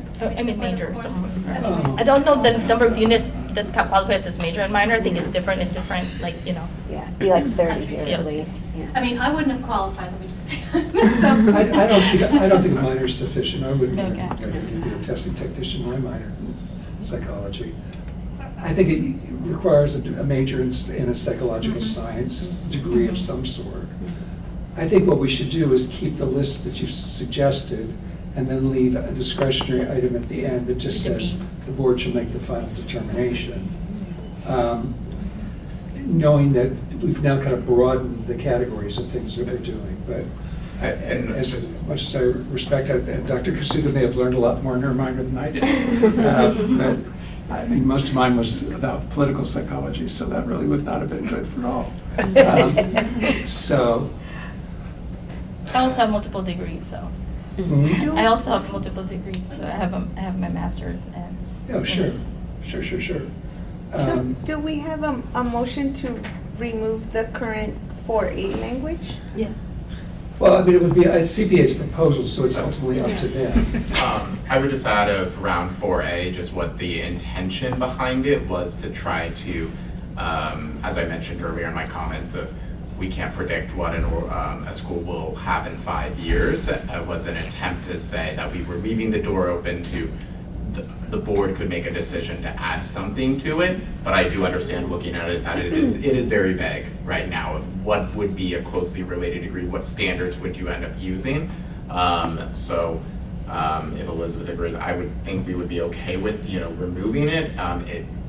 Because the understanding was we're with this language, it would significantly expand the who could qualify right now. And then it would still give the board the flexibility to look at other closely related type things. I don't know, Elizabeth, what your thoughts are. Yeah, I agree with what I was saying, I actually read, I appreciate your concerns though, but I had really read it as like for A and B working together. Basically, like if they're making, the board's making the final determination, they're looking to whether does it use those specific words or does it use some other word that they make up their own major or whatever, but it's actually closely related. But I certainly appreciate your concerns, and I agree with Tyler that it will be, we would like to move forward with the board support and in the sunset bill, and so either way would be acceptable. Maybe it could read, the board shall make the final determination as to whether any other degree or degree program meets the requirements of this paragraph. Well, you shouldn't say any other necessarily, because I think that when we have the 2 psychological science degrees, it might, in terms of title, look like it's fine, but in terms of the actual coursework, there was almost nothing in psychology. So, you see what I'm saying? Were you the subject matter expert? Yes, I was. Well, at least you Yeah, Mr. Burke was trying to protect me, so was trying. But wait, isn't that the perfect scenario of where the board actually did determine whether a degree, not the degree program, but the degree met the Yeah, and it was requirement? that particular degree program that person took, right? Is it possible for 4B for us to add where it says whether a degree or degree program and associated coursework? Would that be helpful? I think program is the I think coursework.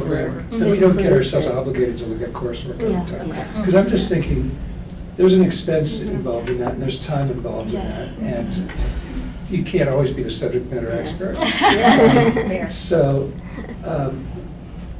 I think, given that this is not a certification that people give us a lot of money for, correct? Is that currently at $75? $75, so we're gonna spend $400 on a subject matter expert to look at, to look through the degree It's program? the and look no, at it's the transcripts and general stuff? board rate. That doesn't sound practical to me. Can I make a motion? That's very affordable. Yeah. Can I make a motion? That we delete 4A and keep the other changes? And include it in the sunset bill? Oh, and include it in our sunset review. Okay, second.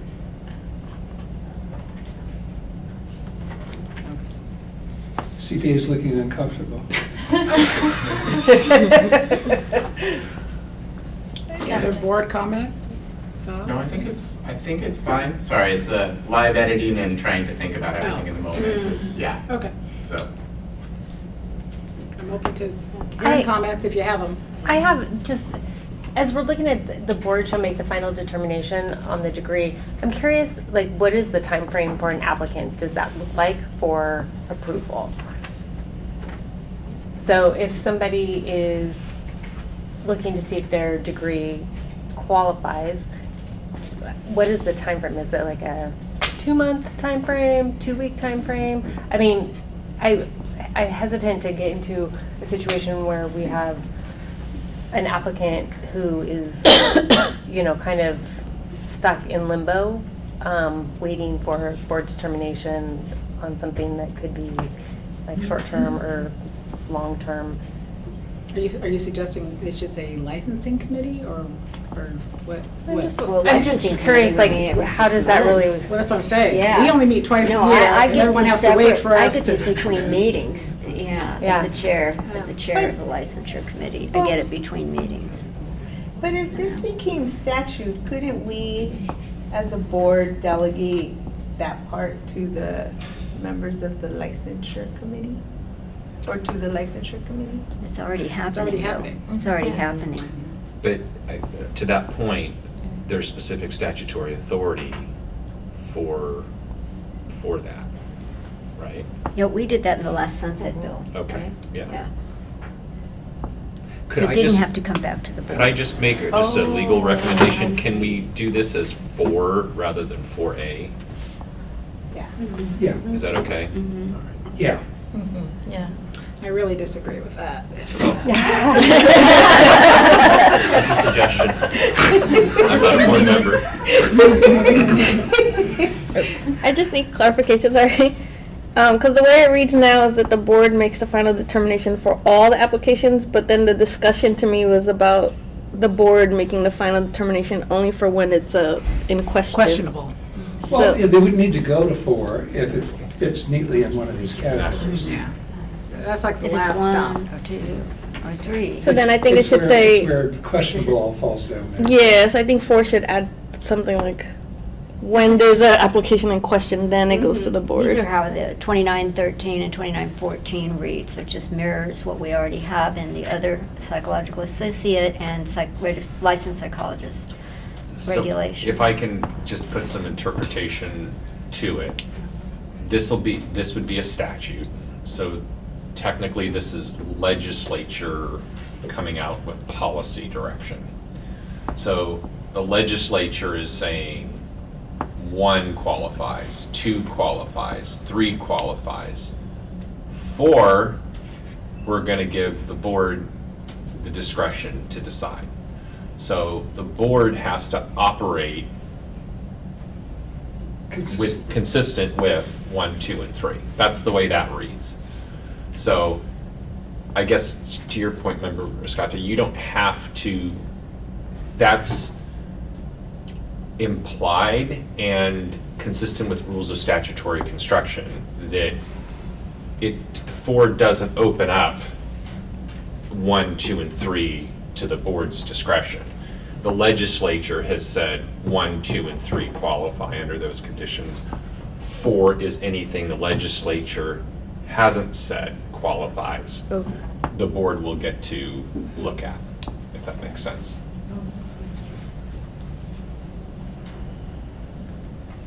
Any other board comment?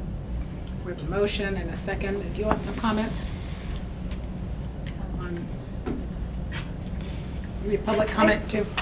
I have a question. Oh, sure. Do you want to come forward? Sure. I'm a psychologist who wants to hire a psych tech, right? And I feel like, oh, this person might be a good psych tech. Oh, they went to this school, they took these courses. What I don't understand is, when you don't want to get into the weeds, how does a person know what a psych tech is required to do? In terms of like, don't psychologists who hire them know the specific areas of knowledge base that they need to have? Shouldn't there be some list of saying, these are the things that a psych tech is required to do, and this is what they will be trained in? But if they don't have these requirements, you know, if you leave it so vague, well, I took a class in social science field major one time, and I did a, you know. This is going to require a BA or an MA.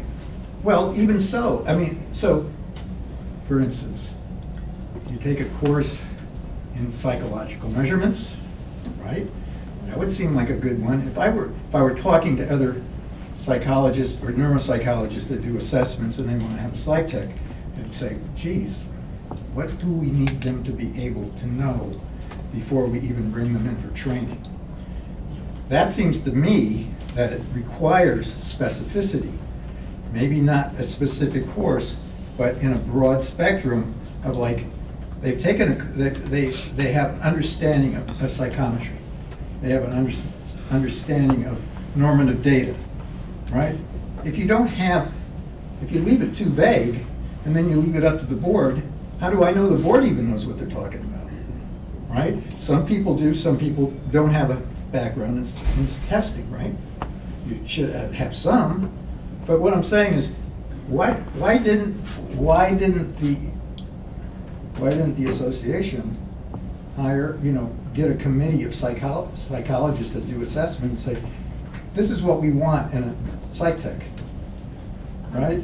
These are the requirements that we would want them to have, or the background that you want them to have, regardless of like what courses or what degree they had.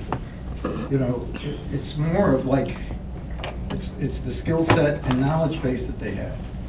So that's all I'm getting back at, is it seems so vague that it's like, gee, it would be really hard if I were had a bachelor's, and I wanted to become a psych tech, and I thought I went to a good school, and now I'm gonna get denied because, it's not, you didn't take a particular, it always would come back to you don't have the background in a particular area. So why, are the backgrounds stated somewhere that I'm not seeing? Because I couldn't read that back there, so just going in the back of my mind of that, I'd be glad to reply to that if I may. So we have worked with a committee, we have CPA has a division of neuropsychologists, and we discussed at length, in fact, they came up with and advised on this language to use. This is the educational base foundation, but they also, in order to become registered, need to have 80 hours of additional training that's, specific to doing the testing. Right. And so it's generally the supervising psychologist who hires the person who does do that additional training.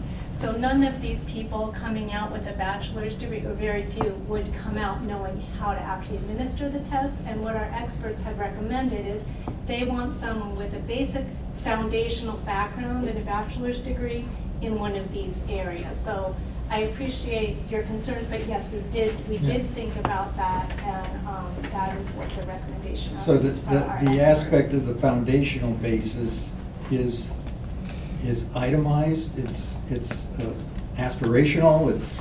Oh, no, it's this it's a- broad, we're looking for people who have this foundational background in the areas relating to psychology and behavior and the biological bases of behavior. And then, in addition to that, the person gets the training specifically, additional training is required before they can be registered, and then they're working under the psychologist who has to supervise them and is responsible for all of their work. So some people are not going to get hired, maybe who have a certain degree. So I guess it comes back to these two people that had very similar degrees, and one didn't and one did. Yes. And there was some aspect of their lack of experience or training or Lack of foundation. Their foundation was lacking somewhere. And it would be clear to that person but it wasn't clear to the applicant that it was lacking. Well, because the language was much narrower, the language, without these proposed revisions, the language is actually quite narrow and is the same as for becoming licensed as a psychologist. At the doctoral level, they use the same degrees, which was psychology and education with a field of specialization in educational psychology, counseling, or school psychology. So the idea is to open it up so then the people would know, oh, well, I did do cognitive science, I am going to be able to qualify. Right. So is it just an unusual instance when someone doesn't, when it looks like they have all of that and then they still don't get qualified? Well, not, now it is, because we're opening up the educational qualifications, because this is actually pretty narrow. So right now, if somebody has a cognitive science degree, our experts are saying, hey, we want to hire these people as a technician. We'd like them to be at least eligible to be a technician. Right now, they really aren't, because you're supposed to get a degree in either psychology or education within one of those fields. And so we're cutting out, as it is right now, we're cutting out all of these potential applicants. And we'd like to, improve accessibility and let people who have this basic foundation that can be built upon be eligible to work as a technician. Well, I do like 3. I'm getting a clear picture now that I can see some of it too. And before they can get certified, there has to be proof from the supervisor that they've given them 80 hours of education and training relating to testing administration in school. Absolutely, yeah. So they are having to get the training in psychometrics sufficient to administer and score the test. They don't interpret the tests, if I understand correctly. That would be the psychologist's job, right? AI does that. Chatbot does it, right? Thank you for your comment, sir. Do you have any other questions? No, that's it. Thank you. Perfect. Thank you. Any other public comment?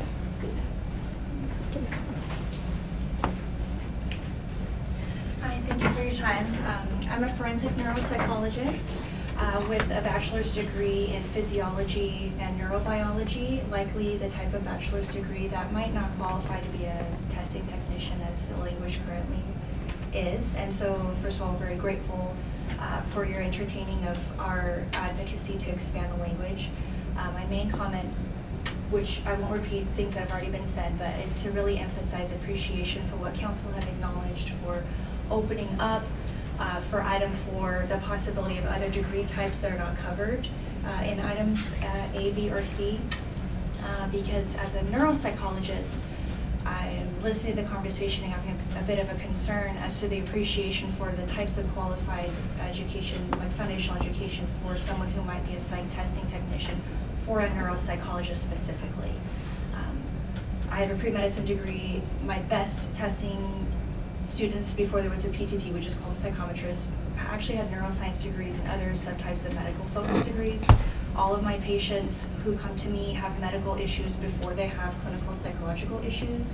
And so I hope the board would consider the importance of, even broadening the concept of what type of bachelor degree, if it is sounding more medical focused and not actually more clinical or psychological focused. That's very important for me because it's very helpful when my trainee has education in the medical conditions, pain conditions, or otherwise cognitive or issues that the patient is presenting with, because when they're using the cognitive instruments, those students, to be honest, stronger and better than my more common psychological bachelor educated students, understand the things that they're measuring with the instruments better. And so I hope that we can appreciate that even more medical focused bachelor's degrees would be absolutely qualifying to enter our industry through the role of a psychological testing technician. Does the neuroscience and cognitive science classification? As it stands, I'm not clear that my neurophysiology degree would be understood by the board as qualifying under, item C. So I understand that there's already been response that there are experts in the board that you consult with to look at the transcripts. It's my understanding when it's not clear. But I'm not sure what criteria those experts are using when making those judgments. So, without knowing that, I would feel hesitant or less, confident that my own application would go forward. I just wanted to add that this item 4 looks like it's brand new, but that is in the current regulation. The discretion is in the current regulation. Oh, it is? Mm-hmm. It's not new. That being said, we've had some, others who have had neuroscience degrees or whatnot, their applications rejected despite the discretion that is in place. And so I think that's inspired some of our advocacy today. Sure. And they may not have gotten out of the staff level. I don't know, but I think it is important that we just note that even though it's in red, that number 4 is in the existing regulation. So if there was anybody that happened with, I would encourage them to maybe appeal it in some way. Just Do you have that up right now? Do you have that up? That reg? regulation? Because I don't think that's. I believe that was in the initial language, but was taken out. No. So we can double check. No, because we've used it. We've used that discretion. Let's not dig too far on that one. Well, I don't know. I apologize. Okay. One final comment, and I'll let it go, is that I haven't surveyed, but I expect that the current licensed psychologists have an incredible diversity in which bachelor degrees that they themselves hold. And I understand that a psychological testing technician does have some, narrower scope than what a licensed psychologist can do. But I don't recall going through the process of my own, license application where my own bachelor's degree was scrutinized in some way as a way to gatekeep whether or not I could be a licensed psychologist. And a lot of the clinics, are wanting to use psychological testing technicians, and this is it will continue to be a common entry place into doing work in our field. And so I'd hate to see, particular degrees be disqualifying where they otherwise would have been able to actually go on and become a licensed We psychologist. don't look at bachelor's degrees That is the point. for I'm- licensing as a psychologist. That's precisely my point, is that at this level, because that is the next, absent a master's lower level degree, this feels a little bit too much of a barrier when a licensed psychologist actually could have a varying degree and move on to have a license to then supervise. Well, because they've psychological. gone ahead and gotten a doctorate in Yes. certain types of psychology. And so when I'm interviewing students or other types of trainees who want to work for my practice, I find this to be a bit of a barrier in terms of my own discretion in determining who I feel might otherwise qualify to conduct psychological testing under my supervision. And it's creating too much of a barrier, in my opinion, where you're removing a bit of my own discretion in determining who might be qualified to appropriately be trained to do this kind of work, just based on their degree. I understand there's additional education requirements, which we're very much in support of, but just not having quite the right bachelor's level of education is I think, creating an unnecessary barrier, when that same level of scrutiny doesn't exist for someone who goes on to get a higher license. Thank you. Thank you for your comment. Is there any other public comment on this item? Dr. Winkleman, any other comments? Any other thoughts? No, I just wanted to clarify that I think the previous suggestion from Dr. Cruiser was to reconsider removing 4A in case someone has a closely related degree such as like neurophysiology. And so I know that's the motion on the table, but she's probably the person with the most, of the people that I know in the room, she has a lot of expertise in how is this going to play out in real life and what kind of applicants would be strong. So, if the board could reconsider. Does CPA want to rework their suggested revisions? Oh, no, I like our initial ones a lot. I think if we just, at this point, the board is considering deleting 4A. But I think if we put that back in, 4A, that would address Dr. Cruiser's point that some people, it would make it easier to take a closely related degree such as she had, like neurophysiology, and just say, okay, that's closely related, without having to go through all the course review and so forth, just for your consideration to put that back in. And that language is not in the current, I don't believe it's not in the current 2999-101, which we're looking at here, although it may be elsewhere. I think it's sufficiently addressed by the board to make a determination. And yeah, that's up to the board. I think it interjects a lot of vagueness to say any other close. Is sociology a closely related degree? Cultural anthropology? I mean, it's not specific enough for us to know, or for staff to know, and would require it to fall down to level number 4. But then the determination could be made by a subject matter expert. So I kind of like it the way it is right now. Any other board comments?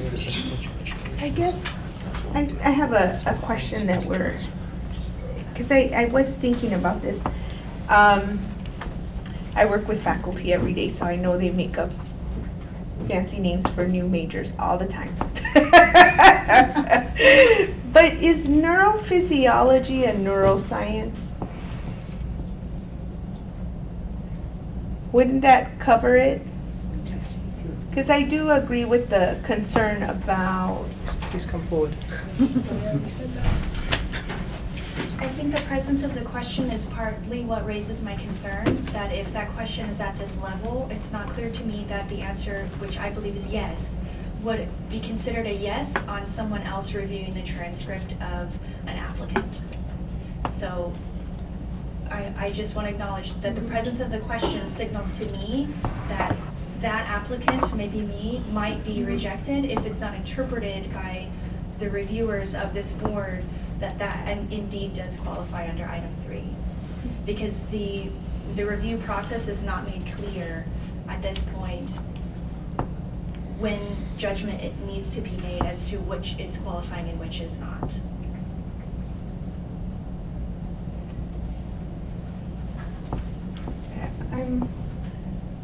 I'm okay with the language of with the language and the exact word neuroscience as the field, just like psychology, including any field of specialization.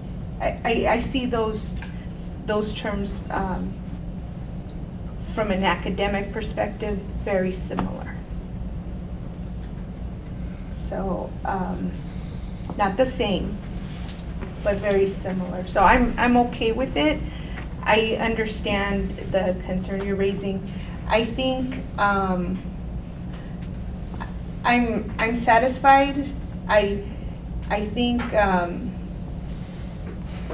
when we have experts reviewing the degrees, I think this also gives them more guidance about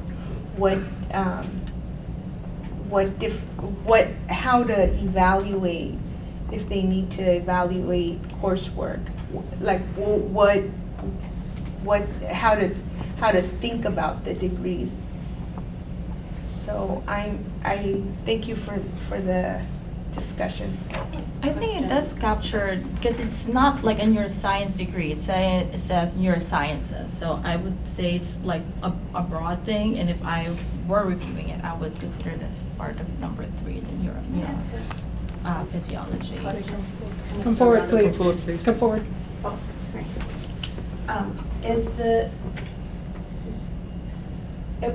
who is making that determination? So, like, when you asked if neurophysiology is a neuroscience degree, and you are supervising and hiring somebody, and you say, well, yes, it is. Does it then, at that point, still have to go to the board to make the Yes. final determination? Yes. We have to certify them Okay, as testing so- technicians. We have to fingerprint them. We have to do all the things that we need to do to make sure, the Background. Consumer Protection Board. So yes, we do need to make that determination. Now, if CPA wants to create a more comprehensive list of majors, I'm totally open to that, but I think we've got a sufficient list at this point. And I don't think parsing this out anymore is going to help us. I don't mean to cut off your question, I'm sorry, but I just think we're kind of spinning in the weeds at this point. Yeah, because some of the emerging majors or new majors are interdisciplinary that take some of these fields and combine them with other fields. So that's the newness we can't possibly capture right now. Any other board comment before I call for the vote? Oh, come forward. Dr. Heather Gaither. One of the things that we've done, and I consult for the state, the Department of Healthcare Services, but the term behavioral health kind of is taking the silos of the SUD or the substance-related fields and the mental health-related fields, and also health, and kind of putting them into a more broader bucket, I guess, if you will, so that there can be more access for different types of degrees that can fall within that. Just putting up the language behavioral health as an option. But it's interesting you say that category. So that includes substance abuse. Does having a degree in substance abuse prepare you to be a testing technician? If that's, I mean, it falls within psychology, right? Well, it's a very specific degree, though. It's not a broad base in psychology. No, what I'm saying is, I guess in the delivery systems, there are substance abuse related practitioners, Mhm. and then there are the mental health related practitioners, but they both fall under the field of psychology broader, but we're in the delivery system aspect. I'm thinking of health related also, because you have your medical psychologist trying to find a bucket where everybody fits. It was a much broader term that was brought, just to kind of merge the silos. But I don't think it necessarily captures what we want for people to be testing technicians. Okay, so I'm trying to capture, I guess, the different degrees, so that you don't end up with like a degree in philosophy, for example, which is closely related to psychology, but I'm thinking of the language closely related, right? But it's not necessarily in the science field, where you would do more assessment, psychometrics. So I was thinking behavioral health might be closely related, but still within the health. I guess it would depend on the behavioral health degree. Right. So it's probably a number 4. Yes, yes, it would be number 4, adding to that closely related, language. Yeah. Thank you for your comment. Any other comments at this time?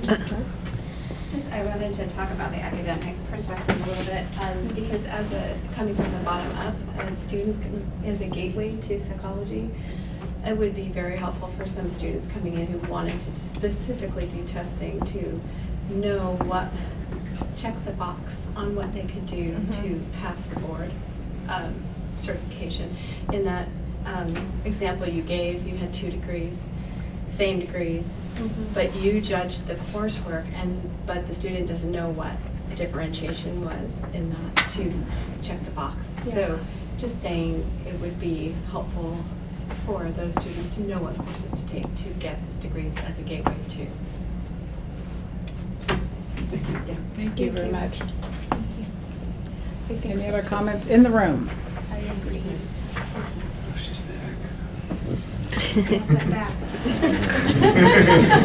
And partially in inspiration of your reaction to the question about a substance abuse degree. I don't know what that means. I haven't quite heard of a bachelor's level degree related to substance abuse or use.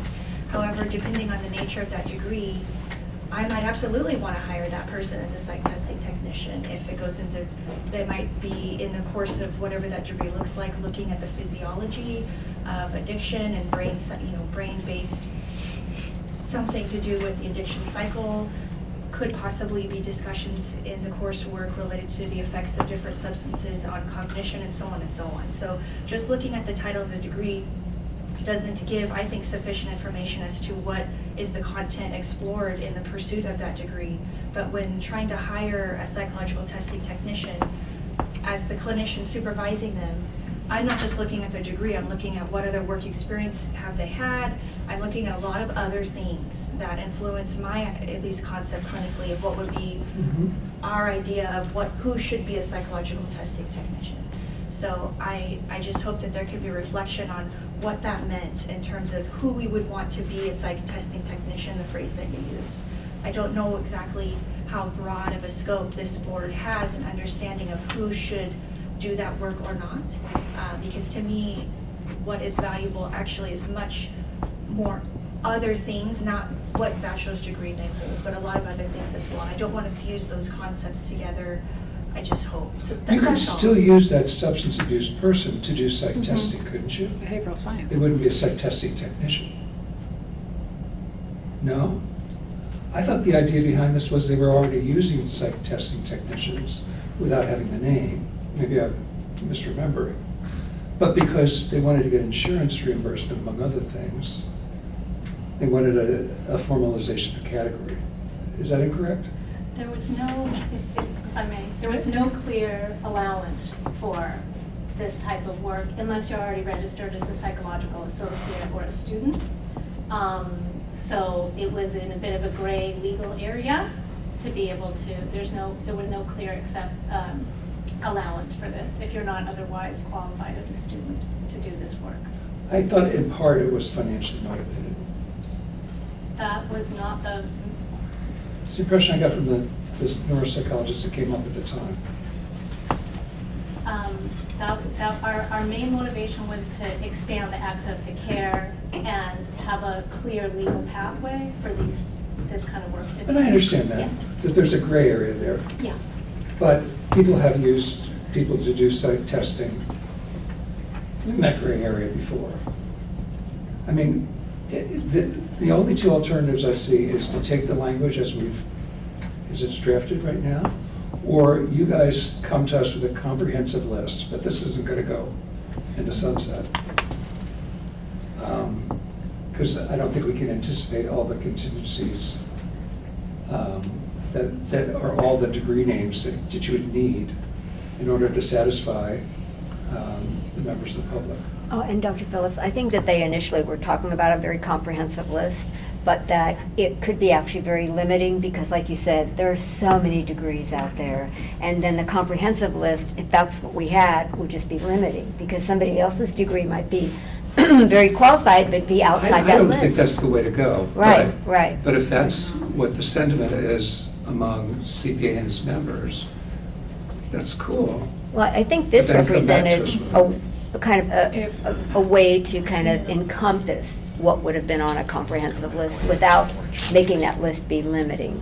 Is that correct, Dr. Winkleman? Yes, yes, and I appreciate the concerns, and this is definitely in the spirit, even with the 4A deleted. That means those people that are in it, that it's unclear, they will go to 4B, the board can review it, because we would like to have the board's support and buy-in to how to expand this appropriately. I hear people's concerns of not making it so broad that people are gonna say, wait, I have a philosophy degree or I have an anthropology degree. I understand that and appreciate that. So I think this would reasonably, expand the pool of applicants. So yes. So you're in support of the language as it is? Yes. Okay. I wanted to clarify, you're right that 4 was taken out before, but the way it has been being interpreted is that we have been using discretion to look more broadly at that. So in reality, we have been doing that. I appreciate that, and I hope you can continue to do that. It's not in the language, Yeah. which I can see would create some confusion where you have people like with sociology degrees and such. Then if you're still interpreting it as closely related degree, then it would give, some Yeah. discretion to people who had other like psychology, biology, or. I think we have really tried to allow as many people as we felt could qualify, because that has been it's been administered in that spirit. Much appreciated, thank you. Ms. Whitney, please.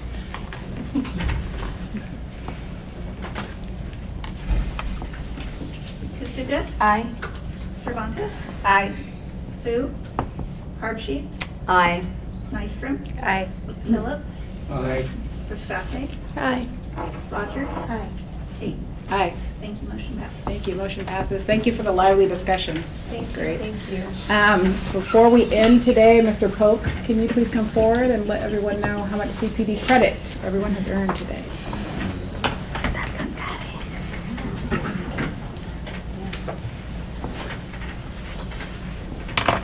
Thank you. Thank you for attending the board meeting today. For attending the full duration of today's meeting, 6 hours under CPD category number 1, attendance at a California Board of Psychology meeting will be credited. Again, CPD hours will only be credited to individuals who are in person with us today. CPD hours will not be credited for viewing the meeting through the webcast. For your personal CPD records, please note today's date as February 27, 2025. The name of today's meeting, which is board meeting and 6 hours of CPD. Please sign out on the attendance sheet before leaving today's meeting, and thank you again for attending the meeting today. Thank you, Mr. Polk. And just as a reminder, we will be resuming tomorrow morning at 9 a.m. with an HCI presentation. I hope to see everyone there tomorrow, and thank you. Oh, I'm sorry. Careful, don't forget. Pull it out.